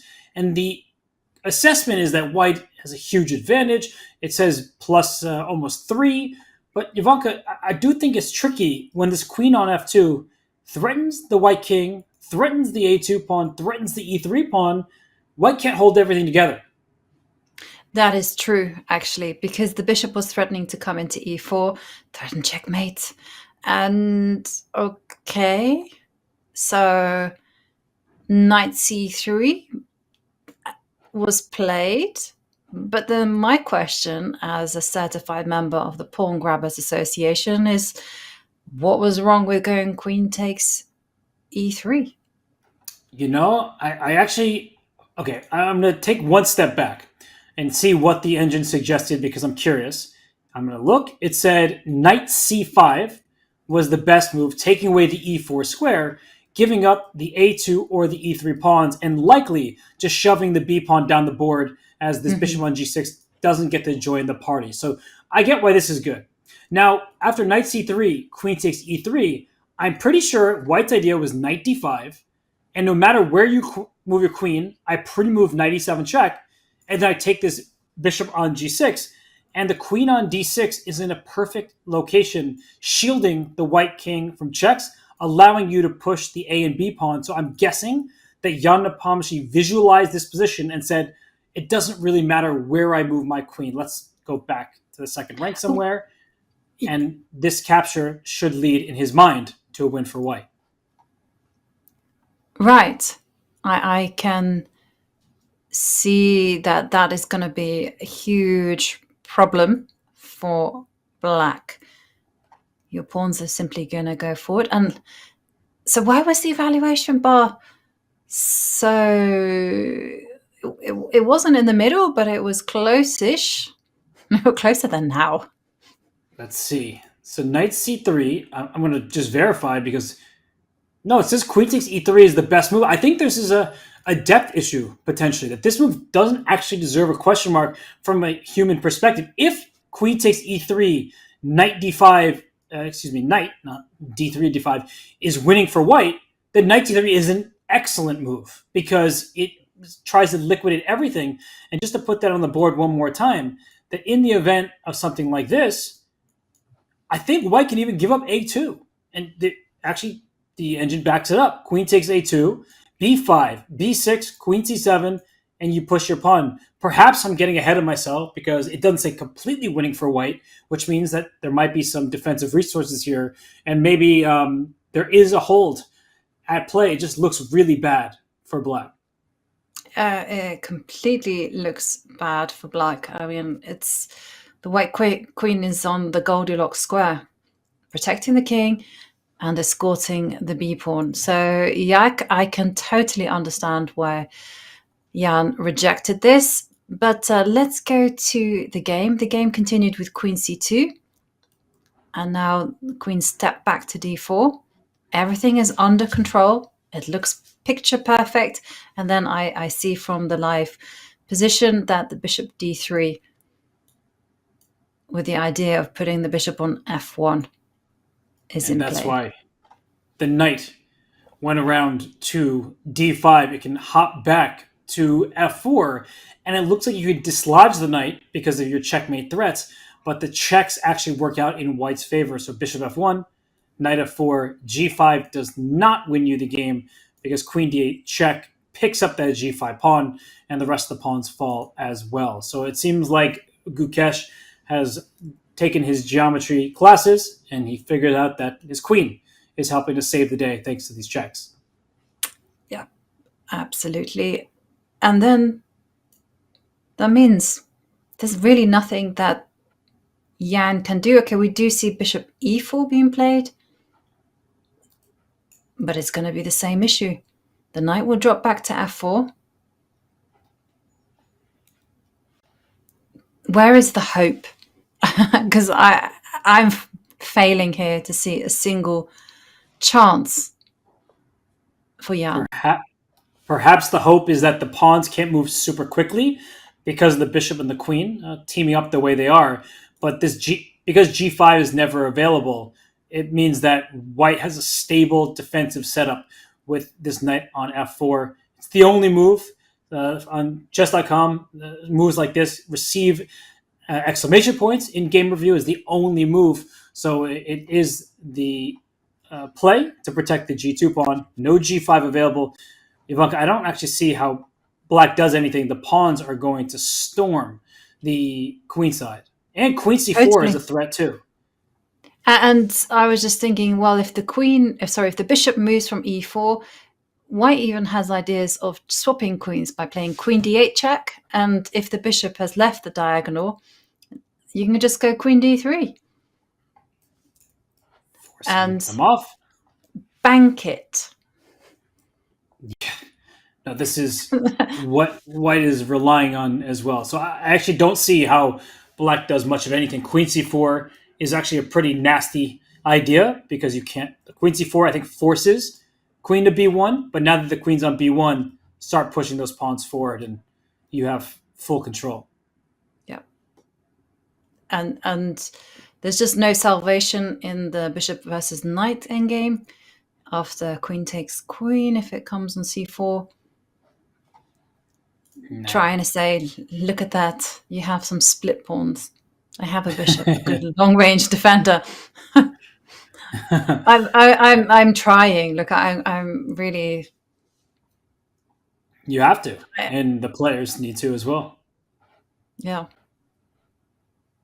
So, I guess I wonder if there's any more direct for Gukesh because queen c4 doesn't end the game on the spot. The queen comes back to b1. The knight is still safe for now because there's always this check back here. So I feel like you know what, Gukesh, I'm tempted. What's that? I'm just tempted to be very poetic and go king g3. Okay, look, I'm just playing with the food here. King g3, king h4, king g5, and Wow. then in I come. Yeah, the good old king march to help deliver a checkmate. The dark squares are whites for the taking. The one concern I would have is if somehow the king getting to h4 allowed enough checks, but I actually don't think that even there black would be able to survive. But it's just one of those funny situations where you're getting a little more adventurous than maybe most would. No. Still should be good. No, I would definitely would not be playing for a king run, but the thought would cross my mind, and I would smile. And during the analysis with my opponent, I'd be like, "Oh, hang on a second, could one try?" Yeah, this is something better for analysis. The results that we have on screen are from a different round, it seems. So I'm not sure what that was. Apologies, everybody. But this round, we have had 4 games already conclude. They were all drawn, and we are left with this game between Gukesh and Nepomniachtchi. We have Nodirbek, Abdusattorov still fighting against Wei. And then we have the game between Wenjun and Alireza Firouzja, where Wenjun, the women's world champion, has the upper hand. Okay, shall we check in on Nodirbek against Wei? Let's do that. Why don't we head back to our bird's eye view and see what is happening in our other games. And there you can see the 3 games that are in progress, and g4 being Wei's last move. He's done so well to hold on to this game. In time trouble, approaching move 40, and then throwing all your pawns forward when there's a pawn hanging here and a pawn hanging there. He's just trying to open up the white king and claim that there's not enough shelter. It's excellent strategy. It's one of the things that you play for when you are defending a queen and pawn ending is perpetual, and in order to do that you have to make sure the king is unable to hide in safety. So I love what he's doing, and it's not easy for Nodirbek to keep control. The pawn on d6 must be defended, and he has gone for pawn takes g4. And if queen takes g4, the threat is h3, just to give that white king a series of potentially endless checks. So bishop takes b6 would not be a winning try. I don't think that's a good choice. And if not for that, maybe you have to bring your queen back to square like c2 to or c3. One of these squares. Yeah, that's also a good here. Yeah, queen c2 is better than my suggestion of queen c3, because it at the same time looks after the a4 pawn, and you have to look after your extra material. Although the h4 pawn would probably hang in many of those other positions, so you may give a pawn to get a pawn, but I think queen c2, I'm also aiming at h7. h4 is loose in these positions. There's a lot of zigging and zagging. Mm-hmm. And the young teenager Nodirbek, he's so good at queen endings. He beat Magnus Carlsen in a few queen and pawn endings. He knows how to get it done, even with minimal material remaining. I'm just worried in terms of his winning chances that there just isn't enough left. And I'm going to point this out now because it could become relevant later. This a4 pawn, it promotes on a8. That's a light square, and white has a dark square bishop. So the color corner does not match. So if I'm just going to just take a bunch of pieces off the board, I'm going to vacuum them up just to show everybody the point I'm trying to make. I actually have to figure out how to even get there, but let's just get to a position like this where we get here, and then we trade these. So just to sort of, I'm going to try my best to get to the position I want.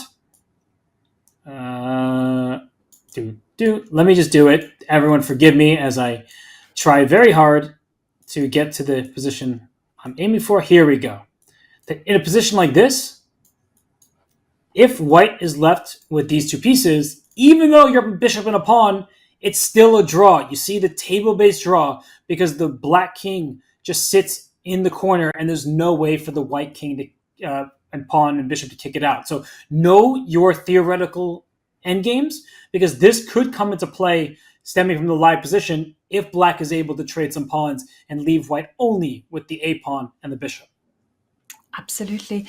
And one of the things you have to bear in mind with those type of endgame positions is that use them as signposts, as to help you take the direction of defense or offense. And very, very, very important stuff to learn. And in fact, there's a book, 100 endgames you need to know. Have you read that book, Robert? I'm going to be honest. The answer is no, but of course I know of it and some of the positions in it. Yes. Me too. I'm very good at reading some books and not others. So I find it difficult to actually finish a book. Some people are very good at beginning books and then continuing with it. I always have to have like 5 or 6 books on the fly that I just keep dipping in and out of, and I will finish them, but like that. I'm the same way. Just admittedly, the books that I read aren't usually chess books, but there's so many great ones out there. I haven't brushed up on these endings. The one I showed you is very well known, but some with more pieces on the board, those are definitely challenging and do require study.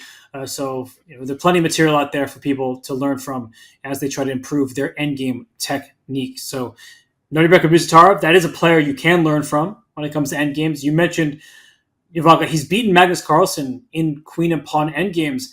He's a young player, but he is a star in Uzbekistan, winning them an Olympic gold medal. He won a World Rapid Championship. It's so crazy to think that he's still this young and he has all of these achievements to his name. Yeah.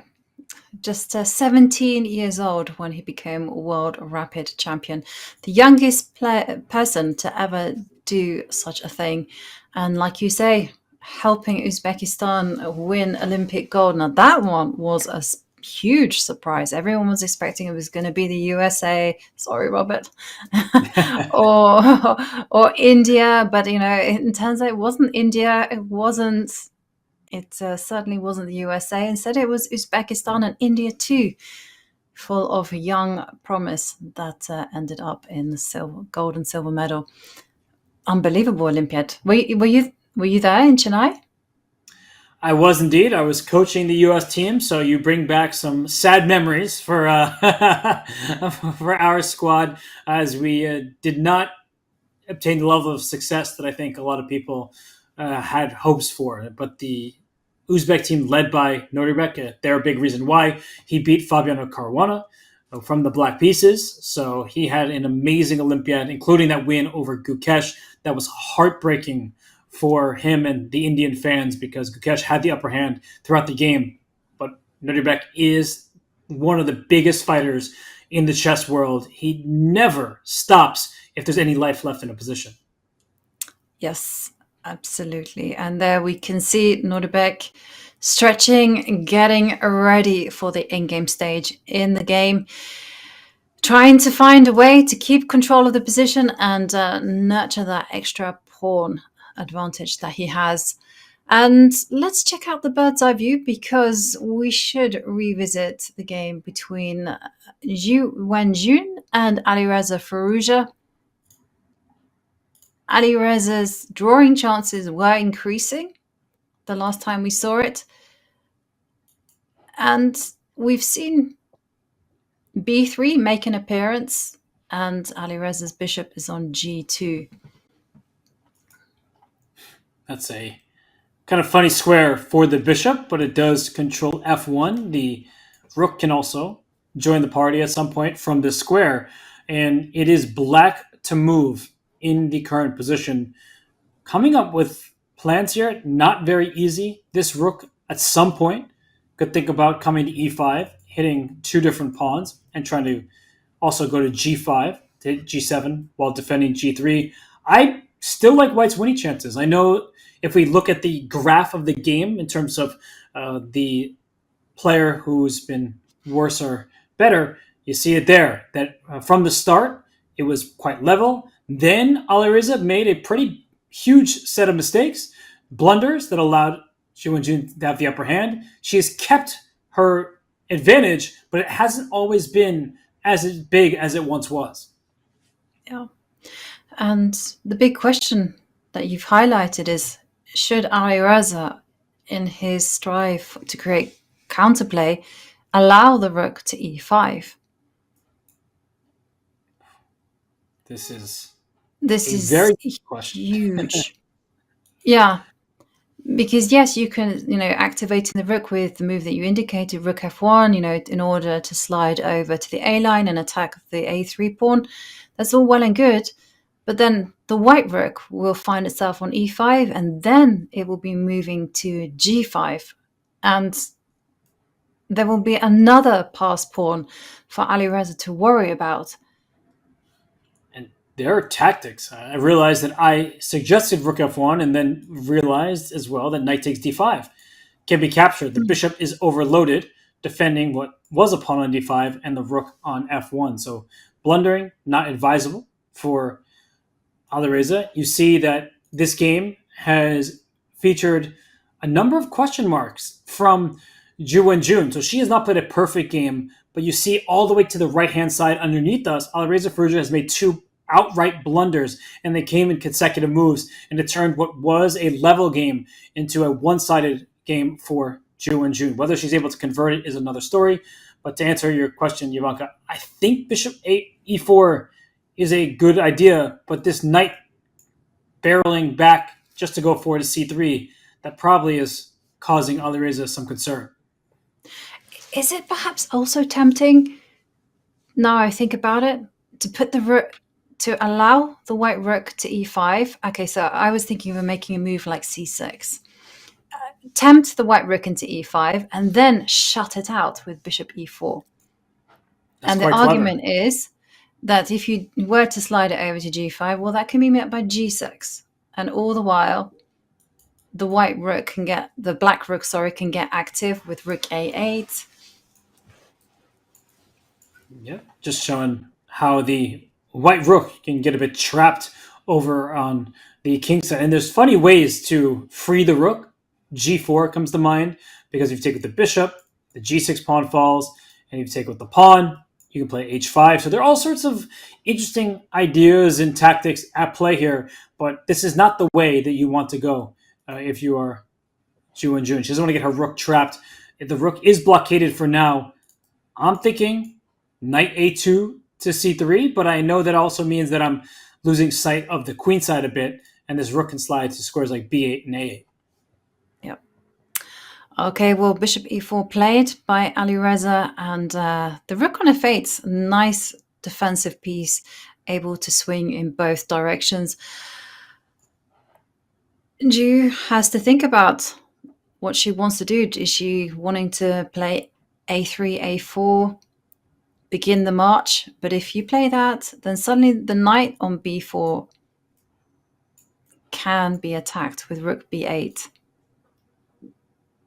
You need to time that well. A4, as you're saying, rook b8 is the automatic response, and suddenly the game could turn on completely if you're not careful. You do not want to allow black all that activity. So a4, not yet. I'm still looking at knight a2 to c3. I just feel like the knight belongs on a different square, but you've already mentioned how black can just play c6 to protect the d5 pawn, and even if you attack the bishop, it just moves out the way. And one quick question before we check in on the bird's eye view. What about knight to d3? I think I'm still taking it, but I don't sound confident. Even as I wasn't confident either. I wasn't even confident whether rook coming to, and we have a move from Ju. What does she play? Knight a2. Knight a2. Yes. And this is the correct location for the knight. Knight d3, we saw the computer was saying was towards the middle. Black should hold because of the active king if the knight was traded for the bishop, and the rook is so powerful either on the f file or the a file. But I love knight a2 to go to c3. Mm-hmm. There is one issue with this knight maneuver. The white king could be forced to go backwards, so you have to take care there. So rook b8. Knight c3, and you're saying check. I'm saying rook b2, check. Be gone. I almost said the lines from Lord of the Rings, and then I remembered. I was like, no, let's not do that. Well, I took a step back. You told me to be gone, so I shoot. And now, yes. Well, where are you going to next? So you're putting your bishop somewhere in the corner? That looks a little odd, but maybe keeps it in touch with his d5 pawn. Yeah, it is odd, isn't it? But okay. I must. I don't know how. No, hang on. I can go rook b3. Look at me, tactics. Ooh, because knight takes d5. You tricked me. You can take back and protect your rook. So you entice me to go for a sacrifice that doesn't work. What if I move my king somewhere? King f2, because I'm trying to trick you back. If you take on a3, I take your bishop, and now our rooks are staring at each other, and all king and pawn games will be winning for white because I'm going to win your pawn once you take my knight. And this is where I'm hoping to go rook b2 and say draw. But I'm going to block you with my rook and say play on. Let's play. And upon which no, this is not quite enough to survive because, of course, rook b3, knight takes bishop. Yeah.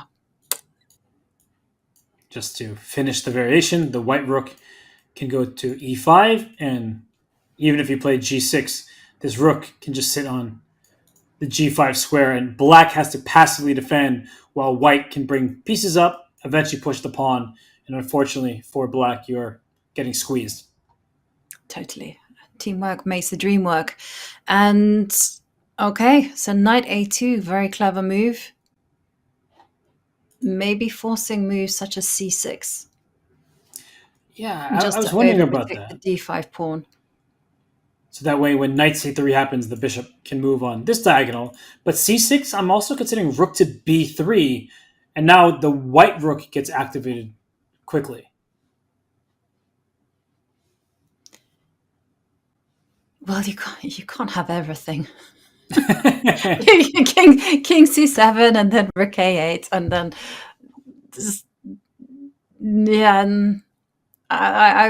okay. Let's not lose hope. Let's use tactics. Rook a8. Rook a8. Rook a8 keeps. Although I'm not. Again, I've actually realized that you can actually go knight c3. Because knight takes c4. Knight takes c4, and it was all a lie. So yes. It was a good try, though. I mean, we are trying to come up with plans that seem to trick white in a way, because the position doesn't feel good for black. And while we have the evaluation bar on the left-hand side of our screen, and you all can watch and appreciate that white is better, and the players don't know by how much. They could be thinking that white's already won. That if the game continues down the objective path, the white's past a pawn could already be the deciding factor. So they don't know this. They're working super hard at the board trying to figure it out. And Alireza Firouzja, he obviously doesn't want to lose this game, but the position does look really terrible. Yes. Yeah, I completely agree. We do have access to the evaluation. Also, we have the ability to pull up the computer. And what is the computer telling us? What is black's best defense? It is saying, well, the number one move it's suggesting is rook to b8, but right behind it is the move g5, which is an idea we talked about a long time ago, trying to drum up some counterplay on the king side by exchanging some pawns. But g5 here, with the knight coming to c3 quickly, didn't feel like a natural attempt. So rook b8, trying to meet knight c3 with rook b2, but given a question mark, that feels harsh. It certainly feels harsh. But I guess that's to do with the bishop being saddled to this E1, H1 diagonal. And knight c3 quickly. Knight c3 quickly played. I'm going to just go back because instead of rook b8, now the question mark is gone. So maybe with more depth, it recognized that this actually was not a bad move. But this was surprising to us. It's not given a question mark any longer. And knight c3 the response. So the evaluation bar still in white's favor, but nothing has changed. Okay, whilst nothing has changed in terms of the evaluation in this particular position, let's go back to the bird's eye view and quickly go and pop in the Gukesh Jan's game, which looks like it should be nearing its conclusion. Let's check out It's the final good stage. content to catch the final handshake. So let's switch on over to Gukesh versus Jan Nepomniachtchi. I'll pull that up right here. And Gukesh, he has the white pieces. He just pushed his e-pawn, opening the queen to this bishop. And actually, where does that bishop even go? It has to go to either to D1 or to G4. D1 is the choice. But the question is, first up, can't white just go knight takes pawn and win some material? Yes. Knight takes pawn being knight takes G6. The bishop is still under attack. So if you take the knight, you lose your bishop. If you start moving your bishop somewhere, this queen can venture down for a check. White does need to be a bit careful in some of these positions. I'm actually wondering, if I'm being honest, Ivanka, if there's an opportunity for me to just give away my knight and hope my passed pawns win me the game. I don't think that's advisable. Knight e7 check might actually be the... check. Here. Check. Here. Check. And... Chef's kiss. Beautiful, that one. Just saw this from a distance, and this fork wins the game for white because you get your queen back. And yes, black scoops up a pawn, but there are two passers down on this side. White will win. So there's probably a better and more forcing sequence, but this looked enjoyable. It certainly did. Okay, so bishop d1 played. It's the best move to keep any hope for the draw alive. And the question is, knight takes g6. That looked good. Looks what great. else? Just looking at ways to... Yeah, knight takes g6 played. Oh, do you think it will finish the way that you showed with that beautiful queen sacrifice? Hang on, you can see the inverted.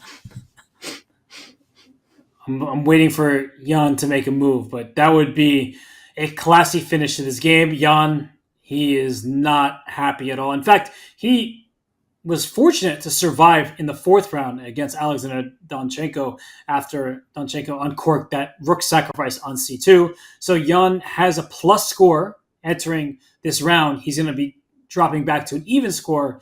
And in some ways, that's quite good for him because the games were not so steady. Yeah. No, it's been a tough 2 rounds here. This game, but can we go and highlight that tactic that Gukesh saw? Knight takes c6. That for me was the moment of the round. What a beautiful shot. Because the game before that, yes, Gukesh was a pawn up, but Nepo had a lot of play. And there we see it. Actually, we see the handshake. Gukesh wins with a fantastic game, with a magnificent sacrificial knight move, a bolt from the blue, and wonderful, wonderful technique there from the 17-year-old. It deserves serious study. Sorry, Ivanka. I was just going to say that sacrifice is a tactic. It hit him out of the blue. Jan Nepomniachtchi did not see it coming, and he paid the full price. Yes. it's one to go in the tactics books, the positional manuals. I don't care. It just put it in a book somewhere. It deserves to be there. And there we can see Nepomniachtchi disappointed. He saved the draw in round 4, but this time he falters with his first loss of the tournament. And it would be nice just before we move on, just to instant replay that moment to give Gukesh another huge shout out for finding a brilliant tactic. It was in this position where the engine suggesting that black should be holding on. In practice, this is much better for white. Up a pawn, great knights covering key squares, c6 being a long-term weakness, and the move bishop to b4. It actually ended decisively because of knight takes c6. Just such a beautiful shot. I have arrows from our previous analysis, but the point, everyone, is that if this knight is captured, and can be captured in 2 separate ways, rook takes d5, it dislodges the queen from the defense of the bishop. Ivanka, there's just not a tactic like this that I've seen, at least not recently. No, it's absolutely amazing tactic. And the way that it worked on every single variation, and even the attacks, the counterattacks with h5, all the right squares were covered. And just to have the vision in order just to play the knight to take that c6 pawn is an invisible square. It's protected twice by rooks, nonetheless, was just unbelievable. Looks untouchable, but looks can be deceiving. The pawn on c6 was a crucial pawn defending the one on d5. And once the first fell, immediately the second came down. And then from here, it looked like Gukesh, he was just able to mop up. So started trading pieces. And just to fast forward, this move, given a question mark, I don't think it deserves it, although maybe I'm the one who is misassessing the variations where white goes after the bishop. But after Jan also agreed that should be lost for black, then the rest was easy, as white was able to coordinate by wrapping the knight around to f4. So a great game from Gukesh. He deserved that victory, and he gets himself back to an even score.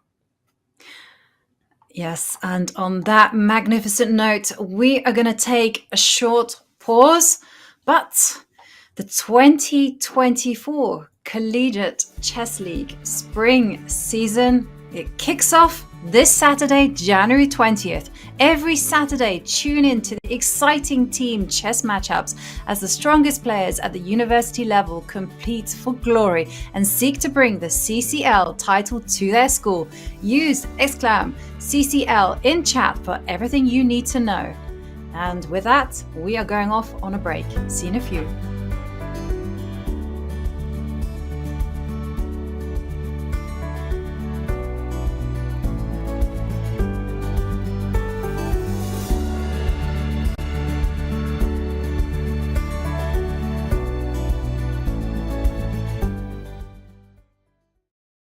In this video, I'm gonna show you top 5 scholar-made attempts in Champions games. Before we dive into the games, I would like to show you the pattern if you have not seen it yet. Well, this happens when white goes with 1e4, black responds with e5, and white plays queen to h5. This queen gets into the game way too fast, attacks the pawn on e5. Now black plays knight to c6, guarding the pawn, and white goes with bishop to c4. White's 2 pieces are attacking on f7 and would like to capture this pawn, and if black is careless and plays knight to f6, then we have queen to f7, and this is a checkmate. Scholars Made attempt 2 by Hikaru. Here we have this game between Hikaru and Filipov Anton, and we have 1e4, e5, queen goes on h5, and g6 once again. Hikaru plays queen to f3. Once again, gives a try to checkmate black's king. Black says, no, I see that, and knight to e2. We have seen already this kind of position earlier in the first game, so black plays bishop to g7 to make sure that the king is castled, and here Hikaru goes with d3. Black responds with d5, attacks right away in the center. White captures this pawn, and black goes with knight to b4. The pawn on c2 is hanging, so white has to play bishop to b3 to guard this pawn, and now we have knight to d5. And here we have this endgame where white has very active pieces. Both rooks are controlling the open files and the bishop is controlling this diagonal. As you can see here, those pieces are concentrated mainly on the queen side, and they are not actually so active. And the king is all the way here on the king side, just alone. So white is using this and plays rook to e7, gives a check. If king goes on the back rank, it will be a checkmate. So black goes to king h6 now, and here we have rook to d6. The pawn is hanging, and it's not just a pawn, it's going to be a checkmate. So king goes back on g-file, plays g6 to guard the pawn, and we have bishop to c4 attacking the rook. But what is actually the idea of this move is that white wants to play bishop to d3 and checkmate this king next move. There we go. This is the checkmate that happened in this game, and second attempt of Scholar's Mate in fact worked out. This game has ended in 39 moves. It was not a checkmate in 4 moves, but I think white got really nice play on the king side.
Hello and welcome back, and there are 2 games remaining in the Tata Steel Masters, and one of them in play. It is the Women's World Champion Wenjun, and she is hunting down her very first win.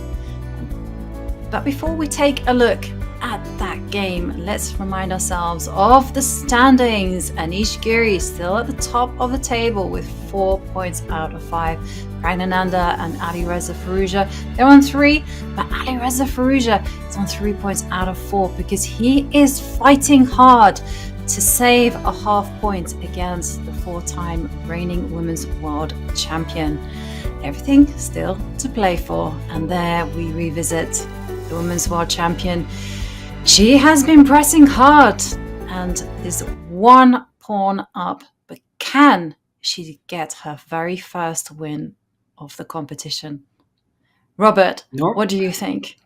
I was going to say, normally I'm overly focused in the chess, but I think that Alireza Firouzja's hoodie has got a chessboard pattern in it. I haven't really looked at the players in the playing hall too much, but that looks like a chessboard pattern on his hoodie. We know so much has been said about his interest in fashion. That's pretty cool. But what's not cool is his position, because he is down a pawn, is Firouzja, against Women's World Champion Wenjun. He put his bishop in the corner, just keeping an eye on this d5 pawn, while the black rook is also aiming at this a3 pawn. So activity for Firouzja, and we get a close-up of his hoodie there. And I think that is a chessboard pattern I see on the sleeves. Yeah, I can see the checkerboard pattern as well.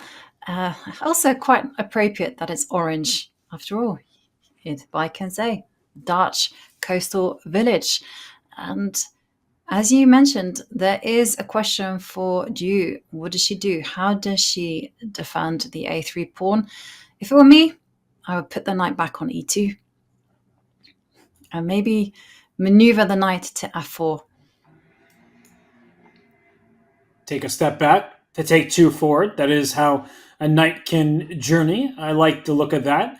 It's also tempting when you have a passed pawn to push the pawn, but we know the black rook is going to slide behind it. So that's pretty annoying to deal with, where the black rook is active and keeping the white pawn stuck in place. This is a challenging position, I have to say, Ivanka. I'm wondering where the white king belongs, probably somewhere over the queen side. So can this situation arise where the rook slides behind the pawn, but then the white king just does a bit of a dance to run on over to the queen side? Yeah, there is that, but one of the big questions though is, do you have to be completely focused on that A pawn? Can you give it up and trade it in for one of the kingside pawns? Such a good question. I mean, as you mentioned, wrapping the knight around, bringing the rook to e5 after the knight has moved out of harm's way. This could be a good winning attempt for white. So she has options, and sometimes having too many options is not good for your winning chances, because you feel like, do I go this direction or this other one? Both look good, and you end up choosing the inaccurate one because they do not have the engine working with them to try to make the best moves possible. So what do you think, Ivanka? What is Wenjun going to do here? Yes, I've also just, yeah. No, I've been thinking about some tactical shots as well, like targeting the bishop on h1, but unfortunately that leads to nothing. I was thinking of somehow, I was thinking of king. Just somehow the tactics are not really working in white's favor. Well, I'm just going to point out what you're saying is the king g1, bishop e4 saves the bishop because the knight can't capture as it's pinned to the rook. Yeah, and there is no knight takes bishop. Yeah, okay. What other moves are there? You said 92? Could you make? Yeah, 92. 92 was my first try. I also quite liked a4. Maybe just go a4 first. Okay. Yeah, I think we should start with pushing your passed pawn, as feels like a safe thing to do. Rook a3. Rook a3. King. How does black stop this? Yes. How? Well, difficult. Looks terrible. Okay. You just have to keep calm and carry on. So you put the rook on. No, you don't. You don't touch the rook. You have to just wait. Put your pawn on c6. I told you what I'm going to do. I'm bringing my king to b2, just very directly. Yes, and trap my rook. Okay, that's a problem. Okay. That was a huge problem that I've only just realized how big it is, because the rook is trapped. Okay, but let's not panic. So after a4, what happens if black were to play rook b4? So can I bring my rook back to e1 now? I'm made a slight inaccuracy, but I'm just trying to trap your bishop. Okay, and I don't know why it's a slight inaccuracy. It is me. Unless there's some rook b2 ideas. Well, actually, the evaluation went up even more, so it's I guess catching up with more depth. But rook b2, the white king can escape this way, and if you go bishop g2, I think I also have rook e2 going after this bishop on g2. So I just think that this position is immensely difficult for black to play. The last idea I'm thinking about is rook b4. This is what we were just talking about, rook e1. No, rook b4, rook e1. I was. Wait, so why is the engine hanging out towards the center when it just looks terrible? And after rook a3, the king was just singing its way to b2. So that was not good. I'm going to get us help. 1 second. Let me turn on the moves. Okay. You want to know how unrealistic this is? If Alireza finds it, he is an absolute defensive genius because the best move here is rook back to b3. So you wasted time while your opponent has a passed pawn. And I think the point of this is the white king on f2 keeps the bishop stuck in the corner. Now that the rook is gone to a3 and back, and let's say the white king keeps on running towards the queen side, rook b4 comes to mind, and your d4 pawn is hard to defend, and no longer are you trapping the bishop because it can escape to the f3 square. This is beyond brilliant. This is like beyond my comprehension. I can explain it once I see it, but there is 0.000 chance that I would ever think of this idea at the board of just sliding the rook back and forth because you're actually dragging the white king to the wrong square. But even that is really strange because here you'll just think, well, white will go king d3. What's the problem? But I'm guessing that is to do with bishop g2. Insisting. Okay. I'm not laughing at you. I need the answer, and I really am being honest. Not my type of position. Rook b3 back. No.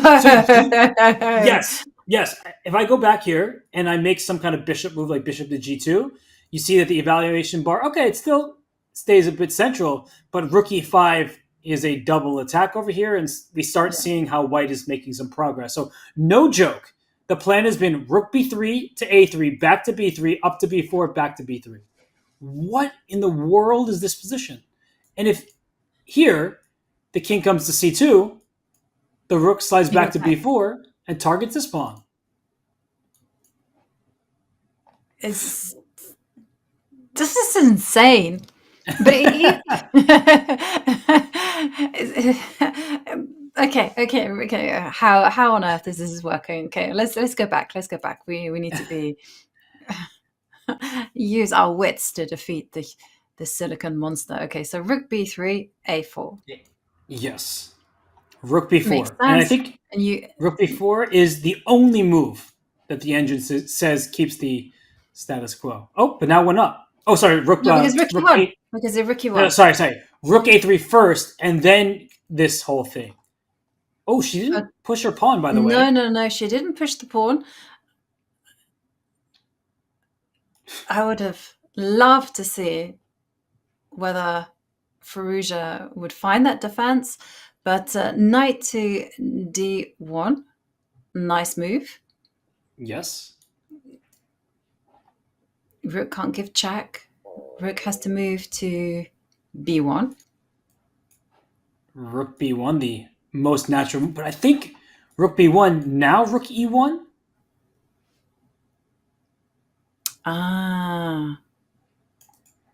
Protecting and attacking, and you play bishop e4. Yes. But now I've tricked you, and I have knight to c3. And I win. Yes. And by I mean Wenjun wins. Yeah. And just to play out that move is because rook b2 check, king can... okay, you can just simply block the check, and then knight takes bishop. Oh, beautiful play there from the Women's World Champion. This a4 stuff that we were so entranced by, she says, well, why do I need to do that? Let me just bring my knight to d1 and go rook e1 next, and then follow it up with knight c3. She is batting that bishop out of the corner and doing so effectively. Yeah. Great move. Okay, that means that rook b1 is absolutely not possible, so you have to just drop the rook back to b8 or something. I think I still bring my rook back to e1. So the rook slides back. Okay. Oh. And then the bishop can only go to the e4 square, and then knight c3.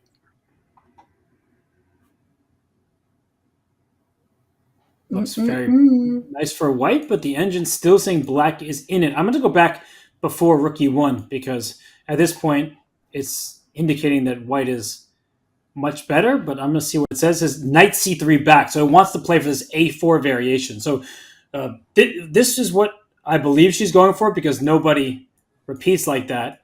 She wants this. Check. Rook f3. Knight takes.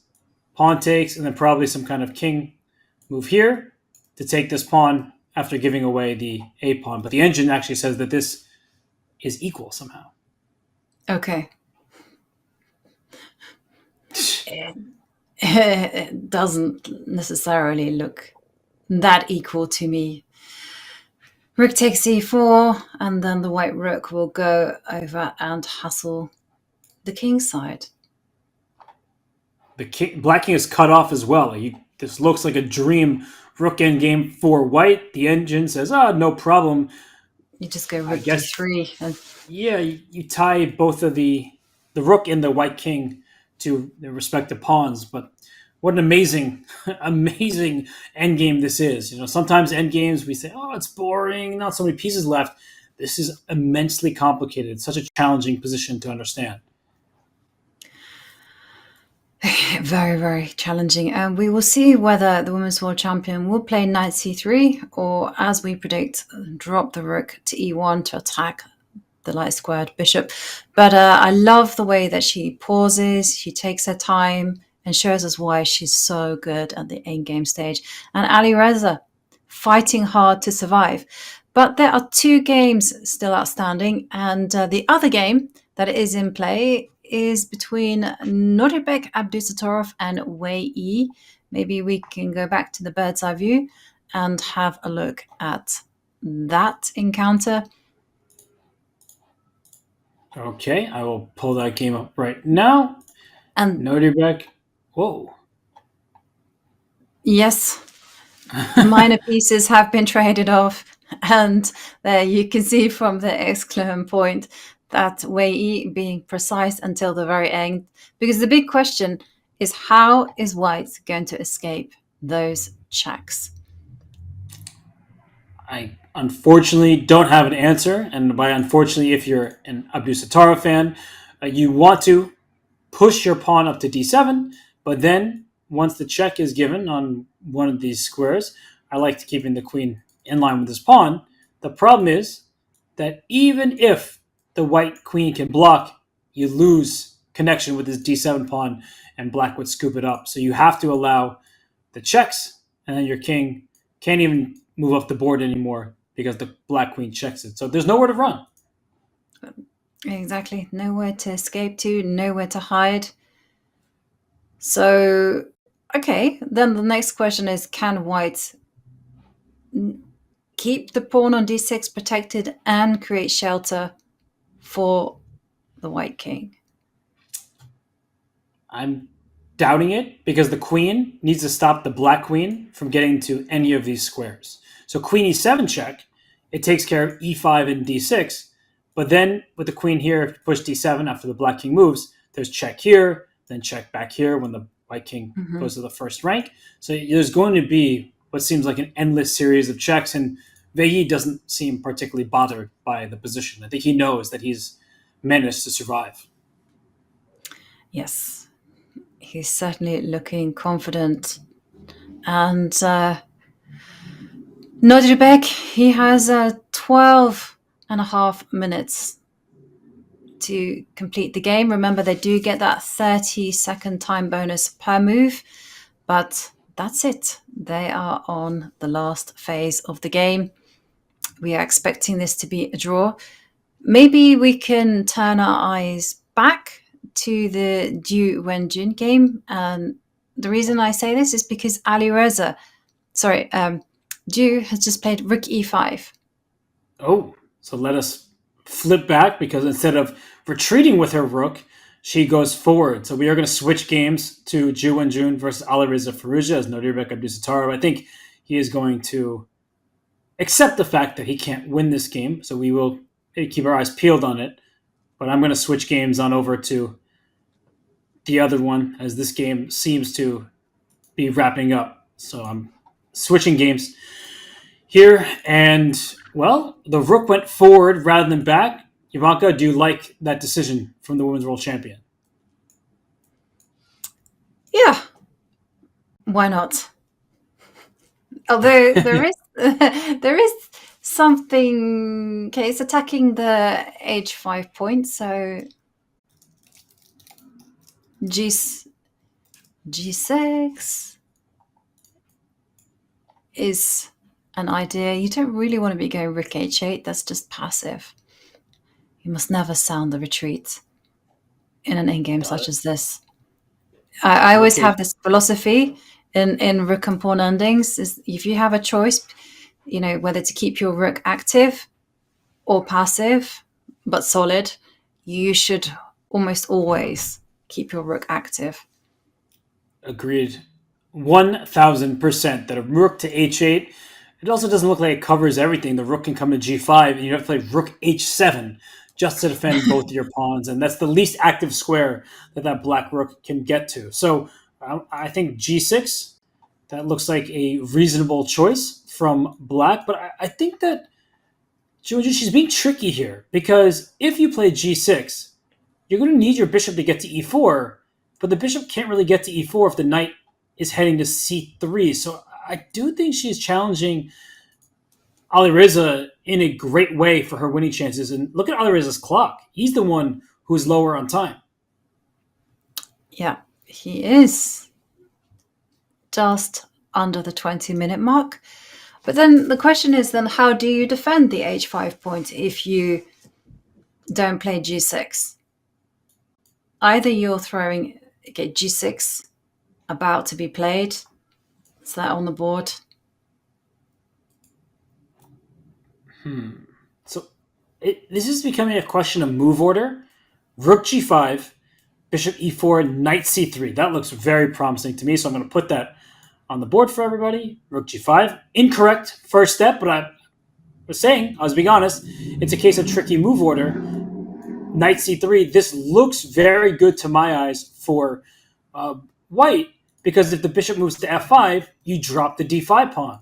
But perhaps the black rook gets active just in time, and if the king steps up to e3, the black rook can continue to be a nuisance that the white king struggles to deal with, because check, king back, check again, and you can't step back to c1 because rook c2 would actually win the game for black.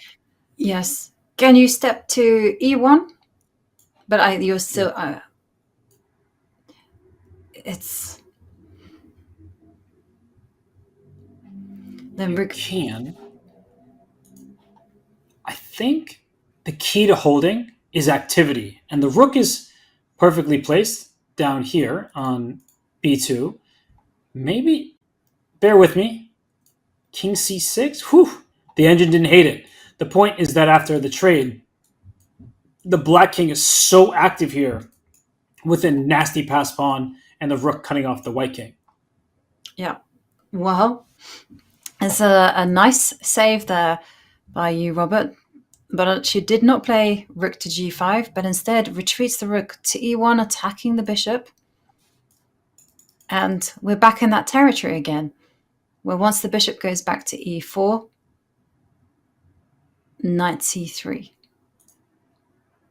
And I think I understand part of what she just did. It looks like g6 helps black, but in some positions the pawn on g6 may become vulnerable in the event you can trade knight for bishop, because bishop e4, to me, that seems like the only move.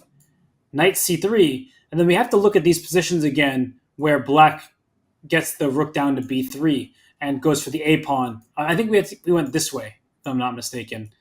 Check. Mm-hmm. The white king step back. Rook here. Oh, so she did find a difference. Takes. King g2. I don't want to give up this pawn. Yeah, king g2. So the pawn on g7, it was black's turn, and pawn g6 wouldn't have been black's move. But with the pawn on g6 and black turn here, somehow this is not the same. But I wonder why. Is it because the black king can't get to c6? Look how deep this is. The black king is stuck because otherwise you win this pawn on g6. Uh-huh.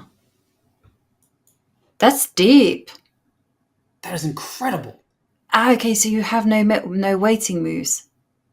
Very No. nice. And okay, let's just show what happens after king c6, king d5.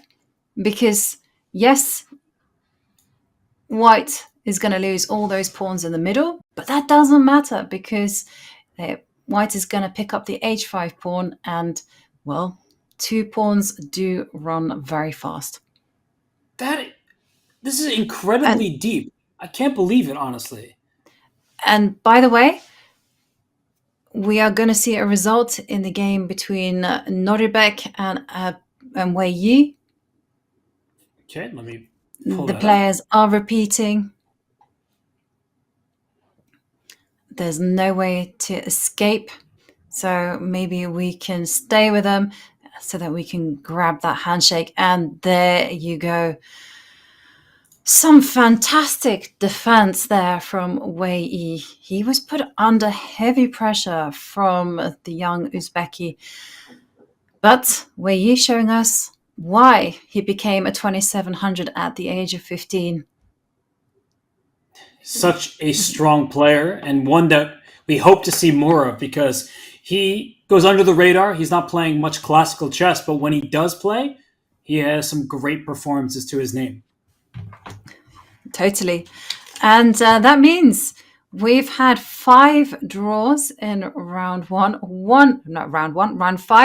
and 1 win by Gukesh against Nepomniachtchi.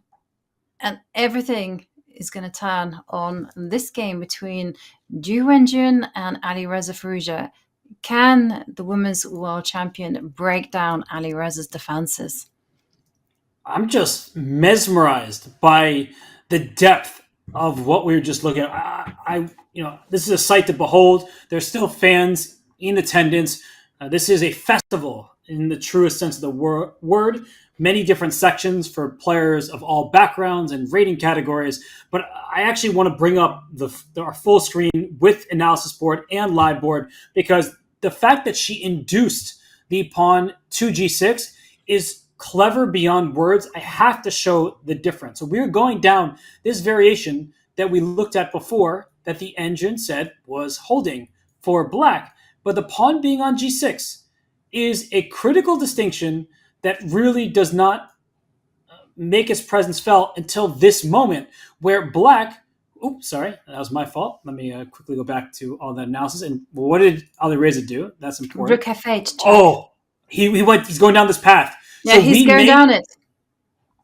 If this happens, this is going to be in endgame books for years to come. I mean, the way that she induced g6 is happening. It's all happening. I cannot believe it. Yep. Knight takes bishop. Oh, just brilliantly worked out by the women's world champion. And now she must step up with the king, attacking the rook, just defending the g3 point. Fantastic move, precision. And wow, Robert, you got your wish. Rook takes e4. I love beautiful chess, and this is exquisite endgame technique. If she really did realize from that far away that the pawn on g7 was okay, the pawn on g6 is not okay because the black king can't step forward. I just want to show this once again, and I'm going to rewind. So we're going to do some analysis here just because this is a highlight reel moment from Wenjun, who is the women's world champion and a stellar grandmaster. The black king cannot venture forward because of the check on e6, winning the g6 pawn. So if I take it back to this moment here, where rook b8 happened, and let's say she started with rook e1, bishop e4, same exact position, right? You think that nothing has changed. Robert, what's the difference? Takes, king g2. This looks familiar. Rook takes a3, first. Rook takes e4, and now, after rook d3, king f2, black, I think, can play king c6. I hope I'm not wrong. Oh, I am wrong. It would appear. So the brilliance isn't even about the king going to c6 somehow. Let me look, because I'm going to be honest, I don't see it exactly myself. c6, and if the king can't move, so maybe this is a king g2? What is this? g6, king f2, and now she slides her rook away. So what in the world is I don't even understand it. The Maybe engine it's says to do it's with winning. tempo. Maybe it's just to do with timing. I mean, because you've already used up that tempo in playing g6. White can wait, which is my just a gosh. stroke of genius. If Ju gets to this position and understands that it's just all about the fact that Black doesn't have enough waiting moves. I'm still beside myself because she's moving quickly now, and it's all engine approved. Everything she's done has been top class, first line. I expected it was because of the king coming to c6, but even that other variation, that does look challenging. So maybe from a distance she thought that could hold for Black. It's possible she was on that wavelength, but the king c6 idea now clearly doesn't work.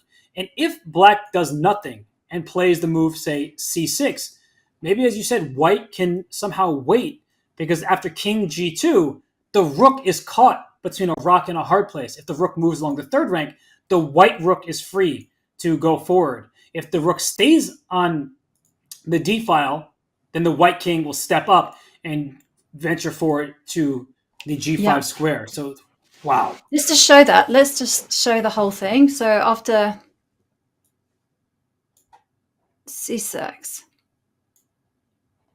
king g2, and now you have to pass. If you step back with the king, you let go of the e6 square. And if you lose connection with the, that's in and over, or over and out, even more appropriate. If you move your rook. If you move your rook. Okay, now the king will snake its way to g5.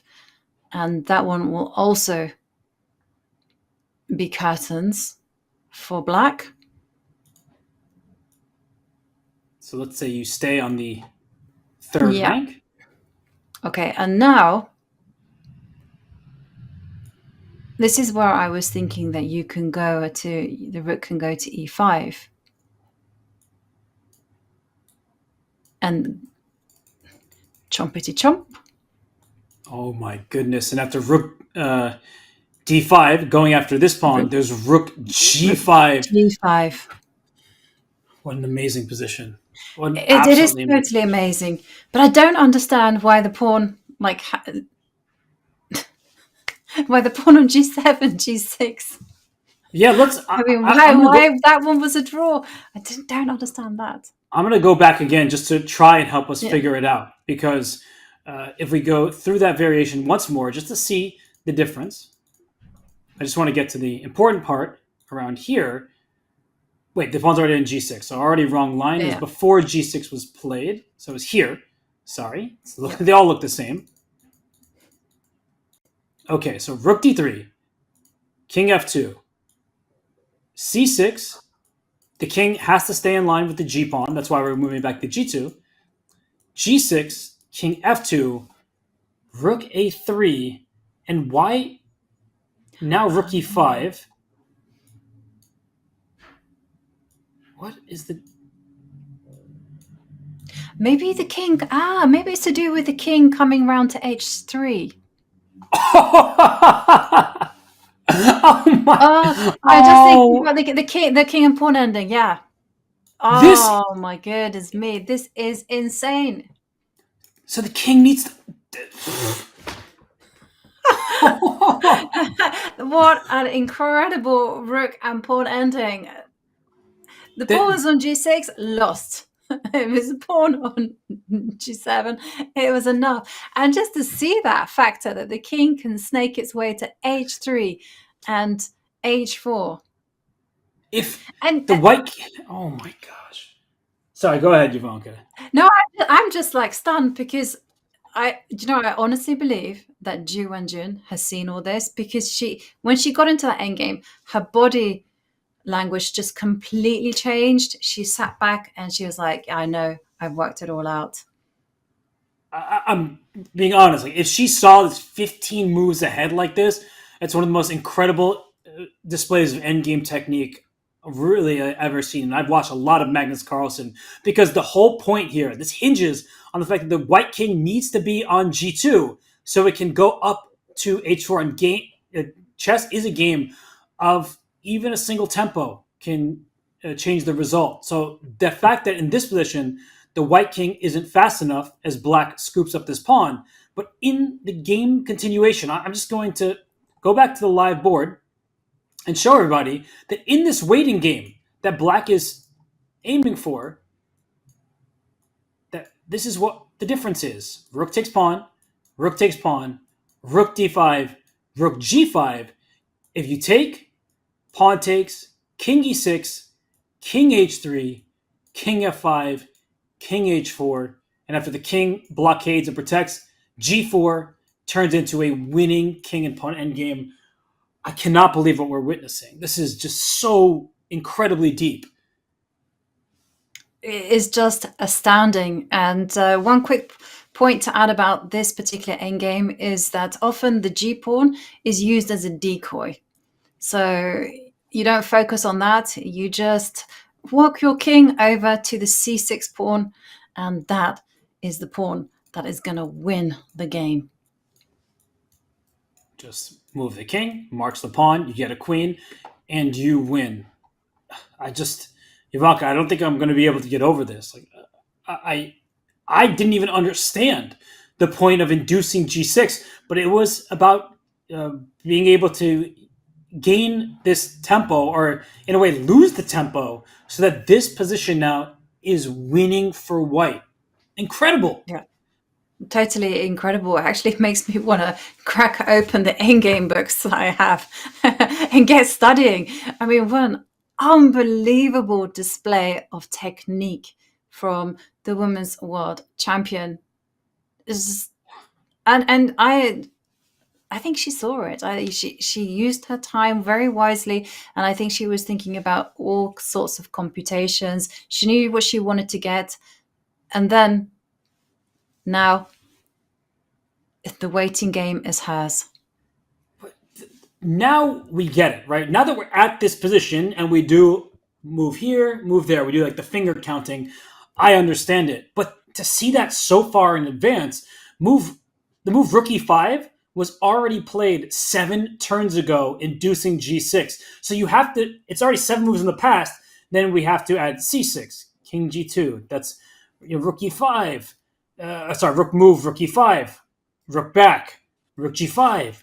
We're adding all these moves. We're talking, seriously, 15 moves ahead to see the end of the line. But right now, she is winning. And as you said, we believe she knows it. I'm not going to say 100%, but I'm like 90% convinced that she's spotted this and that it's okay, because it is kind of natural. I mean, I don't want to take away this achievement from her, but it is also quite natural that you figure out this ending. And the Chinese players, as well as Indian players, they tend to be excellent at calculation. I mean, whenever I've lost to them, it's because they've outcalculated me within a heartbeat. And this is pretty concrete, right? She would have thought, yes, she got to this position and then she tried to make rook g5 work. It doesn't work. But the fact that she went rook e5, provoking is just, I take my hat off to her. It's just phenomenal play.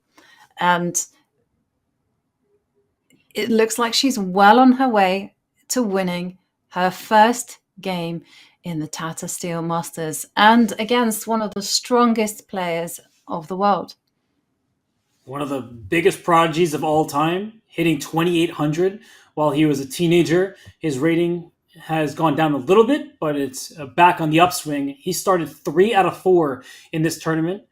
He won his opening 2 rounds, but Wenjun, she is making the organizers proud, because in Vaikonze, they're always going to invite the defending champion. They're always going to invite Magnus. They invite the winner of the Challengers tournament. They get their spots, but no one has a guaranteed spot. So to invite Wenjun onto this stage in this competition with the world's best, she's been already proving that she is capable of giving them a tough battle. But this isn't just a tough battle. This is just brilliance on display. to induce g6 in this manner, I mean, we need Fiona to ask her if she saw this all the way through, because that is incredible vision from the women's world champion. And well, as you were talking, I was also looking at Alireza's face. It's also like the penny is dropping for him. He's realizing that he cannot come up with a king to c6. c6 is just a waiting game in which he will lose. He has no moves. And it's all down to the location of the white king. The fact that the king gets back to g2, it's a zugzwang that white is the beneficiary of. So black would like to stay still in that position. If you don't have to make a move, black is holding on, it would appear, but the fact that you have to move, that really hurts your chances and we see c6. Let's see how quickly Zhu plays king to g2. Yeah, she has 27 and a half minutes on the clock, and yep, sure enough, king g2. Game on, she says, given an exclam by the engine.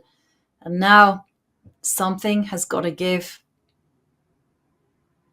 And I'm just still wrapping my head around everything that we just saw. You see the trend of the game. It was level for a while. There was a critical mistake from Alireza Firouzja, 2 in a row, 2 blunders that gave Wenjun the upper hand. It did seem like she was struggling to make inroads despite having an extra pawn, but now the extra pawn is clear.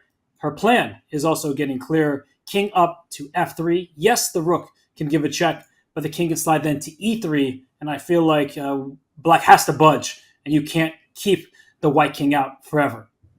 No.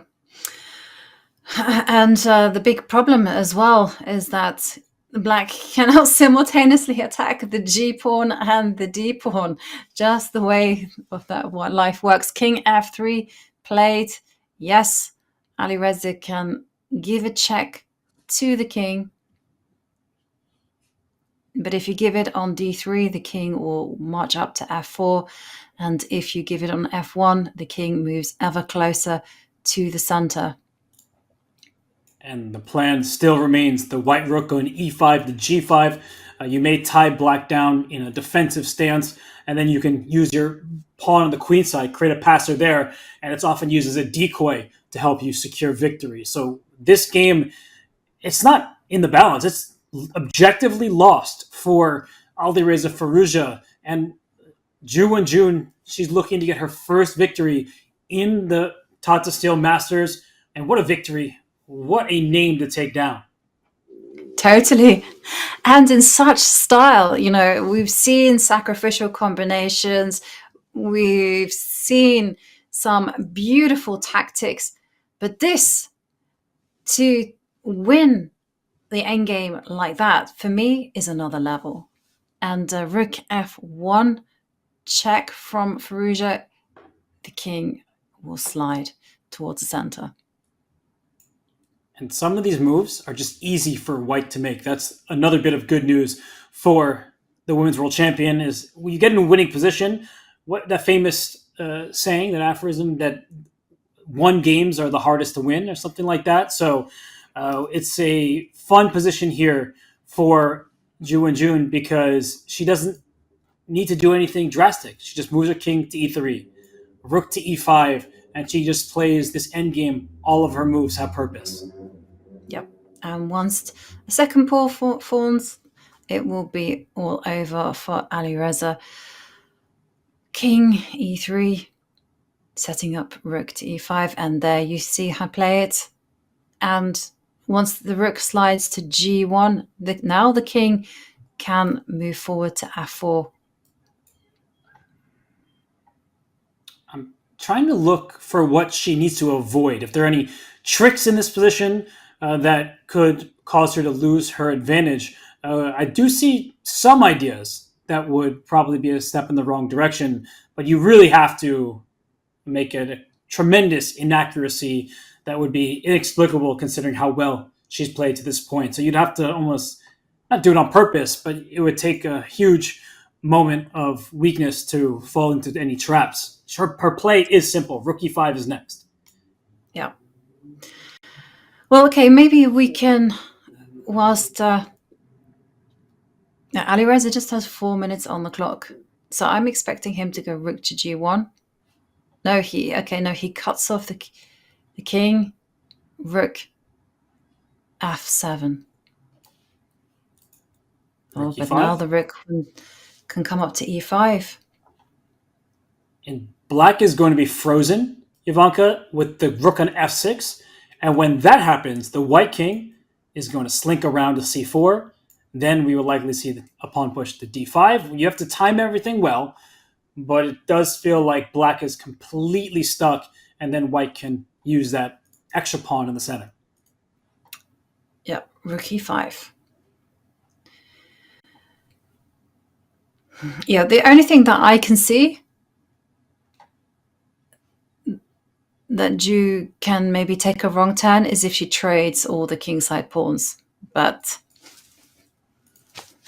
that is not going to be happening to a player of her caliber. And she's calculating right now. So g4 is one of those moves that we advise against. That move isn't going anywhere. So if you want to play it later, especially with your rook on g5, you can go for it. But I'm just going to quickly put that move on the board just to see the evaluation. And there it goes down. So g4 would be a mistake. It's what Ivanka advised against, and for good reason. You do not want to trade all of the pawns on the king side. Instead, you want to maximize. You want to optimize the location of your pieces. Rook e5 looks very good. Rook f4, by the way, not out of the question to try to get your rook to f6. I think that also looks like quite a good try. Also looks very tempting as well. Maybe get the rook to g7 at the end of the day. Mm-hmm. So I was thinking, so if you go rook f4 and once he's gone rook f6, then you can grab the 7th row. Yeah, bring the rook around the pawns. That should also be very strong because the black rook will be more or less stuck and the white rook will go on over on that 7th rank. So Wenjun's doing the right thing, not just in terms of her moves, but the way she's slowing down. Because you don't want to rush a decision. You don't want to push a pawn too soon. She wants to continue to think rather than assume. And that way she can secure the win, as at this stage, she likely has it figured out that she is winning, but now it's about that proof. Yeah, absolutely. You should never rush endgames. Take your time, enjoy the position. Always remind yourself of what your plan should be, what the goal is. I always find it very handy when I play endgames to think about those small little minor plans, those incremental steps. And step 1 should be getting a rook to attack the g6 pawn. Completely tie down black's rook. And once she's done that, remember the phrase, teamwork makes the dream work, involve the king. And then finally, once you've done that, create a passed pawn of your own. The king should be used as a weapon in the endgame. It doesn't need to be protected off in the corner with all the other pieces doing the heavy lifting. No, here the king can help out as you try to create a passed pawn. And one of the critical things, as we just are going to rely on arrows for now, is that if the c-pawn becomes a passer, if at some point we trade pawns here, it's likely that the black king will have to stay over here in front of it, and then the white king can go to the other side. So you are able to use a pawn as a decoy. A passer has to be restrained, and in focusing the black forces on the queen side, the white pieces can operate on the king side. Yep. Very important to note about the power of a decoy and the power of the king.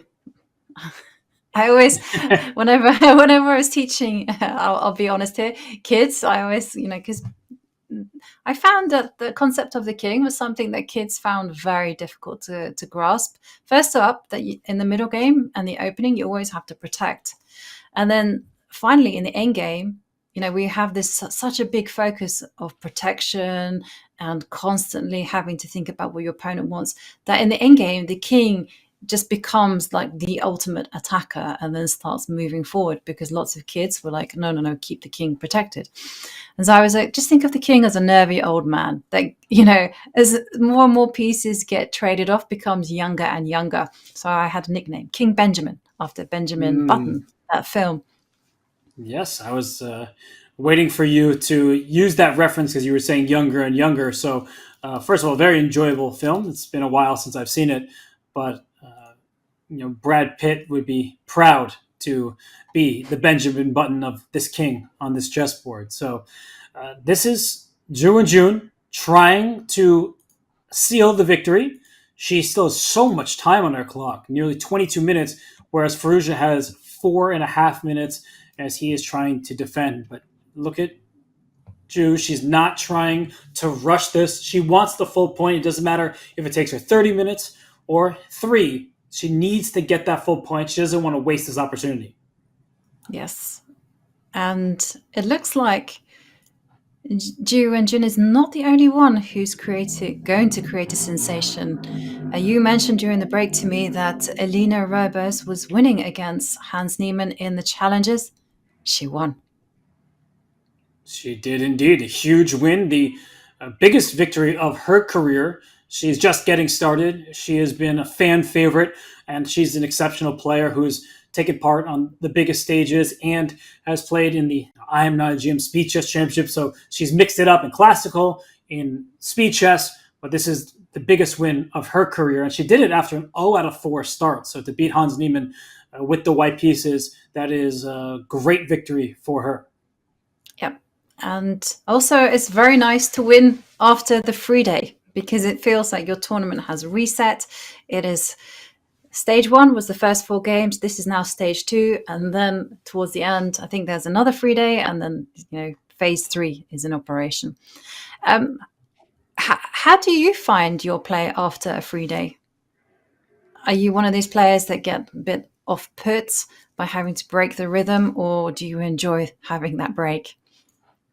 All of my days are free days because I don't really play much tournament chess. But to answer your question more seriously, I feel like I like having the rounds each consecutive day. I don't think I usually need the break during a tournament. It's maybe largely because most of the time when I'm playing, it's because I'm playing for the challenge and for the experience versus necessarily playing for first place, at least the tournaments I played in the last bunch. But I think even when I was younger, I enjoyed the tournament just continuing because the break felt weird to me. It's like I'm in this super competitive event, but suddenly I have a day off and now I have to relax, but you don't want to be too relaxed because then you feel like you're getting out of playing shape. So to answer your question, I do think that I prefer days in a row. What about you? Mm-hmm. Oh, I always appreciate the break. I agree with you. At the same time, you get yourself into a rhythm, you get yourself into some kind of momentum. And when things are going well, you're like, I don't want to stop. I want to just continue. And one of the funniest sports that I found, I don't think they do it anymore, was cricket. They used to stop in cricket for strawberries and cream.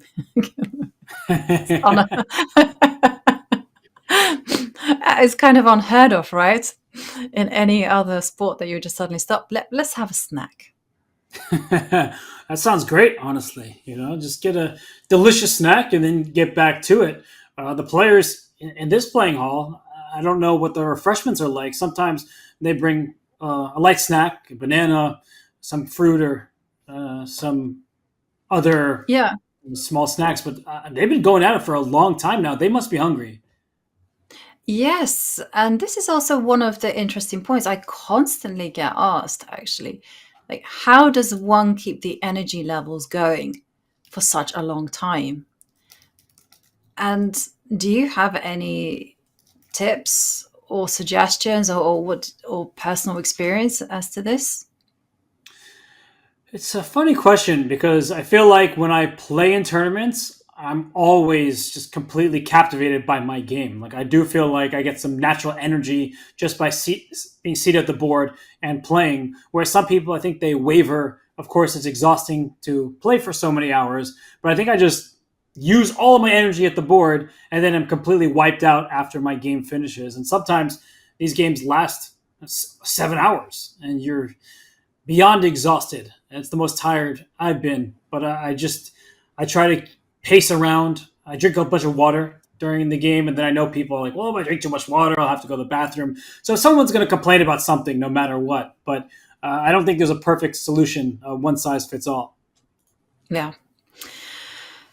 Yes, and yeah, you're right. I don't know what refreshments the players are given. I personally find that electrolyte water is very good for keeping the energy levels stable.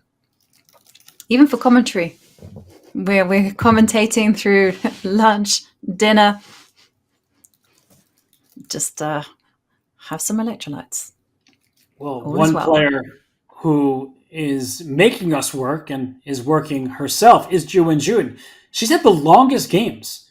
Like, it feels like every round she is the last board or one of the last boards remaining. So I'd be curious to see how much more time she spent at the board playing her games than the other competitors. Because her game against Anish Giri, that went the distance. Her game against Jan Nepomniachtchi, where she drew, it also went down to the wire as the last game remaining. Here, her game against Firouzja, she's last, but certainly not least. So Wenjun, she's had a slugfest of the first 5 rounds.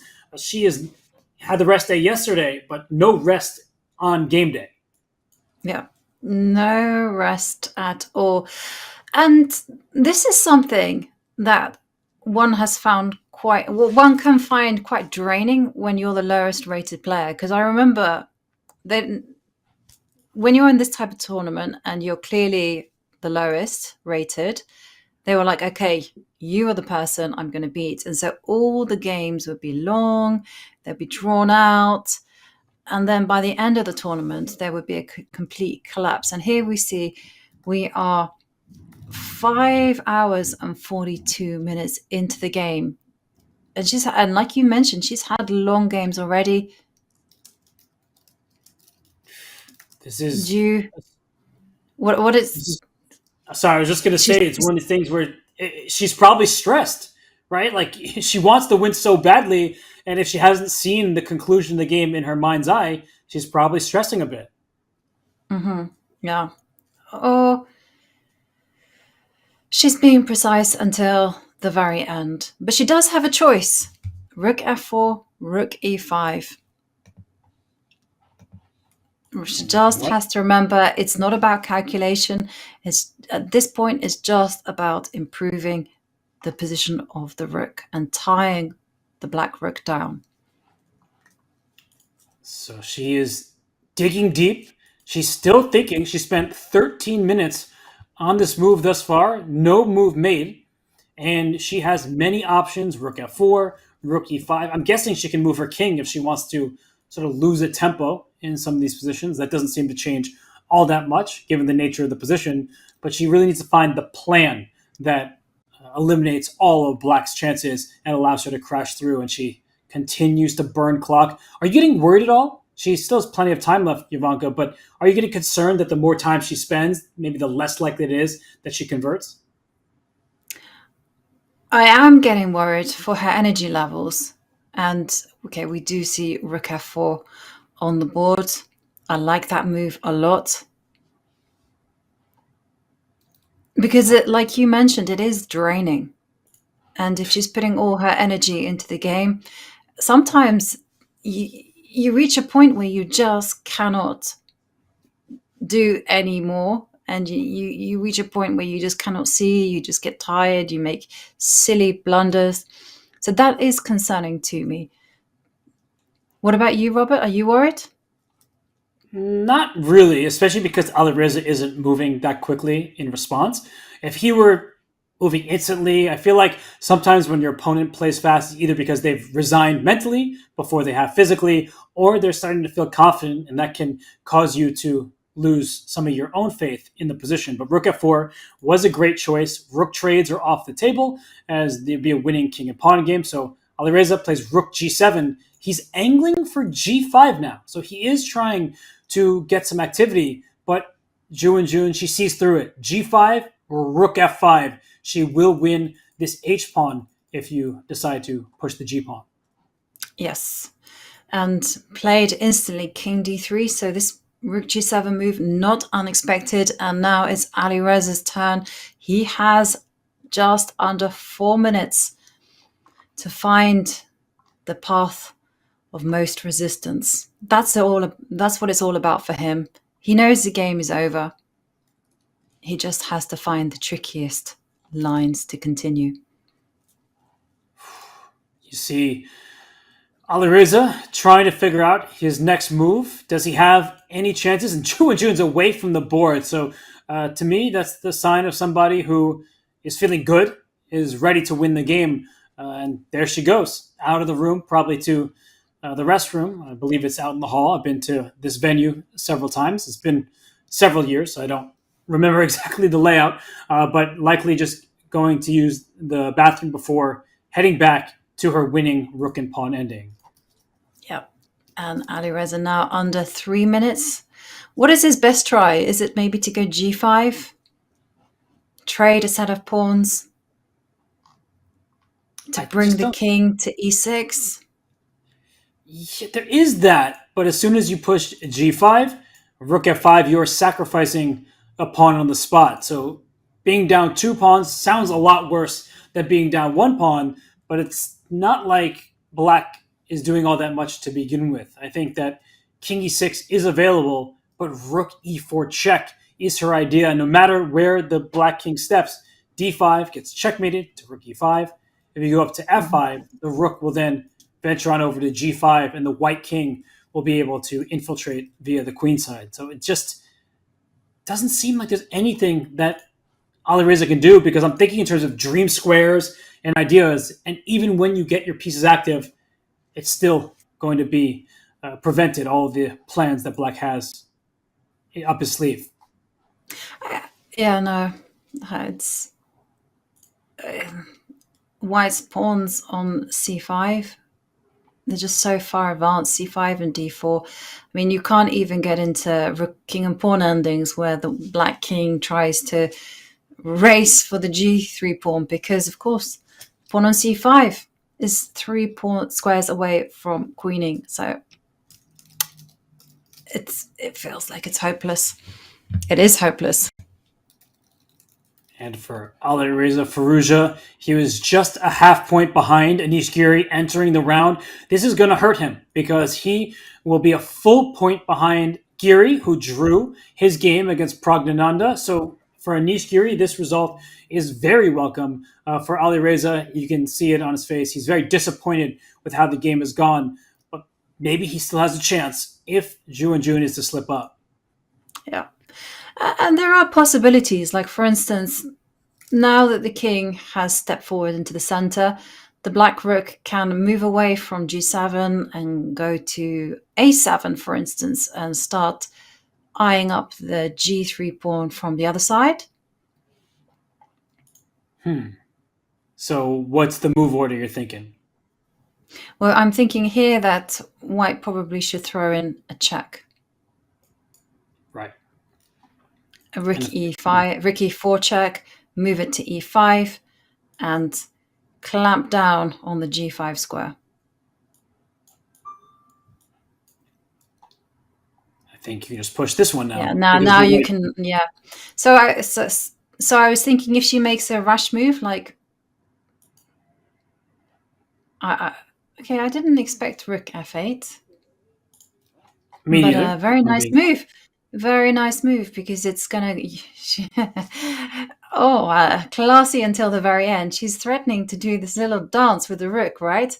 Rook to g8, and once the king sidesteps, move it to c8, and lo and behold, it is the c pawn that will be queening. I would at first be nervous about g5, allowing that pawn push, but she is not at all concerned, because g5, I think she has multiple ways. Rook h8 is the number one way. GH, and this has always been the move or the idea that allows white to still be victorious, as you win the h pawn, and now you have 2 passers. And it looks like Alireza, he's moved. He goes rook a7. He is trying to get active with his rook, and I feel like for for Ju, rook d8 to d6, winning a second pawn on the queen side. 2 runaway passers. Her pawns get mobilized before Alireza even has hopes to get his going. It is always the quality of your pawns, not the quantity. Rook d8, great move. Winning the c6 pawn, and once Ju has 2 connected pass pawn, it is over. And she gets her bottle of water. She did leave the playing hall just outside for a second, likely trying to keep hydrated. But for Ju Wenjun, I mean, her tournament feels like it's gaining quite a bit of a boost. And she, as you said, now has a new tournament to play. The rest day happened. She was 1 out of 4. Beating Alireza Firouzja anytime, anywhere, any format, tournament. It doesn't matter. Getting that kind of victory, that's in some ways a career highlight, no matter what else you've done.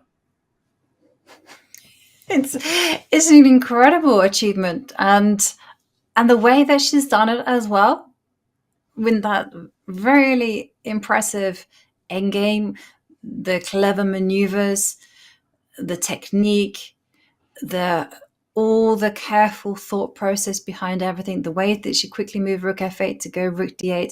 You see her working everything out right now. It's been a real masterclass and a pleasure to watch. And her clock is ticking down, but she just needs to continue in the same vein, and the point will be hers. I'm wondering if she doesn't even want to give up the g3 pawn and will play a move like king to e4, which is one of those, you don't have to be so precise, but I'm appreciative that you're going in this direction. It's just centralizing the king.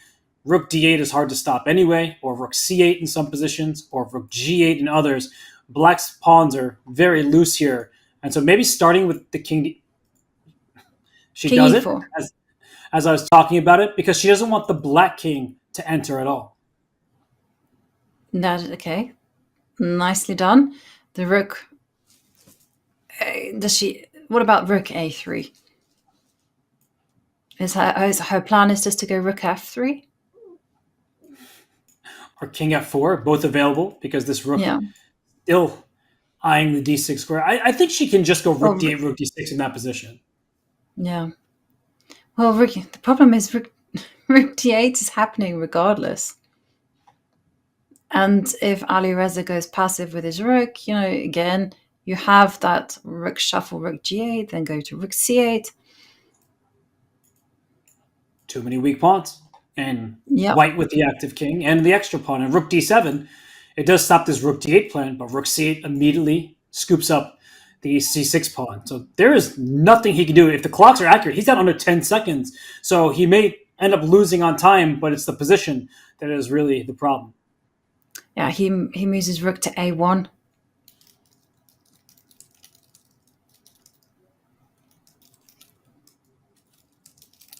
Okay, so we see the rook going forward, and I think rook d8 is very straightforward, Ivanka. It's one of these end games where at times I'm like, okay, there's a chance, but here there is no chance after rook d8. If you can establish 2 unopposed passed pawns, black has no hope.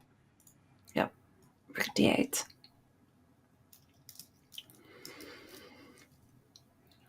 Game. It's been absolutely magnificent.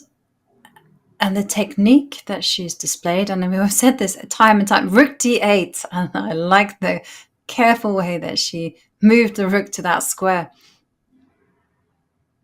And Alireza, he's coming down to 20 seconds. And there you go. Ju Wenjun, she takes her first point against none other than Alireza Firouzja. But what a game from the women's world champion. From start to finish, she played ambitiously and she displayed such fine endgame technique. What a game from her. She went into an exchange French and played c4. She decided to get active, and she just had the best win of her career. Yes, she is the 4-time women's world champion. She's defended her title There's been a lot of praise heaped on her for her great successes, but there has been no bigger win in terms of opponent rating than this one over Alireza Firouzja. So huge congratulations are in order for Wenjun. That's a score sheet that she should sign, keep, and maybe frame. Absolutely. I mean, what a game. I mean, from start to finish, I am just completely blown away by her technique. And well, that was the last of our results. And there you can see it was a rather peaceful day with 5 draws, but Wenjun did win against Alireza Firouzja, and it was also a victory for Gukesh against Nepomniachtchi. Robert, what were your feelings about this monumental day? We're back to some wins for the players with the white pieces, but no result is more shocking than Wenjun taking down Alireza Firouzja. Of course, in any game, this can happen. The fact that she won is not the biggest surprise in the world, but when we're talking about winning on this stage in this kind of event, this has been the best win of her career, and she'd like to add to it. There's no reason why she feels like she can't. And as we see the standings, Anish Giri, he, besides Wenjun, is the happiest person by that result because he now has a full point separating himself from the chasers. Yes, 1 point lead, and there is a 4-way tie for second place. Well, that does mean that, well, we can look forward to tomorrow. What matchups do we have in store? Because I'm one thing guaranteed, there's going to be a lot of excitement. And there we are bringing them up. And soon we'll have them on show because tomorrow's rap matches, round 6, we can see Alireza Firouzja. Well, will he be able to bounce back after today's loss? Well, he has the white pieces against Wei. Dinglaran takes on Nodirbek, Abdusattorov. But which match catches your eye, Robert? I think the one between Anish Giri and Parham Maghsoodloo, that one is the first one that catches my attention because Anish, he's in clear first place. Parham Maghsoodloo, he's in last place, but that can be a trap game if you think about your opponent's form or the results thus far versus their overall strength and you take the game for granted. I don't think that's going to happen, but Anish Giri versus Parham Maghsoodloo, I have that one circled, and it's hard to circle just one when these matchups are the ones that we get treated to tomorrow. Yes, and for me, I'd love to see how Nepomniachtchi will do against Pragg. Will he bounce back? Whew, what an entertaining day. It's been a long one, but it's been incredible, Robert. How have you made it? I love these tournaments. I think that Vikonze has often the perfect mix of participants where you have some of the world's best players. We do miss Magnus Carlsen. We always want to see Magnus, Fabi, Hikaru, and all the top players go at it. But we are treated to a more diverse field, a variety of players that don't necessarily start with 275 or greater, 2750 plus, which is typically seen at the Super Grandmaster tournament. So what these players do is prove each and every game that they can hang with the best players in individual matchups over a long stretch of games. Sure, the top players, they distinguish themselves from the mere mortals, but in these games, you see the women's world champion, such a strong player. She's just showing everybody, she's showing the world that her rating may start with 2.5 rather than 2.7, but she took down Firouzja. She controlled that game, and there's a long term ahead. I don't see why she or anyone else should stop there. Yeah, I can't wait to see what happens. But what a day we've had. We've had moments of tactical brilliance. We've seen pure perfection and endgame technique. And it's been a worthy ride. Thank you everyone for watching. And well, we'll see you all tomorrow. Same time, same place. Bye-bye.